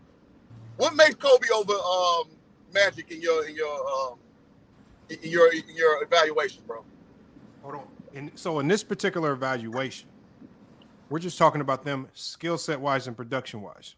Now it's skill set. Hold on. Skill set is your talent. That's your skills. No, it's not. Skill set. Hold on. Let me talk to Hoop Jargon Sturdy because you have a different. Bro, these are all the same to me. Your skill set is your talent to me. If you want to divvy that up and to make it something different, I don't know how. That's all right. But for me, Kobe's skill sets as a player, especially if I'm counting both sides of the ball, far superior to Magic. Then when you look at the production, I just feel like Kobe can give you far more production because Magic gave you, good scoring, 18 to 20 a game. He gave you good facilitating, but I feel like if you talk about impactful, I mean, Kobe just had a bigger impact. Now, if the one thing that elevates Kobe, the one thing that elevates Magic, if you're doing like an all-time ranking, and this is where I say it's never fair. Well, Magic has a lot of the accolades, and he has a lot of winning that he got done with that. And then I think he almost has better finals performances than Kobe. So if you want to get to the other nonchalants, all that other stuff, those are the things that elevate Magic in your all-time ranking. But if we're just talking these two players head to head, there's no way I'm taking Magic over Kobe. No way. Kobe didn't Ain't no way. Damn. See, that's why I like these debates because it makes me go against. It makes me go against people who I love for the sake of argument. I mean, so you just missing all the hallmarks that make a player great. And you saying just skill set. Yeah, skill set wise, Kobe runs circle around Magic. We know that. But as far as what you actually produced, like you say, finals performances, winning. Magic is way above Kobe. No. And no, Hoop. But Hoop, in the context that we're talking, Hoop, because I hope, because in the context that we're talking, I said when I'm talking about duos, because duos is not 5-on-5 basketball. I don't look at a team and say, oh, they got the two best players, so they're going to win. I don't look at basketball like that. So it's hard for me to look at a duo without just looking at them as individuals saying what duo is better. I don't look at basketball and say the better duo is always the better team. That don't make a better team. Yeah, no. I agree with you. But what I've been funneled into and you've seen it all over social media. There's this new narrative and argument out who has the best duo in the league, because we see a lot of duos in the NBA today. And so now everybody wants to push this conversation. But the way I see basketball, I never ranked duos. I never sat down and said, what's the best? Because I never looked at basketball as if looking at the two best players leads to anything impactful. Right. And that's been proven with Dirk. That's been proven with Hakeem. That's been proven with the Pistons teams. You just need a better team to win it all. We just saw it with the Denver Nuggets. You just need a better team to win it all. You can beat any duo that you want. I can agree with that. So this duo logic don't even make sense when we talking about it. And people trying to rank duos. And then when a team does win, like the Nuggets, all of a sudden now they have the best duo in the league just because they won. That means Jimmy Butler and Bam Adebayo are number 2, and that's over Tatum and Brown. And they not a better duo than Luka and Kyrie. I agree with that. Come on, that's not. I would say Jimmy and Bam is not even a duo. That's facts, Lamont. Bro, how I don't even think like Jokic and Murray are not a better duo than Luka and Kyrie to me. That's Luka and Kyrie is just a ton of talent. Now, I think they are. Luka and Kyrie, if you don't put the right talent team around them, you're gonna lose a ton of games, right? Because everybody needs the right team to start winning. But if Dallas messes around and puts the right team around that duo, they're gonna win a shit ton of games. It's the winning by it. No, actually, I think they're better than the Dallas duo, because the Denver duo works off of each other better than the Dallas duo.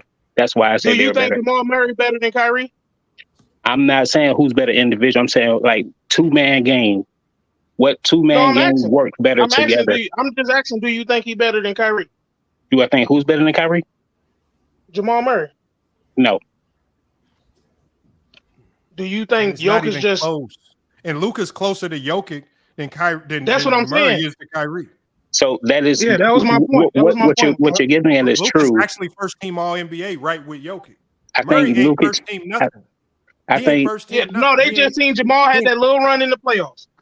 No, that's not. That's not. Accolade nothing. Murray's just again. When you play with these guys, the gravity of that good player brings you up, and now people are bringing them up with the gravity of Jokic, and just like, what? Hold on, this man ain't even an all-star. This man ain't even an all-NBA player. But we supposed to add him in with Jokic and say it's a great duo? Hell no, that's Jokic. I said y'all need to find a way. They produce on the court. Y'all need to start appreciating the greatness of Jokic, because that's all goddamn Jokic. That's fair. That's all Jokic. Oh man, come on! Don't do that! Don't do that! That's nasty. That's all Jokic. I'm gonna tell you right now. I'm gonna tell you. That's just like Steph. That's just like Steph last year. I know. I could probably name 10 players in this league you could replace Murray with, and you get the same goddamn outcome. You can't play. You can't replace no Jokic. That's fair. So you know what I'm saying? That is a true statement, but we have to deal. We can't deal with hypotheticals.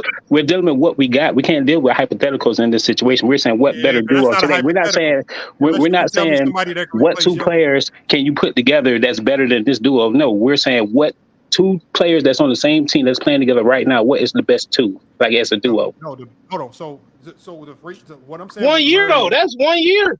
What I'm saying, the last 2 years they've been together and he was healthy. They did the same shit. It's just they didn't win. They didn't win the last year, and this year they won. So where do you rank Murray and Jokic? Let's say they lose in the first round next year. It's the same thing because of that 2-man game. No, that's my point. What I said was, I know for a fact 99% of people that think Murray and Jokic are the number 1 duo in the league right now did not have them as the number 1 duo before the season started. Hey, my name is Old Nudie. My name is Old Nudie on Twitter. You can go look at my Twitter timeline and you can see all year, even last year, I've been saying that Jokic and Murray was the best duo in the league. Then you got to be. I'm not. I'm a Chicago Bulls fan. Man, nobody even had Jamal Murray up there, bro. He wasn't even close. I'm not saying individual players. I'm saying as a duo, what they do together on the court. That's just like I think that Drew Holiday and Giannis is one of the better duos in the league, and it's not because of scoring production and winning bites. It's because what they do on the defensive end and what they're capable of doing on the offensive end. That duo is great. Has nothing to do with recent let's not act like. Let's not pretend and act like Giannis's gravity elevates Middleton a shit ton. And we're not going to run around pretending. I didn't even say Middleton. I said Holiday. Duo. We know that when the Milwaukee Bucks win, it's because Giannis. It ain't because of some great duo. It's because of Giannis. Let's not pretend. Wait, Lamont. Which one? You can say that about any team. You can say that. You can put blank with Steph Curry, and that makes a great duo. But that's why. That's we why do that I'm for putting the every duo duo up there though, because they just won. Because last year when Jokic was winning MVPs and all that, people was not. I'm talking about most people, not you. Most people didn't have Jokic even up there. That's a fact. What? Wait, up there. Most people did not have Jokic as the best player, even when he won MVP. They definitely had him top 3. He was definitely up there. It was him, Giannis. And where's Jamal Murray? That's what I'm saying. As far as the duo, Jamal Murray been injured for the last 2 years. He was Jamal Murray was injured the last 2 years. I'm talking about last time he was healthy. No, that was 2020. That was in the bubble when they lost to the Lakers. Yeah, I know. And I know of analysts who literally ranked that duo a top 5 duo. Exactly. That man was going off the last time we seen him. And the reason why y'all saying they're the number 1 duo, not top 5. Y'all said they're the number 1 duo. Who's they? Now I'm saying they're the number 1 duo right now. Back then they were still pups at the time. They wasn't in their prime. Now they're in their prime, and they're number 1. What he's doing is nasty. At that time, the perception, especially in 2020, the 2 best duos were Kawhi, PG, and LeBron and AD. That's why. Right. One duo can't stay on the court, and the other one is up there. I still put LeBron and AD up there. It's just they keep running into knick-knack injuries, and it's about time for LeBron to decline. I'm kind of projecting with the LeBron if I rank him. A lot of people didn't have the Nuggets winning the chip this year. It's because they thought they wasn't the best duo. In the regular season, they did not say Jamal Murray was on they had the best duo. They did not say that. Nobody I had the Denver Nuggets winning the championship because they were the best team, not the duo. Team, bro. Like y'all conflating it again. And also people didn't have the Denver Nuggets winning the championship this year because of their defense in comparison to other elite contenders. That's why. No, they said they wasn't gonna get it done. Nobody would say Jamal Murray was close to Kyrie or none of that before the season started. Nobody was saying that. I still don't think he's close to Kyrie, but once they started winning, the whole year. Once they started winning, hold on. Everybody jumped ship. Listen, bro, y'all gotta stop saying they and using generalities when y'all talking to people on the panel, bro. No one said that. No one on this panel has Jamal Murray ranked above Kyrie. No one has him ranked above Booker. Not one person on this panel. But Sturdy, do you know when we say we can take it back to when we said Stockton and Malone was a top duo? I mean, I feel like one of the elements of being a great duo, if we're going to rank duos, is that you got to be dealing with 2 elite level players. We can't just be running around saying any two players that have good results are great duos. That's just, to me, that's diminishes and weakens the standard of what we consider the great duo. We talk about these great duos getting put together. When KD and Kyrie got put together, or when we see James Harden and Embiid, when we see potentially Dame and Jimmy Butler, this is because we're dealing with an elite class of players, top 10, top 15 players, guys that have been all NBA, all defense, right, in the MVP race. We can't just start throwing any goddamn body in these duo. This is why we don't say Fox and Sabonis are a great duo. We ain't saying that yet. They good players, but we ain't saying on their great duo. And Fox has been an all-star. So is Sabonis. Zach LaVine and DeMar DeRozan both been all-stars. Ain't nobody running around saying they're a great duo. So you'd be surprised, some of these Chicago Bulls fans. I think the Sacramento duo is a good duo. Y'all just diminishing what a great duo is. By the next thing we know, we're gonna be saying LaMelo Ball and Miles Bridges. Let them mess around and get to the second round of the playoffs. They the next best duo in the league. Miles Bridges. No, that's not the case. That's not the case for me. But that's the trajectory we going on. That's the road we going down. If we just saying when we say great duos, we talking about an elite class of player. Jamal Murray's good. He ain't in that elite class yet. He is very. Why do you think he started crying when he tore his ACL? Because he knows he's replaceable. What the hell? Jokic No, ain't Lamont. replaceable. Don't do that, Lamont. Don't do that, Lamont. That's why It's they a thought they was fact. gonna trade him. That's a fact. See, that's the harsh reality of this sport. The guys, guards under 6'4", you're a dime a dozen. You're replaceable, especially with what Jamal Murray does, and you don't defend. Shit, man, come on, Lamont, man. any athlete's gonna cry when they tear the ACL, Lamont, regardless of position. But no, he said he thought he was gonna get traded though. That is a true fact. That is a true fact. That's hey, not true. On the trajectory, y'all talking about Trae Young and DeJounte Murray gonna be one of the best duos. Who's y'all? What the? Why y'all keep pinning these Hey, I'm not agreeing with that. I rate my duos based on what they do with each other. Like, how do they play off of each other? Whoever think that,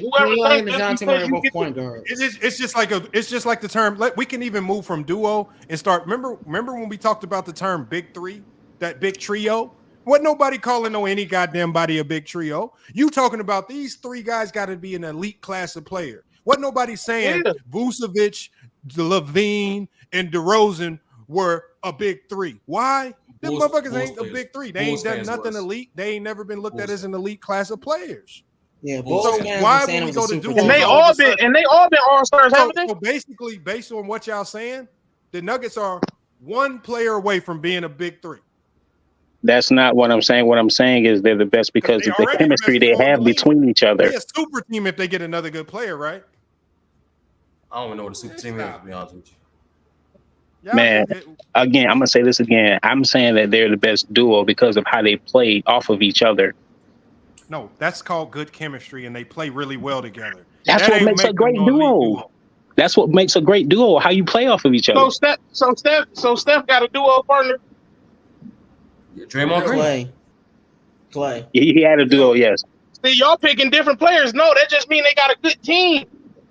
Chemistry, man. I love Draymond. I love Draymond Green. But I ain't never considered that man a part of anybody's super team. No, the duo was Steph and Clay. Exactly. Wait, time out, Lamont. People did consider Draymond part of the super team in 2017. Don't do that, bro. No, they always said Steph, Clay, and KD. Clay and Draymond. KD. I'll correct myself. Smart analysts put Draymond above Clay. Clay was never the third best player in 2017 and 2018. You know that. You know that too, Lamar. No, you know that too, Lamar. Draymond. This is the thing. Good players don't make a duo. Elite players make you a great duo. Exactly. Right. We're not talking. We keep trying to lump a guy in Jamal Murray into this great duo conversation when never in NBA history. Tell me another time in NBA history where we've taken a guy that's maybe fringe top 20 in the league. The only reason people are elevating him now is because they won a chip. Prior to that, he's fringe top 20. What I'm saying is, when do we have a duo where we're not talking about two top 15 players in the league? I answer the question. When NBA Jam LeBron and Kyrie. When NBA Jam was out, when you had two niggas on the bench. LeBron and Kyrie. Other than that, no. Top 15 player. Kyrie was top. Kyrie was never top 15. What? About NBA Jam. No, he wasn't. Hey, NBA Jam You gotta play both ends of the floor to be top 15. So Magic was never top 15. So Steph played both sides. Steph Curry was never top 15. Steph Curry was never top 15. Steph Curry is so great. Steph Curry played defense, though. It makes up for defense. Like, he is actually underrated. 2016? In 2016? Shut up. He led the league in steals, Sturdy. Lottie Divac and James Worthy. Right. Okay. No kind of niggas on NBA Jam. Hold Man, Brian Brody Harper, Divac did not Brian put the Harper production and up. Danny Manning. Great duo. Hold on. Tim That's Hardaway Lamar, and Chris Muller. That's the NBA Jam. It's nasty Hey, work, Lamar. That was a good trio. Hey, Russell Westbrook and Steven Adams. If anybody's played NBA Jam, this got to be the greatest duo of all time because they the best team. Larry Johnson and Alonzo Mourning, greatest goddamn duo of all time. Right? We got Ronnie Cycli and Glenn Rice. Great duo right there. Hey man, Ronnie Cycli used to bust ass back in the NBA Jam days. Lamar, you gotta stop trolling. Hey, nah, so you gotta put Bimbo Coles, man. You gotta put Bimbo Coles. Lamar, drop the link for Beast. I ain't never seen a duo win a championship. Bimbo Cole. That's the name right there. Duos. I've seen a whole bunch of duos lose championships. Yeah, that was a good finesse, Lamar. I like that. I like this finesse. That ain't finessing. It's nice I told finesse. you, I don't never see the Nah, game you in are 2-on-2. trolling, I hate it when people look at the game in 1-on-1. I hate players that look at this game as 1-on-1. Them are the most selfish players. Don't pass. The game ain't won with no two players. I done seen that's the good fact. duos, and I done That seen was- good super teams get beat Jordan by kinda better disproved teams. that. I see you gonna stand. You standing 20 toes down on this. Yeah. Lamar, I'm trying to help you progress the conversation. I'm trying to ask, like, why didn't you pick Jason Kidd or Walt? Hold on. Let me ask Bees this question. Hold on, Hoop Jargon. I'm gonna ask Hoop Jargon and Bees. Now, Bees, check this out. They asked a question, right? Yeah. Name best point guard defender not named Gary Payton. I said Sidney Moncrief. Is that a bad choice when you compare it to Drew Holiday? No. It's not a bad choice. Not at Now, all. this is what they said. I'm gonna tell you what they said. They lied. The guy that I was debating lied and said Sidney Moncrief wasn't a point guard. He was a shooting guard when he actually was both, just like Drew Holiday was played both. He played both. They both. Yes. And I think he won the Defensive Player of the Year as a point guard. Thank you. Yeah. Yeah. Hey, I gotta say though, That's because people don't be knowing. People don't be Lamar knowing. be calling LeBron James a point guard, so hey, I gotta keep it real, Lamar. But go ahead, Hoop Jordan. Who's better after Gary Payton? Better point guard athlete? Yeah. No, point guard defender. Defender. Point guard defender. Nah, I think Sidney Moncrief is solid. Actually, I'm just fucking with you about the LeBron thing. I think Pat Bev is up there too. Elite point guard defender. Jordan. You don't think Pat Bev is like Pat Bev? He breaks down how he guards people bigger than him. Jordan. Chris Paul? Jordan. I'm talking about all time. You know how many defensive point guards I put before Patrick Beverly? I don't know. Shit. It's just person popping in my head right now. Goddamn shit. You know, I'm driving home. Yeah, Chris Paul better than him. No, I'm going. And that's another thing, Hoop. When you spring a trivia question up like that, I mean, it's easiest just to think to players in your era. Like you ain't really gonna like. Nobody even thinks of who's the second best defensive point guard. We all generally keep in our minds who's the first best. Most of us, Gary Payton's gonna come to mind because we consider. Why do you him say the best. J. Kidd, Lamont? But Bees is because I don't consider him better than Gary Payton. I don't consider him better than Sidney Moncrief. That's why I was out. Why y'all want me to say a third option? I think when it comes to second debate, best was in my mind, second best is Sidney Moncrief. I think when it comes to these debate shows, it's not really. You're not really going to win off of, you know what I'm saying, speaking knowledge. You're going to win off of swaying the voters, the crowd, and the judges. And, you know, the judges and the crowd that you was speaking to, they're more like recency. So, you know, the Moncrief, which is a great name for people who like deep down in the basketball, but for the common person, they don't really know him like that. Yeah, because I would go. Yeah, it's whoever you know better and whoever you think better. That's the player that people be going with. I would go. This would be my top five. I would go Peyton, Moncrief, Stockton, Walt Frazier, Chris Paul. No J. Kidd? Chris Paul was defense? Yeah. That'd be my top No five. J. Kidd? Bees, no J. Kidd? He would be 6, then Dennis Johnson 7. I don't know about Chris Paul. Oh, y'all better than me, man. Do what? I have to dig deeper on Walt. If Ben Simmons didn't have a meltdown, I would have said Ben Simmons, but that nigga. Yeah. Yeah, Ben Simmons ain't do it long Ben enough. Simmons was an elite defender. I mean, whether y'all want to set the shit or not. Yeah, he was. I don't know what he is now. But the problem is, Jargon, like, if Lamont would have said Ben Simmons, like Ben Simmons have too much of a bad reputation for him to let that slide. That's why. Agree. No, I said Moncrief because I feel like Moncrief is. Who did he say? So he said Drew Holiday. He said Drew Holiday. And then then his argument against Moncrief wasn't that Moncrief wasn't a better defender. His argument was that he was a who? So he lied. He just lied. I said he played both. He beat you with Drew Holiday? I think He it's beat really me was because the pandering to crowd the don't know crowd, who Sidney Moncrief is. right? Like it's really just a. It's only so much I can say. I said Sidney Moncrief, great defender, defended all the best point guards of the '80s, defensive player of the year as a point guard. At the end of the day, I'm still dealing with a whole bunch of people who don't know who Sidney. But Bees, I have to admit, I didn't really get on to Sidney Moncrief until I heard you talking about him. Then I started researching him. Damn, this motherfucker could defend. So Man, he was I a great revised my defender. list. So what I'm saying is, there's a lot of people who ain't even been introduced to him. They can't even, in their minds, fathom who he is because they ain't taking the time to research. So at least I went with my guns. That one's tough, man. I don't know how you lost that, man. That's the that crowd. right there, The crowd said, they all said it was a sweep. So you got to talk to context matters and people like you that. know they set you up, right? You said what? You know they set you up, right? I don't know. Actually, Bees, Lamont was the guy who messed it up. To be honest with you. No, Lamont didn't mess up nothing. They set him up. We were never going to win anyway. No, you weren't going to win.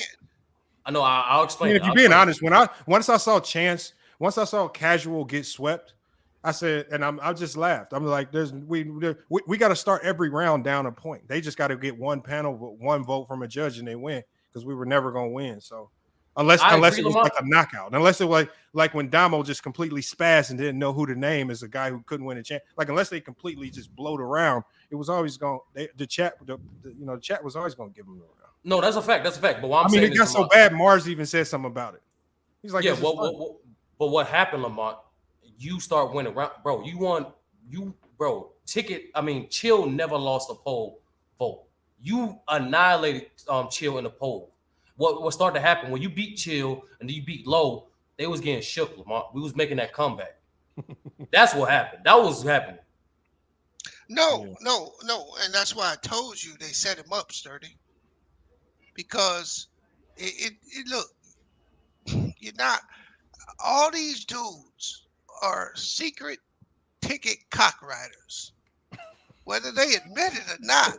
Because notice how every round there was an explanation for why they voted, but you didn't get none in the last round. No. You just got named. So the thing about ticket is, and this is what y'all got to get when I be telling y'all, bro, you got to be entertaining to beat ticket. I'm the nigga that need to debate ticket. See, what ticket did is ticket spent a minute and 20 seconds getting everybody all riled up and 20 seconds talking about the duo. He actually didn't say very much. It was all about, I'm gonna wipe the floor with you, this, that, the other. That's his gift. He's an entertainer. So when you go into a battle with ticket, you got to be able to hit him with one-liners and get him off his square. And that's why, that's why I said Lamont didn't get set up because it was his idea to make it sudden death, and it was his idea to even allow Ticket to debate in the first place. Because at first we started, Ticket didn't show up. Then Doug was like, I started writing on the wall because I was going to keep it by the rules. Lamont did the right thing because, see, 30, you're assuming that y'all was going to complete the comeback. Y'all wasn't going to win. They would have never let us come back. Bro, I never seen niggas shook like that. I never seen them niggas shook like that. It don't matter if they was shook or not. You weren't going to get the dub, Sturdy. All right. Like I could have just how fair would have been because he wanted to give me the option for me to just keep going and not let y'all go. Like that'd be shitty on my part. That's super selfish. So why the fuck would I do that? And it's just like, no, you did the right thing. Lamont wanted the dub, and that was the only way he thought he could get the dub. But he wasn't ever gonna beat Ticket either way. Not that. Yeah, I was never gonna beat. No, I'm saying Chat was always gonna vote Ticket. It was people putting Ticket on before I even said a word. What's that? Exactly. No, that's what I'm saying. Peace. Lamont, the fact that Lamont even accepted because he didn't have to accept it, but he did it to get it over with. It didn't matter because you were next, right, Sturdy? Yeah, I was next. Yeah, you was gonna get an L. No, I wasn't. That's what I'm trying to tell you. That's what I'm telling you. You was gonna take the L, even though you think you would have won the debate. You were not gonna win that debate. Y'all weren't gonna win. He's gonna lose. Beast, we'll agree. We'll agree to disagree, Beast. I'm Bro, this who you gonna go just against? told me Who was that he Terry gonna go lost. against? I don't know, but he just told me he lost an argument between Sidney Moncrief and Drew Holiday. Yes. That's Hey, can y'all enough hear me? said right there, bro.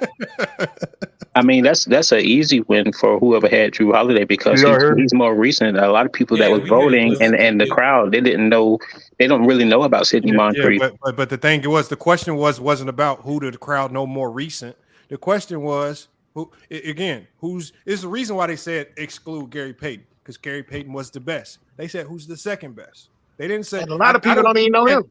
And what I'm not going to do. That's my this is point. what I told him. A lot of them don't Hold know on, man, let him finish, bro. I am not going to dumb down my take on this just to cater to a crowd who don't know who Sidney Moncrief is. If you don't fucking know him, you better go do some research and go figure him out. Oh no, you did the right I'll thing. take the L on it. I'll take the L on it. But I guarantee you now, in debates, you're gonna hear a lot more people talking about Sidney Moncrief. I guarantee you that much.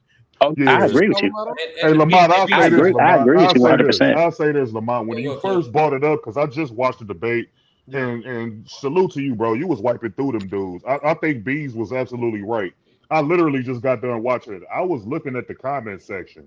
Yeah. Them dudes had you pegged to lose before Ticket even opened his mouth. Yep. As soon as he jumped into the chat, that's when all of them dudes started going crazy. Like, oh shit! And plus, they didn't want one person from over here to single-handedly beat that whole channel. Like, you was literally beating all their top players.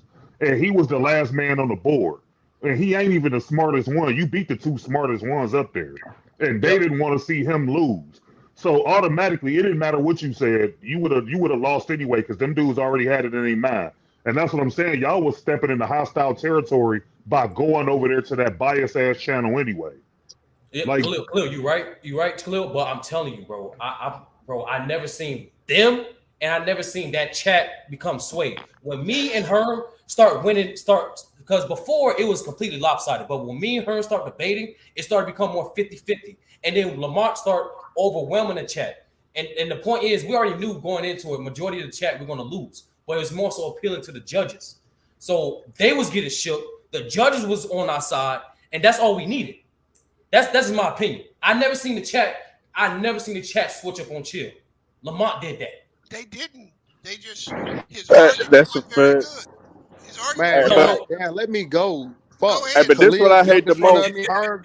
God damn, bro. Let Lou go first.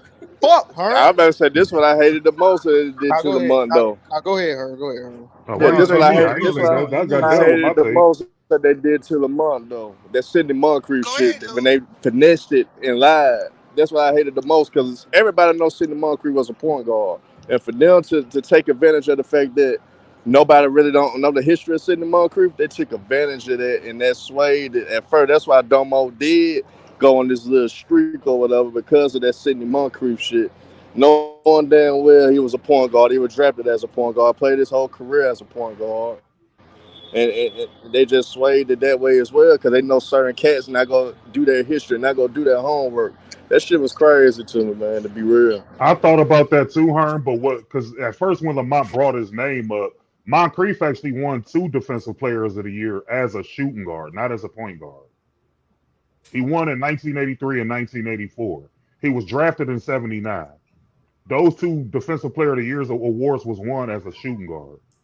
So when I actually thought about it, Drew Holiday actually played both point guard and shooting guard as well. Yeah, but so you have to even the scales in that regard. And then it just come down to who was just the overall better defender. No matter if it was a shooting guard or a point guard, you would have to go with Sidney Moncrief. Hey, go ahead, Lou. Hey, I had literally just watched it too. I missed it. I can't do it. Them niggas, Lamont, I can't do it, bro. I was mad as hell, Lou. Y'all really be the only reason why I be watching that shit for the most part, unless it's like, like some clip I see or something. But like, bro, that nigga Don, them other niggas, bro, I just can't do it. Not Dom, Dub. That's what I meant to say. That nigga just be dick eating, bro. But you made a damn good point about the KD and Booker shit. Like, with the duo. I knew he was gonna use that, like you said, the recency bias and discredit everybody else on the team. Like teams don't win championships, and we like what we saw with the Suns. Well, it was only Devin Booker and KD, and we saw what they was doing. Shit, they was playing off each other at the highest level. I mean, them niggas, what, 40? I mean, it was crazy. 80 points together. I mean, what are we talking about? You said duo, and that's why I'm glad you emphasized duo, not fucking team, not assistant coach, not Budenholzer, not Bruce. No, nigga, the duo. And you put on for the squad. Fuck that nigga ticket, bro. That nigga, hey, bro, God, bro, that nigga, bro. Hey, oh God, bro, that nigga's dog. But like, it's just like you hear that shit, bro? But B's put $100 grand on man shit. Them niggas was hot. It was hot. Y'all went in the fucking Arrowhead, dog. Y'all went into like the most hostile area. Hey Lou, did you read the comments when they was actually debating? Yeah, you know what they said, Lamar. They said some niggas said you was getting too fancy. Right. What? Yeah, go back and watch. I see that one. Go back and watch it. Yeah, when you pick KD and Booker, they said Lamar trying to get too fancy. No, nigga, it's Joker Murray, hands down. Like these niggas is just warped by that shit. You know, bro. And Dub, and I pointed that out. I'm like, Dub was doing a private chat, like, oh, tickets here. Let ticket up. Up. I'm like, bro, y'all know what's about to happen. Y'all know what's about to happen. Shit, they already outnumber us on Sturdy. It was already 5-on-4. As soon as he entered the channel, bro, them dudes lost their damn minds. Like Jordan came through that bitch. Yeah, Africa couldn't show up. Hoop Jargon was out, and it was 5-on-4. So I don't know why they needed tickets. Hey, who was the one guy that y'all had, bro? I didn't know him. What's his name? The casual. The casual. Who was that? I ain't never heard of him before. He just pulled up. Yeah, he been on here a couple times. He held his own. Like for him, for the first time. Lamar started cool day. That was what's up. That was a clutch contract, Lamar. He came through like he did his thing. Like to me, I thought he won his first round. That's why when I saw he got swept. He actually put on in his first round. That's when I just put my head down and laughed. I said, man. The Mars ones I didn't see either. When he went at, what was it, Magic and who was it? With his debate. So there was one with Mars, right, where they said you have to choose. I guess they gave 4 players. Yeah. And they said they were all really good players. They said, which one of these players would you not start your team with? Yeah. It was Magic, Duncan, Hakeem, and Kobe. Yeah, and so basically the guy said, I'm not going to start it with Magic. He's going to go with one of the other guys. Basically, that's what Casual said because with Hakeem and those other guys, they defend first. He said it's harder to find superstar talent that defends and can do it on both ends. He says, I can more easily, I won't get a passer as good as Magic, but I can more easily replace his facilitation at that spot. As opposed to try to find a guy that can defend like the Hakeems and like the Duncans or like the Kobe's. And then the guys also give you elite level scoring with it. And then so what ended up happening was that Mars actually just deferred and selected, well, I'm not going to build my team around Hakeem, which was a horrible selection to me. Because I think any coach in NBA history is going to build their team around Hakeem. But Mars Mars ended up admitting, I wanted to pick Magic. He said Magic is the answer. He said this during this debate. He says Magic is the right answer. It's easier to build around the other guys. But they said Mars swept. It was wild, bro. It was one of the most wild. Bro, they was putting Mars GOAT in the shit, bro. I said, how did he sweep? I said he literally admitted that Magic was the right choice and he picked it. Yeah, Magic was the right answer. Bro, overall, it was actually a really good listen. Like it was good to see y'all. Wild. Like two things that really stood out to me the most was when Sturdy brought up the Jerry West, who was the better Laker when you excluded Kobe and Magic. I thought that Jerry West was spot on, and then when you came in when y'all were down, what was it, 6-2? I think it was something like that. Yep. It was 6-2, and that Ron dude told you, Lamont, he was like, man, you're gonna have to do something, bro. Y'all get y'all ass whooped, and you went on a fucking tear. Hey, that Herm. to me was crazy. Yeah, Herm, what was your debate? I didn't see yours. It was Ben Wallace. The first one, KG, right? Yeah, the first one was about Jokic. Who would be a better complementary player with Jokic? And I chose LeBron James, and Dub chose KG. And I cooked Dub on this shit. He cooked Dub on that. I don't know how Dub won that round because Yeah, no, Dub lost. Oh, Against he Herm. did lose. Yeah, Dub lost, but I lost to Mars because I chose Ben Wallace. I misunderstood the question. I didn't pay attention to that question because the key part of it versatile, and I chose Ben Wallace over KG, and I really should have went with Scottie Pippen, a guy like that. Yeah. You know what I'm saying? So I messed up against Mars. But outside of that, like, I'm gonna be real. If Lamar would have went on this 3 straight and they would have kicked Lamar off, I think Sturdy would have went on the tear, and then I would have won 2 more. And you know We what would have though? Hold on. won this shit. I ain't I'm gonna gonna tell lie. y'all. We You would have know what? won I'm gonna this tell shit. y'all.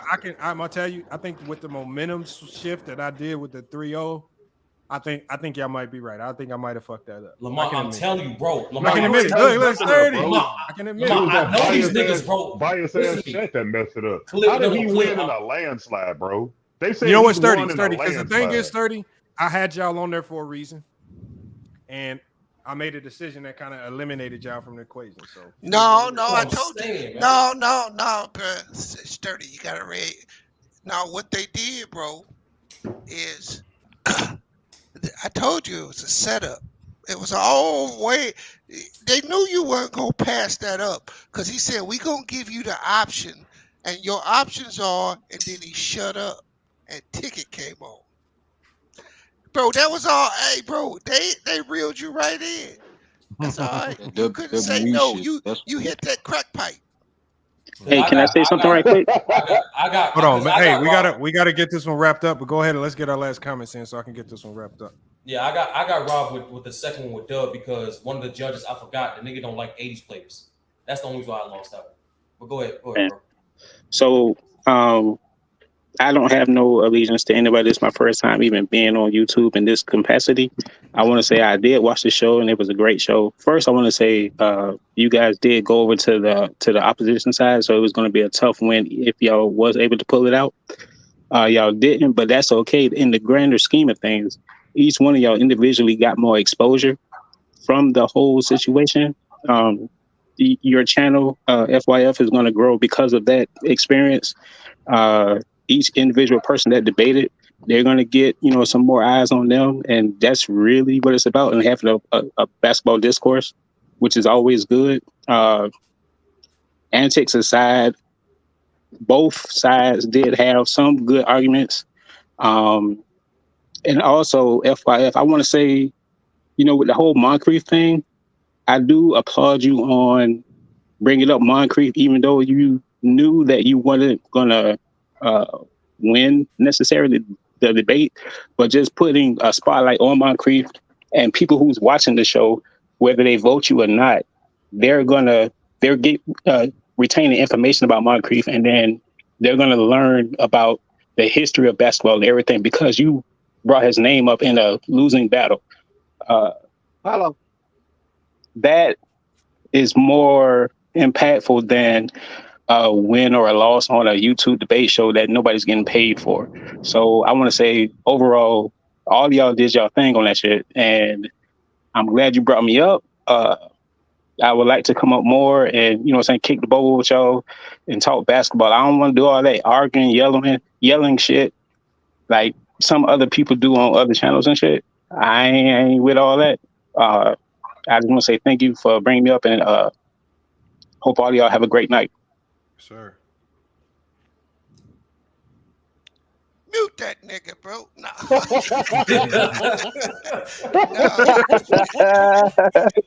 Hey, Sturdy, what I tell you? What I tell you? The private chat, Sturdy. Once Lamar was gonna go on this run, I said, Sturdy, you gonna win 3 straight. I was gonna come up with 2 straight. We were gonna win that motherfucker. I ain't gonna lie. I feel like we were gonna win. We was gonna win that shit, man. I'm proud of y'all brothers, man. I thought all of y'all made really good arguments overall. I just don't like the biasness, man. Y'all fighting the uphill battle every time y'all go on that channel, bro. It don't matter how good y'all arguments are. The chat was just on some straight trash, just like they always are. So, salute to y'all. At the end of the day, y'all still won in my eyes.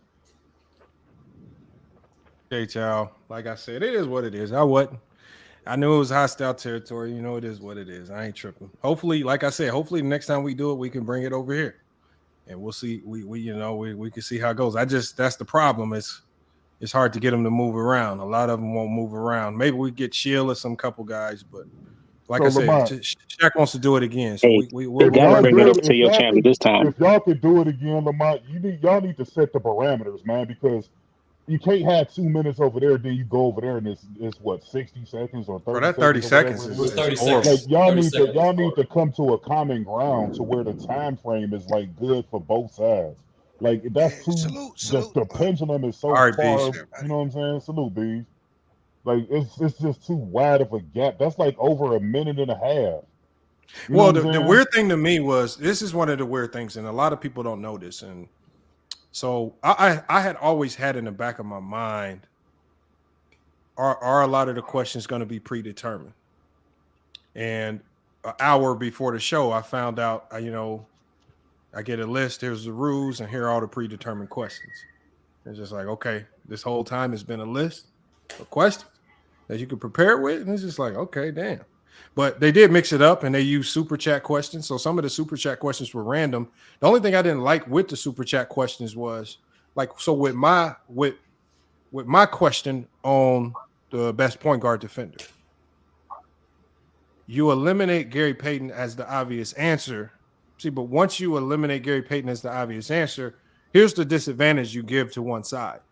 You give the person that goes second an enormous advantage to go research names, while the person that goes first has to damn near pull a name out their ass in 10 to 15 seconds and then break it down on top of it. Yeah, that's true. And so that's why I said, if you're going to do it that way, don't put any barometers on who they can pick, because if the first guy's going to go first and it's harder for him because he don't have as much time to prepare, let him pick the best guy, as opposed to the guy that goes second has over a minute to get his pick together, even do a little research real quick and then expound on it. So the guy that goes second is always going to sound a little bit better just because they have that extra minute to get their thoughts together. Which again was one of the reasons why I was able to go on that run. When they asked me who you want to go first when I went with you, I said, well, I'm gonna go second. That's obviously the advantage right there. And then they asked the question about offenses. They really put Chill on the spot. He had to say the triangle, and as he was saying the triangle, the whole time I'm going through my head, okay, triangle, obviously, and I'm breaking down in my head how to disseminate it. So I would say don't put parameters on the answers that people can give, especially that first guy, because you're going to put whoever goes first at a disadvantage because they don't have as much time to prepare. So I was just referring about the time in general. That's a huge, from 2 minutes to 30 seconds. That's a huge gap in time, and you can't really, formulate an argument in 30 seconds. Whereas 2 minutes, you can have an opportunity to really get some stuff and a lot of information, man. Like that's a really big, significant amount of time, man. So it's like how much information can you recall and get out in a way where casuals can understand it in 30 seconds? It's just like you basically got to blurt something out, and then like I got to blurt Sidney Moncrief out and then break down to people who he was. Most people hadn't seen him play a game. It's just like once I said Sidney Moncrief, I was like, damn, probably should have just said something more simplified. Everybody in there was in their 20s. Yeah, but so that name went if you think about the super chats, they be making super chats on the channel, so they usually make super chats around what they already be talking about most of the time.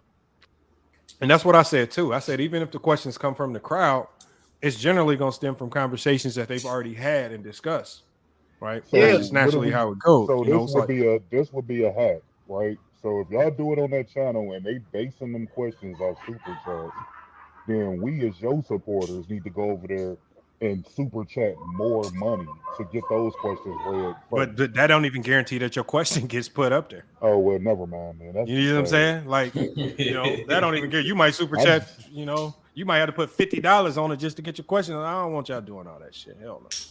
Yeah. So the next time y'all have this face off, is it going to be on your channel?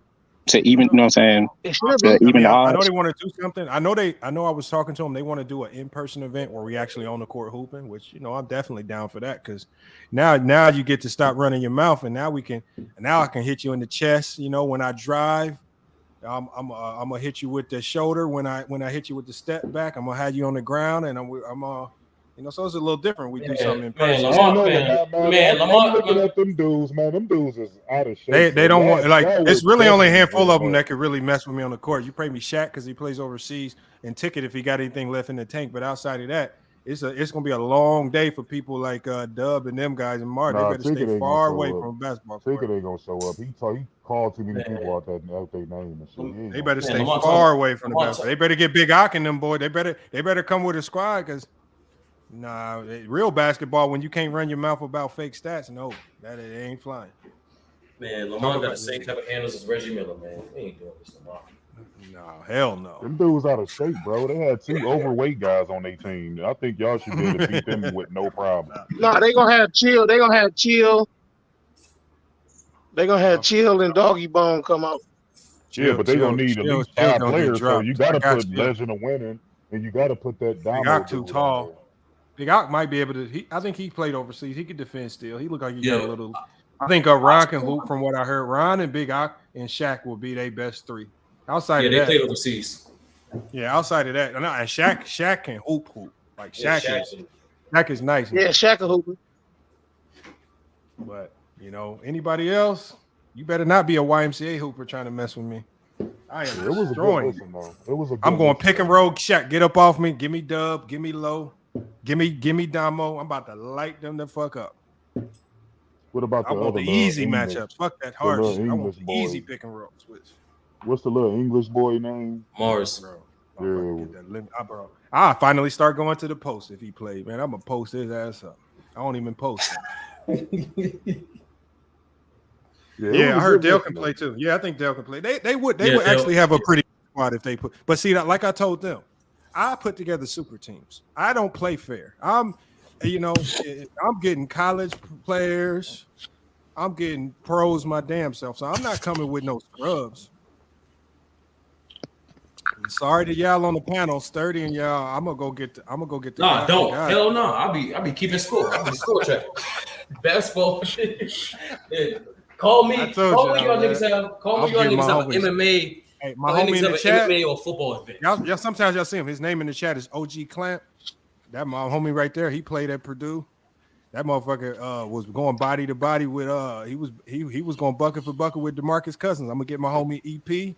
Shit, I'm gonna get my homie Penny from Purdue. Shit, we about to go crazy. Shit, I'm gonna get my homie Jaed went to Florida State. Shit, and he went to Miami.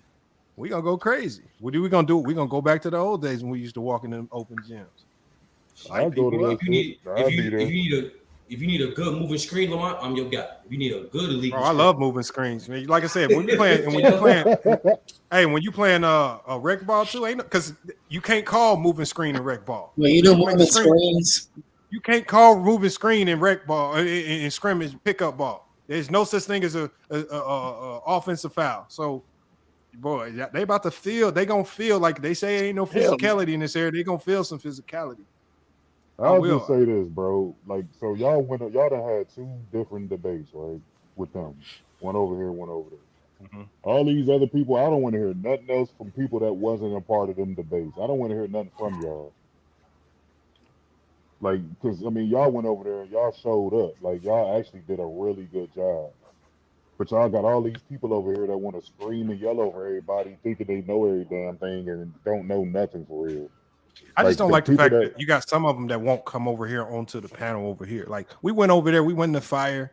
We had to, from people cracking jokes in the chat or whatnot. And we hit the link, and at the end of the day, it's really all love. It ain't really no hate to none of them. And I just hate that when people. I saw Damo in the chat. It's like, click the link. We don't hate you. We gonna crack on you. We ain't gonna hate you.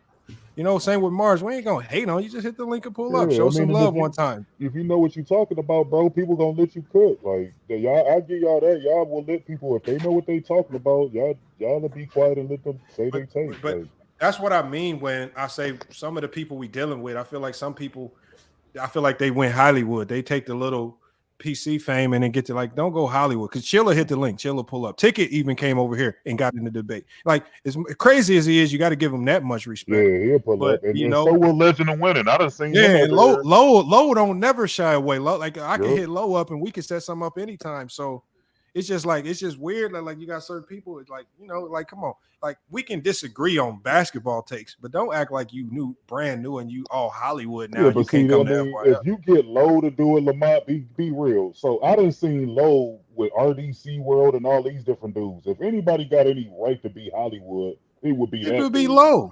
I done seen him with all them what's his name? Phantom and all these Not different all them. dudes. Casa not like, yeah, he the one that's in them circles. The rest of them motherfuckers, And he people don't know who the hell they are. And he the most down to earth one of them all. Yeah. I feel like with Shaq and them guys, and even Chill. Chill could really play the Hollywood role too. Like Chill got a little bit of pull. Yeah, he do. And the other guy too, he really cool too. Big Hey, Mike, Khalil, that's what I need Khalil to cool do. too. I need you to participate, Khalil. I need you to participate. Man, I work a lot, bro. I mean, I listen to y'all all the time. Like every time Lamont go live, I listen. Just like with True, just like with Citizen Lou. Y'all my 3 favorite channels. So like, I always listen when y'all in. I may not comment in the comment section, but I'm always gonna support. Like, you know what I'm saying? I donate to the channel and all that. Like I said, I'm one of the people that actually met Lamont in real life. So I'm always support Lamont. You know what I'm saying? I just don't like the bias shit. Like I didn't like that because Lamont, and this ain't just me because I fuck with Lamont. Like he actually won that debate because all these people going off of is what Denver did now. If you would have had this debate a year ago, Denver wouldn't even been brought into the equation. It would have been another duo. But they only going off of it because they just won. So of course everybody gonna be like, oh shit. But when you break down the individual duos, I feel like he right. Phoenix is a better duo than them two. They are. Devin Booker and Durant is a better duo than Joker and than Jamal Murray. They are. And he even made the point earlier in this stream. If Kawhi Leonard stay healthy, that's even a better duo because they do a lot more. See, this is the funny thing. When people give their opinion, like this is what Pisces said. Like when people get their opinion and it actually sounds like it favors my side, then all of a sudden it's dick riding. Like, so you're basically saying, if they don't vote and say PC did it, won, or they are like, if they don't say Ticket won the debate, then it's dick riding. I would if you're willing to say that, like I'd be wanting y'all to hit the link and just like at least Brandon is delusional as he is. He won't just stay in the chat. He'll actually hit the link. It's sad that a guy like Brandon will actually hit the link. And y'all would say shit like that, and I'll be dropping the link. I'll be dropping it consistently. We ain't cuss nobody out and nothing all day, but y'all won't come up to the link and then break down. If you feel like Khalil is dick riding, which he ain't, he just giving his opinion just like everybody else did, then come up here and break it down. This is how we have debate. We spark debate and conversation like that. But if you ain't here to debate and spark conversation, we ain't all. This is not FYF agree. We ain't here to agree with everything. They ain't supposed to agree with me. Whoever said that, Gotta join the panel, bro. I'm one of the people that actually like to give people their credit and be positive about everything. Y'all niggas so one track minded. All y'all can think about is negative shit because y'all ain't never did nothing successful in y'all life. I'm actually a successful dude, and I'm not tooting my own horn, but I like to see other people do good shit. I'm not one of them negative niggas that like to just talk down to everybody and do all this shit. Like I'm not one of them people. Like I'm a positive spirit dude. So yeah, I'm gonna give Lamont his flowers. I'm gonna give Herm his flowers. Herm debating skills is way better than I could have ever imagined. This dude is actually top tier. That's why I hit him up. Herm is a top tier debater. So like I give people their flowers when they deserve them. That ain't dick right. That's called giving people their flowers and congratulating people. You so negative minded, you don't understand that. Because you live a sorry, miserable life. So it's hard for you to give people their flowers and be nice and do kind shit and respectful shit. Because a lot of y'all niggas is y'all unsuccessful. So y'all don't fathom that. Yeah. Bro, Hey, Devon, the one. You can if you think you can cook, then why the link be out there and we've been live 3 hours, you ain't pulled up to cook nothing. You ain't cooked the Gold Mike. You ain't cooked the Jared. You ain't cooked nothing. Y'all be saying y'all can cook in the chat. But when the link get dropped, all of it, like I said, sometimes I be dropping the link. I ain't never heard so many people be in work conference calls or work meetings and all types of weird stuff until I drop the link. You probably working at CVS talking about you got a Zoom call. Cook, Devin. You got a meeting? Hey, no. He got a Zoom call. He working at CVS, man. He working in the in the stock. Do it, and he an overnight stocker at that. He ain't even the Hey, front. come He ain't even cook, the bro. front clerk, man. He just an overnight stock. Dude. You talking about he got meetings and shit? Just hit the link. We be having dudes at work I hit watch the both link. of you. Look, he's looking. Look what I'm saying. Yeah, Now you got to hold on. So hold on. So you Bruh. ain't got a built-in mic on I'll your set up phone or my your mic. headphone. I was just about to say, I'm pulling my phone in my hand right now. I ain't even got no mic. Just hit Yeah, the my link, phone in my man. hand right now. Hey, I'm gonna tell you what, Devon. That shit, dude, with the technology we got All right, nowadays, so that shit look, automatically Devin. connect. You ain't got to plug up no mic. Almost every device got their own built-in mic. Laptops, I got a built-in mic on my laptop. Phones, you ain't got to set up no goddamn mic. You don't need this shit that I got right here. Come on, man, stop it, man. Now you need a pro studio mic to come on the chat. Dudes be coming up in here sitting in the middle of traffic on track phones and shit. Stop it, man. You just gotta come cook, Devin. Hey, man, I just came out of nowhere and just jumped on the link. Ain't never been up there before. I don't even comment that much. King KO is a chat war. See, but at least King KO admits he's a chat. No, look, another Ken Lin. Stop crying. Nobody. I just asked him to pull up to the What's chat. he crying about, Ken? I'm calling y'all out. Yeah, because y'all be talking about y'all be cooking. Just like far as like PC, and I be watching both of y'all. Like I watch both of y'all about much the same. I actually was watching their channel before I started watching yours. And I just be saying, like, bro, if you got cooked, you got cooked. Like I think Africa cooked Ticket when they had their debate, but it is what it is, man. I'm unbiased when I do this shit, man. It's the internet. That's the People way too you serious think, with bro. this shit. A lot of these dudes, you gotta understand this, man. A lot of these dudes be failures in their life, so they get on the Ron said internet. he gonna be here. Give him a second, bro. They get on the internet to feel good, to feel like they something they not, man. That's how a lot of these Look, dudes we think, got Big man. Ot. Big Ot came in. What's good, Big Ot? What's good? What's going on, Big y'all? Ot. Yeah, salute to this brother, man. You What's always good pull with up. it? Ain't nobody Now biased Big over Ot. here, Now man. Big Ot. Now I'm mad. I want to get on the basketball court for real. Now we got some real problems to resolve out. Some people, like I said, I'm gonna get some Euro step elbows to the chest when I go up. Get some separation. You gonna feel it, man. I feel you. I told you you're around. Y'all gotta line up the game. Forget about the debating. Yeah, the game. I feel like we're gonna work it out soon. I ain't gonna speak on too much, but I feel like we might maybe get a couple of y'all exposed on the court here pretty soon. Hell yeah. Who was That's this what's up. Pisces person in here with these emotional? What'd you say, Big Eye? I was just saying I missed the debate earlier. I didn't really get to watch it, but I heard it was climactic at the end. It went the way you probably could have predicted it. You just kind of know how it is when the chat's involved. So it is what it is. I enjoyed it. The guys came over there and cooked. Y'all got the dub. I'm gonna leave it at that. And we're gonna run it back. Hell yeah. That's what's up. Now I did feel like a couple of the debates, like with Casual and the one with there was another one, I forgot. I think it might have been with Herman. Who was it?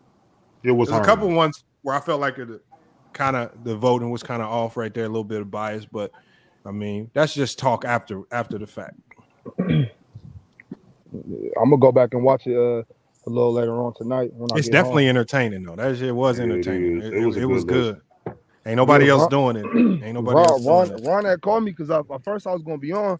He said that Africa wasn't there, so he was trying to keep it even. So he was like, I ain't need to jump on. So I didn't even really tap in like that. I was on the freeway all day today. So, but I'm definitely gonna go back and watch it though. Where's Africa at? Why Africa was ducking? I don't know, bro. Hey, Lamar, I know your team don't be ducking smoke, Lamar. No, Africa told me yesterday though that it was gonna be a little shaky for him.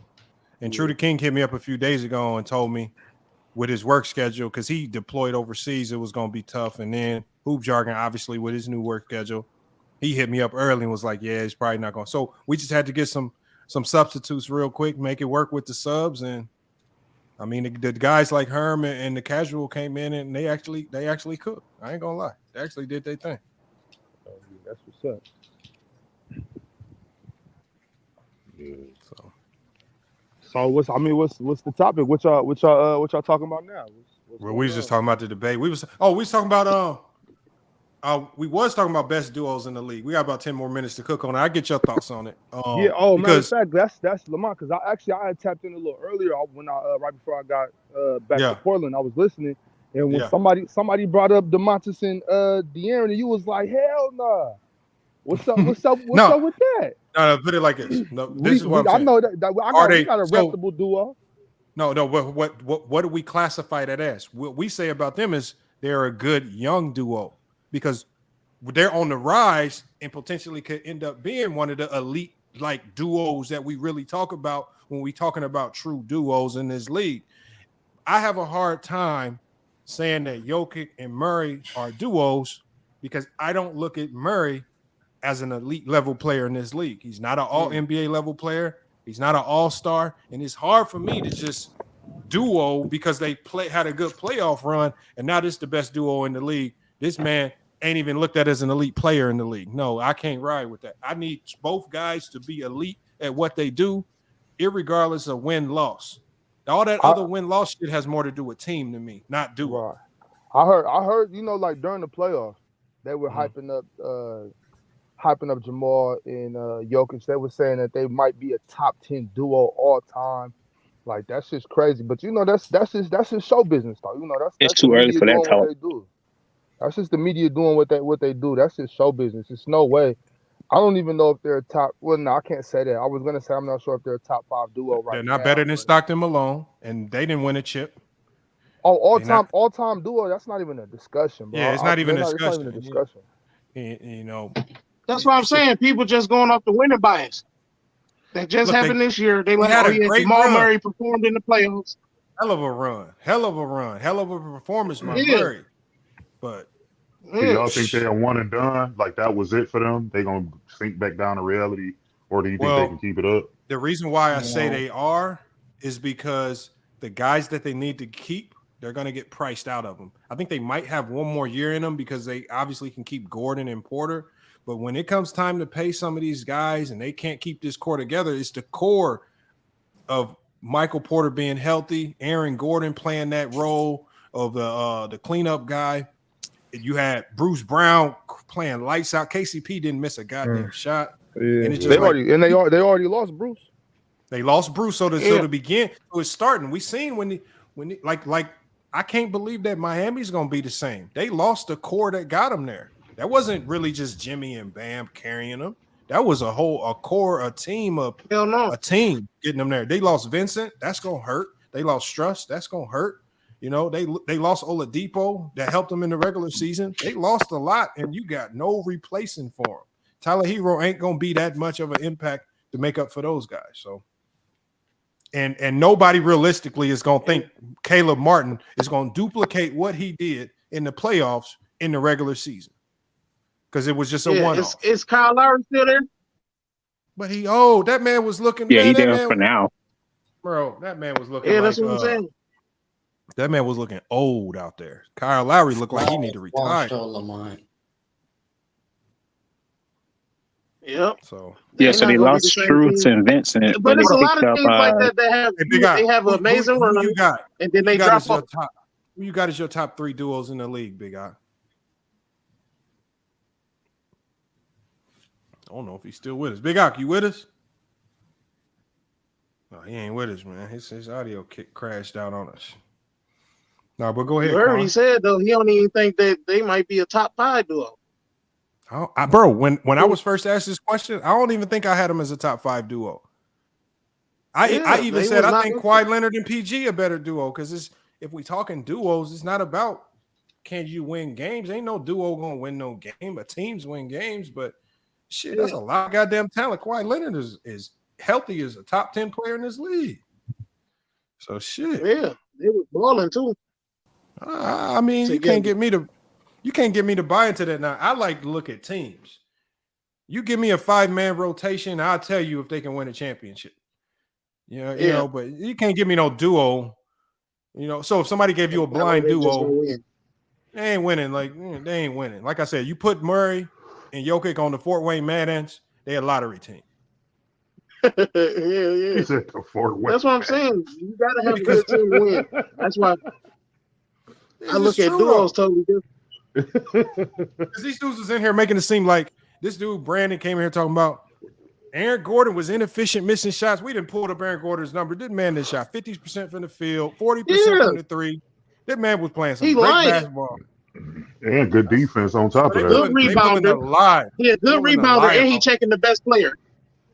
What are you talking about? And he was their best defender. You could delete that big out there, Lamont. Man, people just be coming up with their own lives. Hey, to hammer home your point, Bruce Brown was the best six man in the playoffs.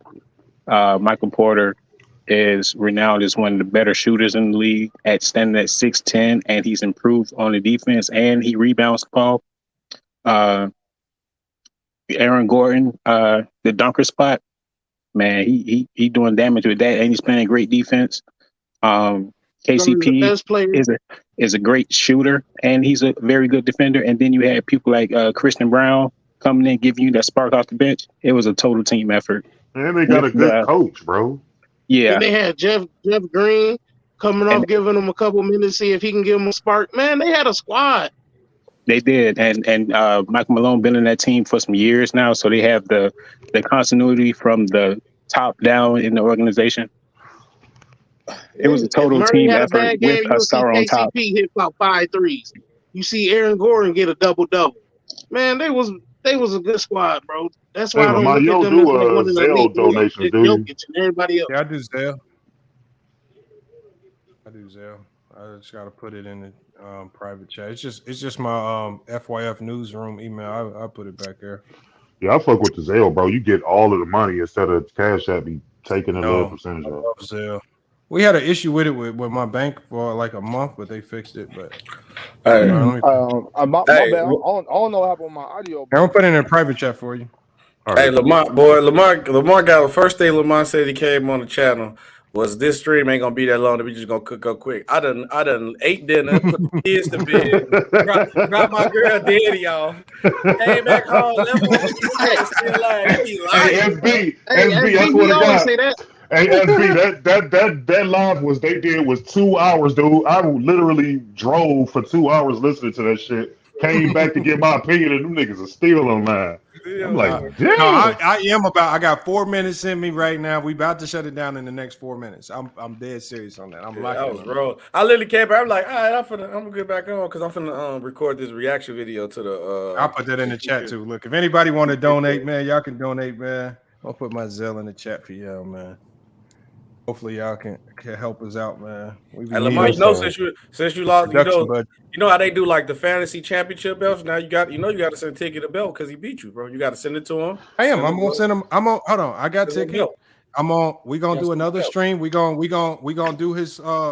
We gonna present him with his bubble championship trophy and everything. We gonna that's crazy. That nigga said, don't talk about me for a year. Why is it a bubble ring? Why is the bubble ring, Lamont? We're gonna talk about that during the ceremony. Look, hold on. What you supposed to do when you win a championship? You're supposed to go to Disney. So it ain't nothing wrong with a bubble ring. This is just a little Mickey Mouse ring. We're gonna get him one. So it ain't nothing wrong with that. That man said, don't talk about me for a year. Look at rundown. Hold on. How's Ticket shitting on me? What I do wrong? I'm giving the man his props, man. Salute the Ticket, man. That's it there, that FYS newsroom Gmail. Yep. That's your Zelle name? Yep. All right. My email. Yep. I got you, bro. Appreciate it. But Lamont, you had asked what's the top duos. I think Jalen and Jason is hands down the best duo in the league right now. SB, do you use Zelle too? Yeah. Yeah, put it in the backstage, bro. Look, and you know what? You said Jason Tatum and Jalen Brown. Yes, I think that's the best duo right now. If they not number one, it's arguable. They definitely like if you got them as the number one. If you got them number one, I'm not gonna fight that. But because when you look at Jason Brown and Jason Tatum, you're looking at two elite level players in this league. Damn near two max contract guys. So that's what I'm saying. When I look at duos, don't give me a slightly above average role player and a superstar and say it's supposed to be 50-50. I don't need one guy carrying 80% of the load while the other guy's doing 20% of the work. That's not a duo. That's a role player. Yeah, Cobb role play. That's tough. Man, bro. He I been mean, a role you ain't player. wrong. Bro, he had a You good got AD playoff and run. LeBron. Bro. You got KD and Devin Booker. Yeah, man. What about You got Luka? Hold on. You what got about Luka Kyrie? and Kyrie. What you mean? Yeah, Luka Like, and Kyrie. bro, they might not win a lot of games, but you ain't gonna find a better tandem than that. That's a hell of a tandem as far as star talent. Yeah, This shit don't gotta work or whatnot. To make these teams work, it takes so much other than just a good duo to make these teams work and win. You gotta have bench players, other good starters. Like the Phoenix Suns prove, your starting center got to do his goddamn job. If he check out on you, you screwed. You gotta not get hurt like CP3 got hurt. I mean, you gotta have so much stuff go right. Your coach, like the Celtics prove, your goddamn coach can't get caught up in a sex scandal and y'all seasons go to shambles at the start. There's all types of stuff that can completely throw your season into a flux that don't have nothing to do with your duo. But what happens when these duos lose? They get the point blame. Like I said, Doc Rivers is probably one of the main culprit why that duo didn't win a championship in Philly. Everybody called him out. You ain't making no adjustments. You got a great duo here in Harden and MVP. And your ass ain't over here making no adjustments. Nah, come on. Time to go. Hey, Khalil, I've been meaning to hit you too, not to change the subject or something real quick, because Khalil is like boxing guy, so I love talking boxing, but Khalil, you know what I'm talking about. I was seeing the video. They were saying that they think Roy Jones' career would have looked different, and he should have retired after the Ruiz fight. Do you believe that? So, quick I agree, answer. because when he went back down to light heavy, he got his ass whooped by Antonio Tarver. He got knocked out. Yeah. I mean, he won the first fight in a controversial decision, and then he got blazed. Then he lost to Glenn Coffey Johnson and then Joe Calzaghe. So he just kept piling up losses after that. Like, people don't understand that when you balloon in weight like that, when you going up and down in weight in boxing, that means a lot. That's why I need Devin Haney to go up to 140 and stay there. Because if he keep fighting at 135, like the way he looked like a skeleton on the weigh-in day, that mean a lot. Look at what Errol Spence just went through. He was at that weight for a long time and he got his ass whooped. So I agree. I mean, I wouldn't put Roy as the best fighter ever. I still got Ali. But if he would have retired after he won the heavyweight championship off John Ruiz, I feel like a lot of people would have him definitely in the top 5. Top 5, okay. Yeah, that's what he was saying. Hey, look, y'all. I want to keep this going, but I got to shut it down, man. I got to shut it. I gotta record some stuff, content now too myself. But hey, All SB, I'm gonna text you. I want you to come on the other platform with me tomorrow and do a quick show. Oh, you talking about the Plenty of Fish? What time? Yeah, probably in the evening, probably around like 9 your time, 9 in the evening, 9-10, depending on if you can pull it off. Oh yeah, no, I can pull out cool because I was saying because my daughter staying home because she got off the little one, so she off Monday, Tuesday, Wednesday. So I'm like, anytime after 4 o'clock, I'm pretty much like definitely be up 4 if your time. So yeah. Oh yeah, boy, I had to turn the what's the name off for them, boy. He gonna get me in trouble. It was like because I was on the app, I'm like, yeah, I was looking, it was like somebody like you. I'm like, oh no, I'm gonna get the boss to give me. Hey, boys gonna be using that as their excuse. Gonna be like, nah, I got this because. It's a sports show here, man. Hold on, They gonna wait till the show come on. Look, now this is a sports show. What you talking about? Right here. Hey, Lamont, you want to expound on a lot of trouble with the sports show? I'm telling you right now. Hey, Lamont, you want to tell the people about your other show? Like, I'm wondering myself what's going on with it. Let me put it in the chat, man. We got another show that we do. You got to download the link on your phone. Yes, you MC download. Yeah, not live. I'm sorry. You got to download the POF app, the Plenty of Fish app. So you download it. But what you want to do is once you set your account up, you just want to hit the live button. Once you hit the live button, just search FYFSports and you want to search Hoop Jargon. And you want to make sure you favorite us. That way, when we go live, you can get the notification when we go live. I'm also going to try to do a better job of putting notifications out on the on YouTube when we go live over there. Because like I said, man, I think they just offered us a big time spot over there, a prime time spot on Saturdays, and we already doing the show on Tuesday, so we're doing the show Tuesday, Thursday, and hopefully we can get something pulled off on Saturday in the prime time spot So man, they loving what we doing over there. And if you're a content creator, man, like I said, we love to have you on the show, because if you're a content creator and you pull up to the show, it's just another way to expose your channel to an audience that probably don't even go to YouTube that much. So you just get a Fish? Yeah, it's a new so Big Eye. What they doing is they're trying to change the narrative of the platform. Right now, what do we know it as? A hookup site. But now they with YouTube falling apart and all these other platforms really censorship here and there, they turn it into a creator platform. So what they invited me and Hoop Jargon on to have a sports show. We are the only sports show on there, but we can have any guests on there that we want. And what they do is they promote and they help promote us and push us. So if you come onto our show, you're gonna get a shit ton of visibility, and you damn near have some good takes. You're gonna get hella donations while you're there. So and you could cash out under donations right after the show.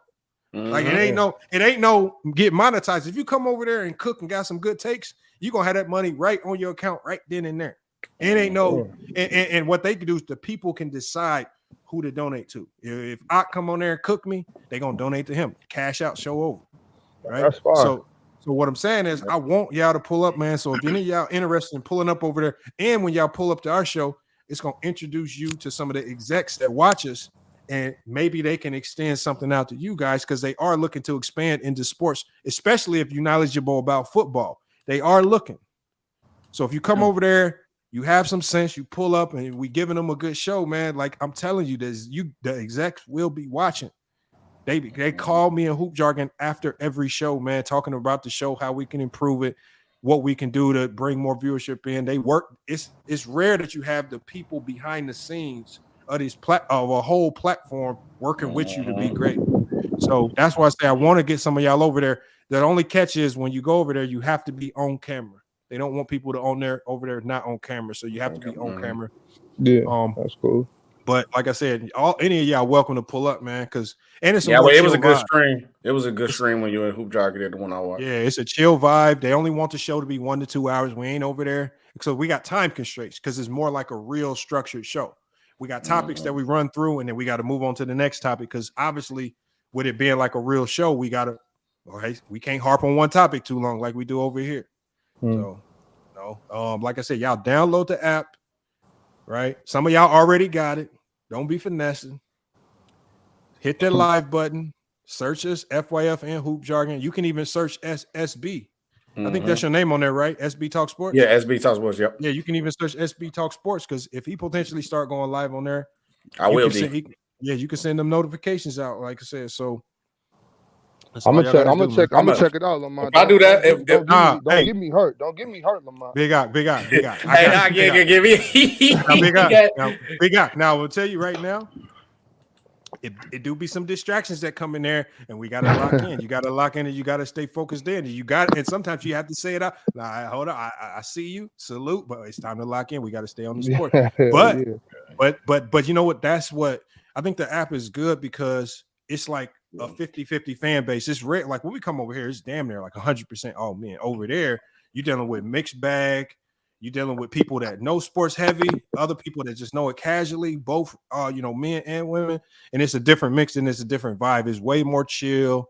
The conversations don't get so hectic and whatnot.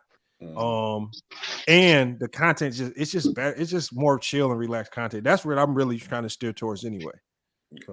Yeah, but I'm only gonna do football over there for sure. But I'm telling you, SB, come start pulling up and chopping it up about football, because they are looking for people specifically that can do football, that can chop it up on that. And if you can show that you got, you show that you can bring a co-host on. I saw you had a you and Sean would be great with. That's the dude. That Sean is my new co-host. I'll show every Monday and Friday. Like I can shoot y'all information over to him tonight, but y'all would kill with the football. So we can. It's all about just growing, and like I've been telling people for the longest, as good as YouTube has been, I just think it's a dying platform, and I don't want to be a part of the death of it. Yep. I want to have my shit set up somewhere else when this thing fall apart, because from everything that I'm seeing behind the scenes, it's not gonna be sustainable to stay on YouTube long term. Unless you already got it, yeah. Unless you really up there, you know, and you know, so collabing, doing stuff like this, man, just bringing in, you know, it's good for visibility on any platforms you got. So you good. Hey, around what time are you doing the stream? Over there, I do streams between. Our Tuesday show is always at the same time. It's always at 7 p.m. Eastern Standard Time, and it goes to 9 p.m. And that's our Tuesday and Thursday show.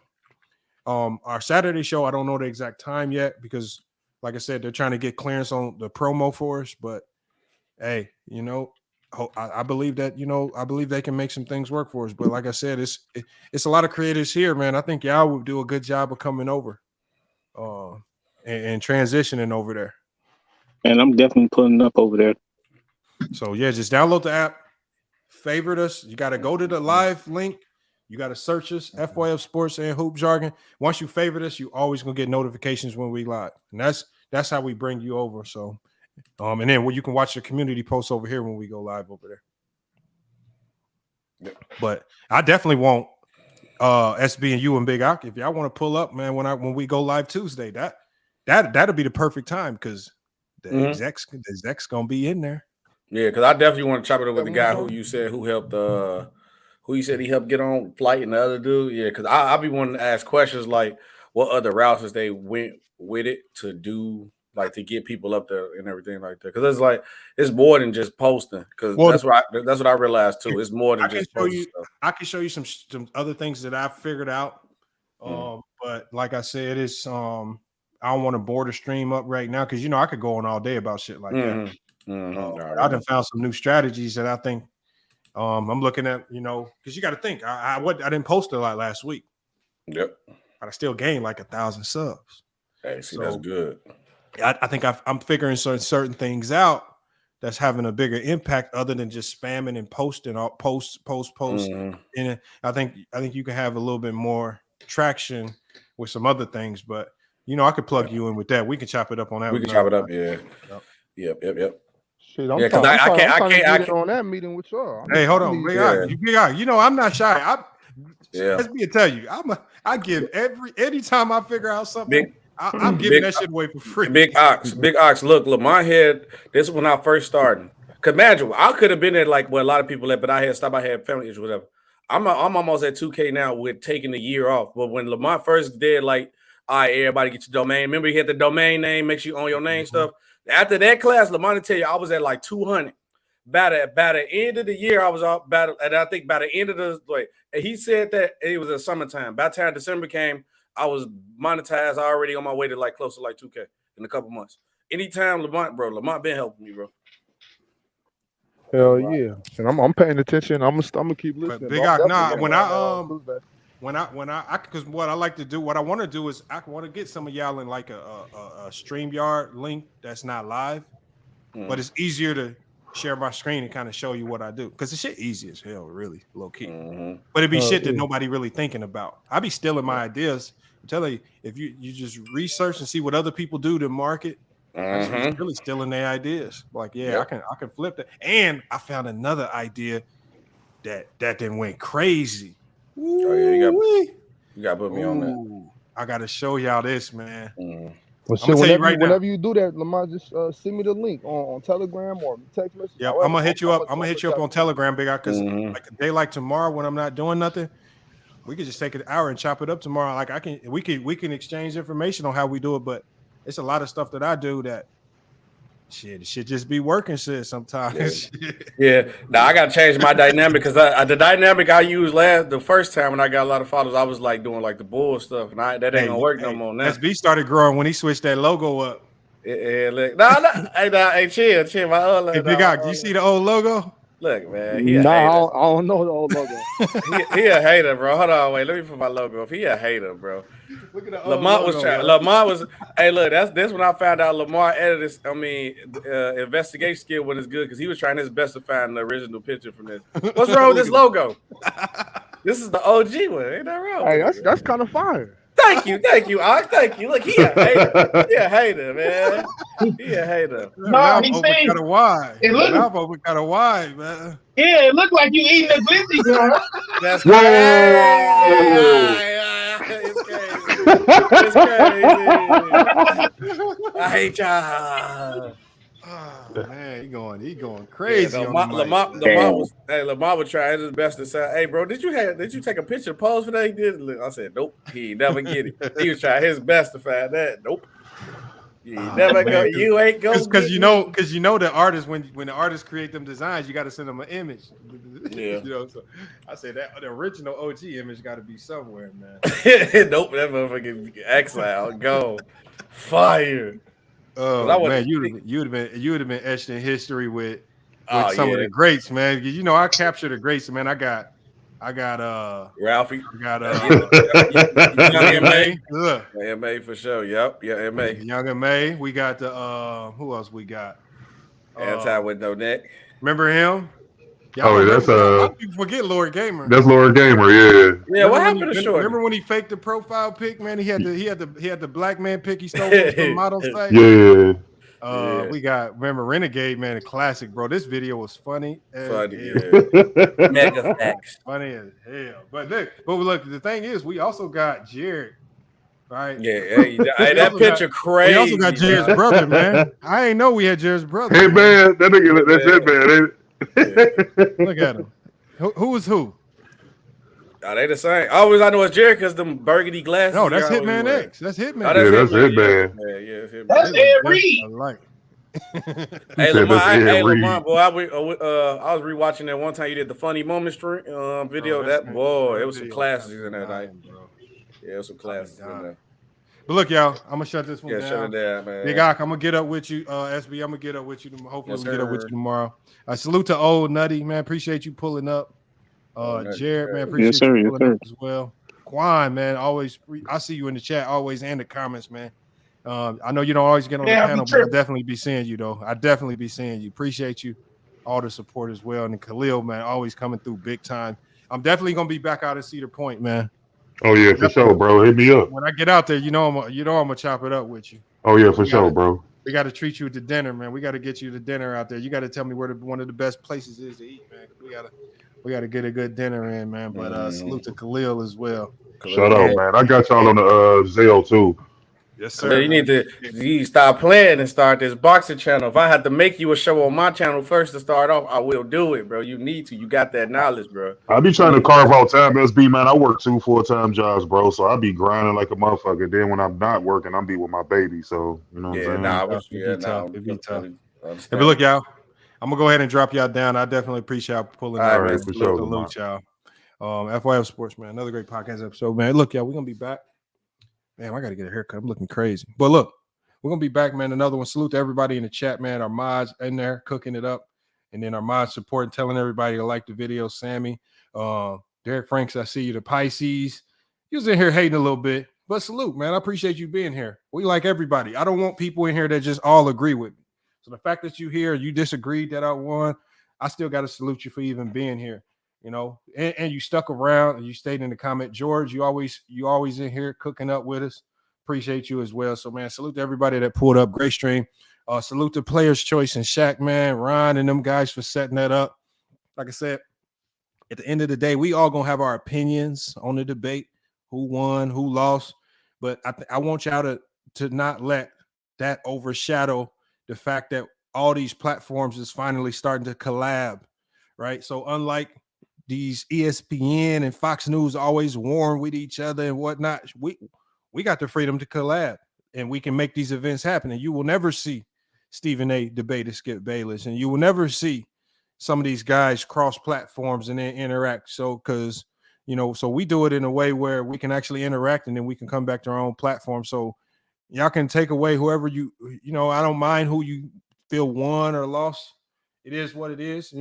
Salute to PC for getting the win. We all gonna have our opinion on it no matter what y'all say. Y'all can say we crying or whatnot, but that's just talking, that's content. So salute. He says, Lamont, do I have to really create a profile? Yeah, you do right now, but a rundown. They are trying to find a way, because remember, this is a new platform. So they're trying to find ways to simplify it. So as they progress through it, they're going to make the whole process easier. So right now, you got to sign up for the app, man. You got to get locked in with it. You could just bypass a lot of the questions if you really don't want to answer them. And then when you get in there, you just want to hit that live link, follow FYFSports, follow Hoop Jargon. And when we go live, man, you will definitely get them notifications. But I have a feeling Rundown Productions that I'm telling you, if you come to one of those lives, you damn near might enjoy those lives over there much more than you do the ones over here. I'm telling you, it's a different vibe. We have to run it different. It's a more structured show. And I don't know. I just have a good feeling about this show in the long term. So we just got to keep cooking with it. But our main shows right now are Tuesday and Thursday. Potentially adding a weekend show. But the main thing is downloading the app, favoring SB Talk Sports, Hoop Jargon, and me. And when we finally start cooking and going live and joining each platform, y'all will be there for it. He says you hit the Y button. All right, whatever it is, hit that like button. That's what I meant to say if I said Y button. Rundown, but that's Cuba. Oh, so Cuba, you know what you're doing. You better just download that app and stop playing. You know you better be supporting over there. But salute y'all, FYF Sports, man. Another great podcast episode. We're gonna be back with more sports and news, y'all. Until then, man, it's FYF Sports, and we out.